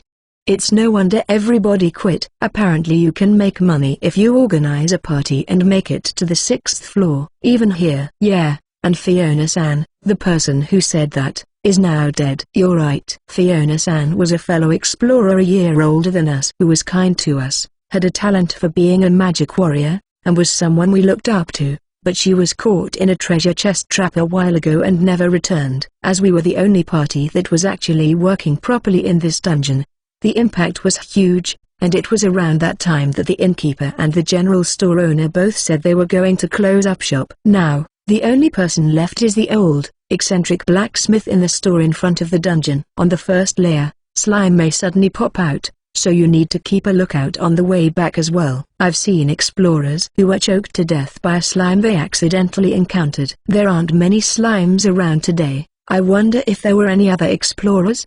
There's no one else hunting on the first floor beside us, right? But doesn't it feel a little different? Tina's words made my skin crawl. The senior explorers often said that in dungeons, the people who are insensitive to these changes are the first to die. What should we do? Well, we've come quite a way today, so we'll just have to leave as usual. And then it happened. In the distance, a thundering roar like that of a beast struck my ear. There were sporadic sounds of something being struck, like a drum. What is it? Could it be that this is the thing called labyrinth collapse? They said that if there are no explorers in the dungeon, the monsters will spill out from the lower levels. But it's not been that long since this place was created, so it's still okay. Even while they were arguing, the sound was getting closer. The footsteps of several monsters were definitely coming this way. Was it me or Tina who uttered those sigh-like words? What appeared around the corner was a four-legged, giant dog-like monster. Following closely behind was a magical beast that looked like a cat. And behind that, a giant lizard. No, that's probably a mythical creature called a dragon. It's over. There was a thud next to me. Tina was so startled that she fell to the ground. My magic is, if I push myself, I wonder if I can manage 2 more shots. Tina can't be relied on for help. There's no way to escape. While I was thinking about this, the 3 monsters came towards me with an air of leisure. Huge. It's not a size that humans can deal with. So there are monsters like this in the lower levels. If I had known, I would have gone straight to the Labyrinth City. Labyrinth Renovation. 031. Episode 31. A Tale of a Novice Explorer 2. I lost the courage to resist and just looked up at the huge monster blankly. The monster was strangely not attacking and was making mysterious movements, such as looking back or over here. Does it intend to play with us without killing us right away? Damn it. I refuse to be killed so easily. I'll make it take at least 1 blow. The next moment, I mustered up my courage, raised my magical power, and tried to cast a spell. I heard the sound of a human voice. What's wrong? Is anybody there? Aren't those Aries-kun and Tina-chan? Are you exploring again today? 2 explorers appeared from behind the 3 monsters, in a light-hearted manner. They approached us as if they didn't think the monsters were a threat at all. What's more, one of them seems to know us, but it's dark and we can't tell from their voices alone. Who is it? Oh, they must have been surprised to see these little ones. That's why I told you. They'll mistake them for monsters. You said it was okay because there was no one else here, Fiona. I don't remember that. To my surprise, one of the 2 was Fiona-san, a senior explorer who was supposed to be dead. The other person was someone I had never seen before, but it seemed like they were quite close. Sorry, we scared you both. Didn't we? These children are our companions, so don't worry. See companions. These monsters. No, more importantly, Fiona-san. You're alive. Ah, yeah. Somehow. Are the 2 of you still working hard on the first layer? Yes, we don't have any companions, but since then, we've been able to use 2nd-tier magic. Me and Tina. 2nd tier? It's amazing that you've managed to get that far in just the first layer. You 2 are very talented. If this place was more popular, I think it wouldn't be a dream for you to become high-ranking explorers. Fiona-san says that. But apart from the time when I was invited to join the stray party, I've been stuck in the first layer for 3 years. I think anyone would gain the necessary skills by doing that much. I don't think we lack talent, but the reality is that we're still only in the first layer. Back then, those who were truly talented would quickly descend to the 6th layer and even reach the 3rd tier in magic. Hey, Fiona. Are they your friends? Introduce me to the black-haired girl with Fiona-san says. From the looks of it, I think she's the same age as us or younger. She was so neat and tidy that she didn't look like an explorer, and her clothes were unlike anything I had ever seen before. Perhaps she is not an explorer, but rather a wealthy young lady. Ah, this is Maho. I think you'll have lots of chances to talk with her, so please teach her all sorts of things. I am Mahosiki. You said earlier that you only operate on the first layer. Why is that? If she's asking this, she's probably not an explorer. The fact that Melquodia suddenly becomes difficult from the 2nd layer is something they will tell you at the purchase place. The 2nd layer is where groups of goblins appear. Tina and I are both magicians, so we can't deal with them. I see. So the second layer consists of goblins. Fumo? How many of them appear in a group? How big are the goblins? Are they strong? Maho asked all sorts of questions that even Fiona-san knew the answers to. Tina and I answered, but I wondered why she wanted to know such things. Even so, she has a surname, so maybe she's a noble? I've heard that even nobles sometimes train in dungeons. Or rather, what are these three huge monsters? She said they were companions, and they seem to be very fond of Maho. Phew. Thank you for the valuable information. I asked Fiona, and I thought the key was what to do with the second layer. I'm starting to get a rough idea of what I want to do. Hey, you guys will be able to make money easily soon, so look forward to it. Ah, but we were talking about moving to another dungeon. That's a waste. Why not give it another month or so, just to see? But we're just Asukan, Tina-chan, if you don't mind, would you believe me? From now on, this dungeon will change. No, I intend to change it. You too, Fiona-san. What does she mean by changing the dungeon? The management here is terrible, according to an explorer who came from elsewhere before, so I wonder if that's what's going to change. Looking over, Tina also looks puzzled. I've heard that the difficulty level of a dungeon is determined at the time it is generated and cannot be changed afterward, so there are good dungeons and bad dungeons. And this is a terrible dungeon. At this point, I don't think there's anything you can do about it. Hey, Fiona. It seems like they don't believe us at all. Well, that's obvious. Even I'm still half skeptical. Don't say such things again. Well, I guess the results will speak for themselves. Something like that. Oh, right. Hey boy, there was a treasure chest over there, you know? That type of treasure chest doesn't have any traps, so you can open it safely. If you don't believe me, just take the whole box up to the ground. Maho, are you really going to tell me that? It's called the first time service. We have to take good care of our customers. They're going to be regulars now. Yeah, well, it's fine. Aries-kun, Tina-chan. The story about the treasure chest is true, so if you have time, try picking it up. Alright. Fiona-san and Maho-san said that and left. In the end, I couldn't ask about the three giant monsters. So Fiona-san was alive. Somehow, she seemed much brighter. Oh, that's what I thought too. That person seemed really serious, but I wonder if she's a friend. I think you're right. She was a mysterious person. So, Aries, what should we do? What do you mean with what should we do? Which thing? Both. Going to get the treasure chest? Staying in this dungeon? By both. They were speaking about these two matters. Let's look for the treasure chest first. You can use magic about 2 more times, right? A little further back, at the end of the path, there really was a treasure chest. I've never seen that shape before. We've been here for 3 years. We've seen a treasure chest or two. The treasures found in the upper levels are nothing but junk, and there are often traps set up. The risk isn't worth it, so we've never opened them. Traps? They said there wasn't one. I wonder if it's true. I don't think Fiona-san would lie, so it should be fine. Anyway, I've never seen a box like that before.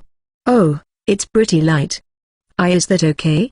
They said we could take the whole box home. Let's take it slow and open it over there. Is it really going to be okay? Tina looks uneasy, but she has never seen a treasure chest like this before. The surface is smooth and sturdy, yet incredibly light, so even someone like me who doesn't have the warrior's blessing can carry it with ease. Just based on the weight, I don't expect much from the contents, but the box itself looks like it could be worth some money. Once outside the dungeon, we opened the chest in the field. Oh, wow.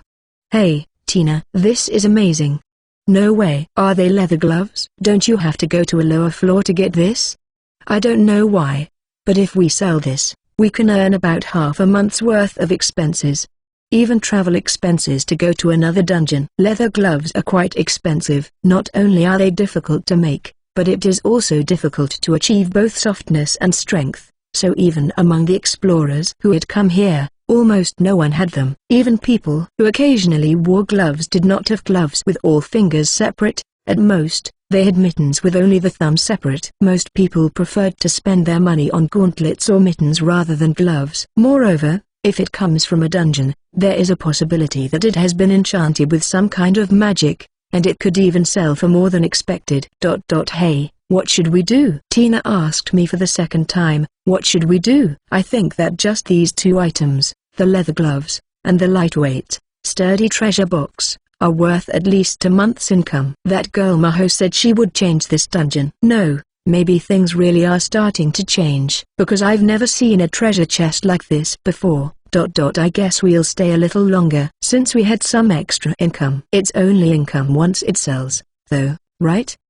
But I agree. I also want to believe in Fiona-san and Maho-san. We've been here for so long, after all. Yeah, that's right. If I hear that it became popular after we split up, I'll want to die. So we decided to stay in Milkwodia, and just a few weeks later, we learned that this decision was not a mistake. Labyrinth renovation. 032. Episode 32, Let's Make a Map. The first layer's exploration with Pocky, Tama, and Kaiser was a piece of cake. The monsters on the first floor are mysterious soft creatures called slimes, and they are not just ordinary monsters but can only be defeated by magic. However, for some reason, Pocky, Tama, and Kaiser all started saying that they could breathe fire, so when they encountered the slimes, they immediately vaporized them. Slimes are mostly made up of water, and as their name suggests, they move around like amoebas. They are about 50 centimeters in diameter. Sometimes they stick to walls or ceilings, and if you don't notice them, they can suddenly jump out and suffocate you. Even if they're almost useless,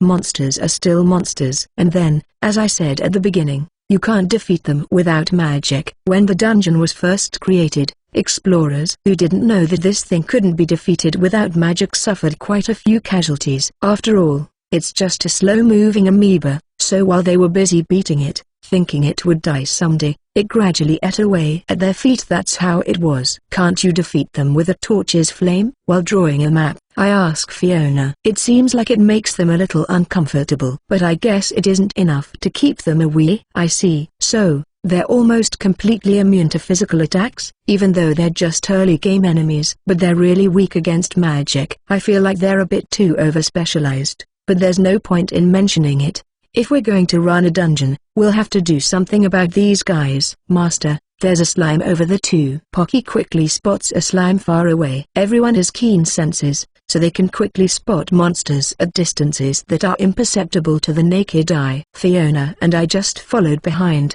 drawing a map. A single fire breath takes out any slime. Maybe we should just have these children get magic stones from a deeper layer. Fiona. What are you talking about?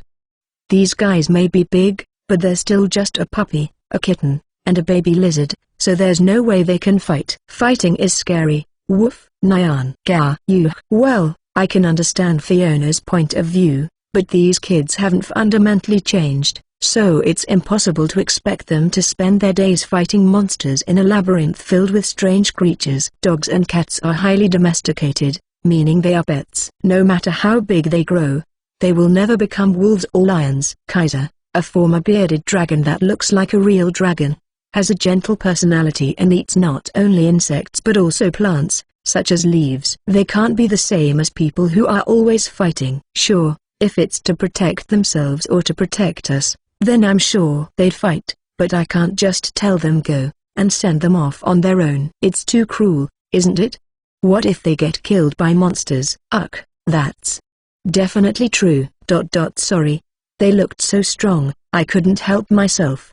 Besides, I have a more important role in mind for these kids. Role? Yeah. There's a jobs for these kids. Well, it's still a secret. It's still in the planning phase. Anyway, making maps is surprisingly difficult. To begin with, it's not like in a dungeon game where all the passages are the same size. The width of the passages and the height of the ceilings vary quite a bit. Certainly, in this case, maps may not be widely used. Fiona says that even within the same floor, there are places where the terrain intersects, and if that happens, it would require considerable skill to draw on a paper map. Maps are good, but I think it's better to consider other means as well. Hey, Fiona, how about putting up floor plans and signs in the dungeon, or writing stairs this way on a wall? I think it's a good idea. Or rather, it's not possible to use the dungeon as it is. We should modify it to suit our needs and turn it into a place where we can make money. If you put something like that in the dungeon, it'll just get absorbed right away, won't it? Human corpses aren't absorbed while their souls still remain. but objects probably won't even last today. Ah. Really? Isn't that strange? It's strange, but that's how dungeons work. You may not have known this, Maho, but it's common knowledge in dungeons. No, no, no, Fiona-kun. Are you forgetting that everything is still lying around on the bottom floor, like the bathtub and chairs? The trash in the dragon room, the lighting equipment in the gecko room, and even the pump in the water dragon room are all still there, aren't they? That's right. I wonder why. Does that mean that anything from the hardware store won't be absorbed? Probably so, right? Then there's no problem. Let's start customizing. It will be the only dungeon in the world built by human hands. It's a jackpot, surely. Then, I'll install this here as a treasure chest. We are setting up treasure chests. That means luring explorers by deceiving them. No, the box and its contents are definitely from the dungeon, so it's fine. I just changed their positions a little. Normally, you would have to go all the way to the bottom to get this treasure, but now you can pick it up on the first floor, so it's a big score for explorers. Well, we'll figure out how to proceed in actuality as we go along, but it seems that there are still a few explorers working hard in Melquodia, so they'll get the early bird advantage. The first floor itself is not that large, and there are several large rooms, so I was able to complete the map in a few hours. On the way back, we ran into two young explorers, a boy and a girl, whom Fiona seemed to know, so we told them where to find the treasure chest. They said they were planning to move to another dungeon, so I have to let them know that this place is going to become a lucrative dungeon. Or rather, moving to another place at this point would be a huge loss. Labyrinth renovation. 033. Episode 33.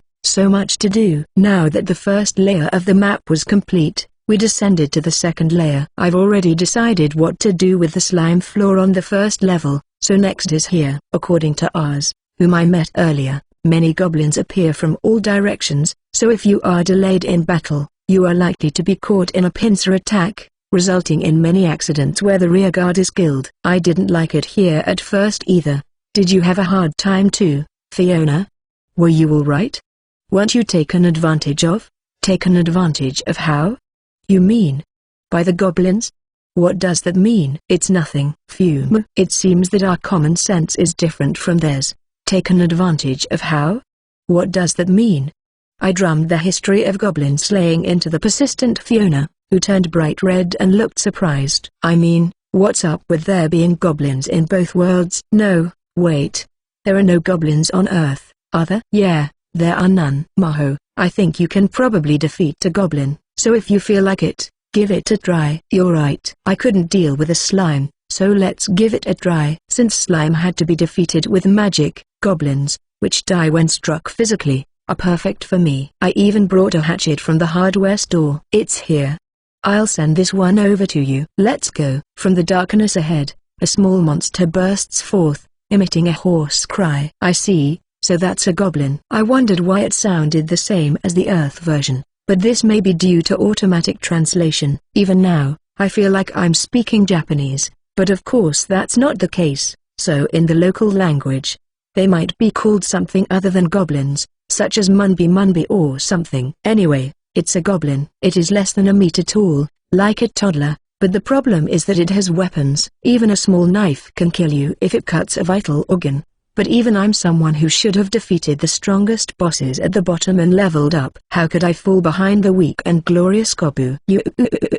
I raised my hatchet to fight the goblin. However, the goblin never made it to me. A large shadow passed by me. Jaya Jaya Jaya, Pi, Jaya, Hin.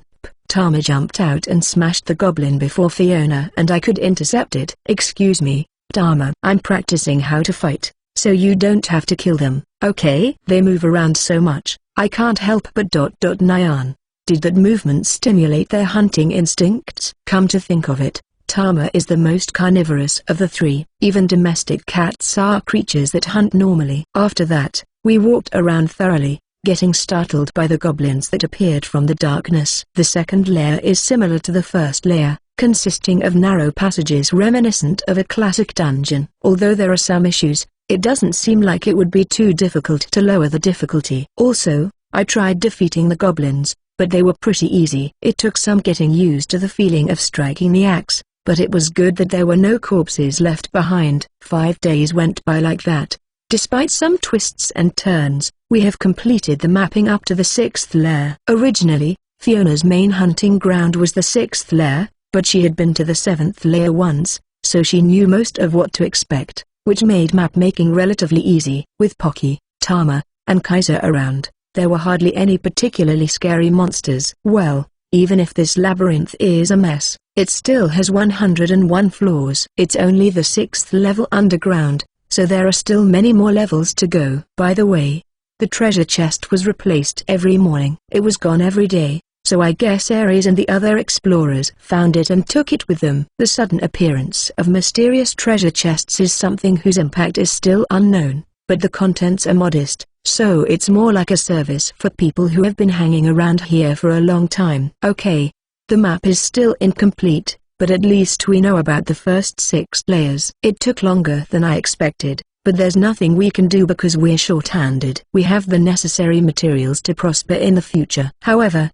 it's just me and Fiona. That's how things are. Securing manpower is an urgent task. Fiona will have to find someone to help us. We need to set up a proper guild, right? Ugh, so much to do. Is there really a lot to do? Yes, there is.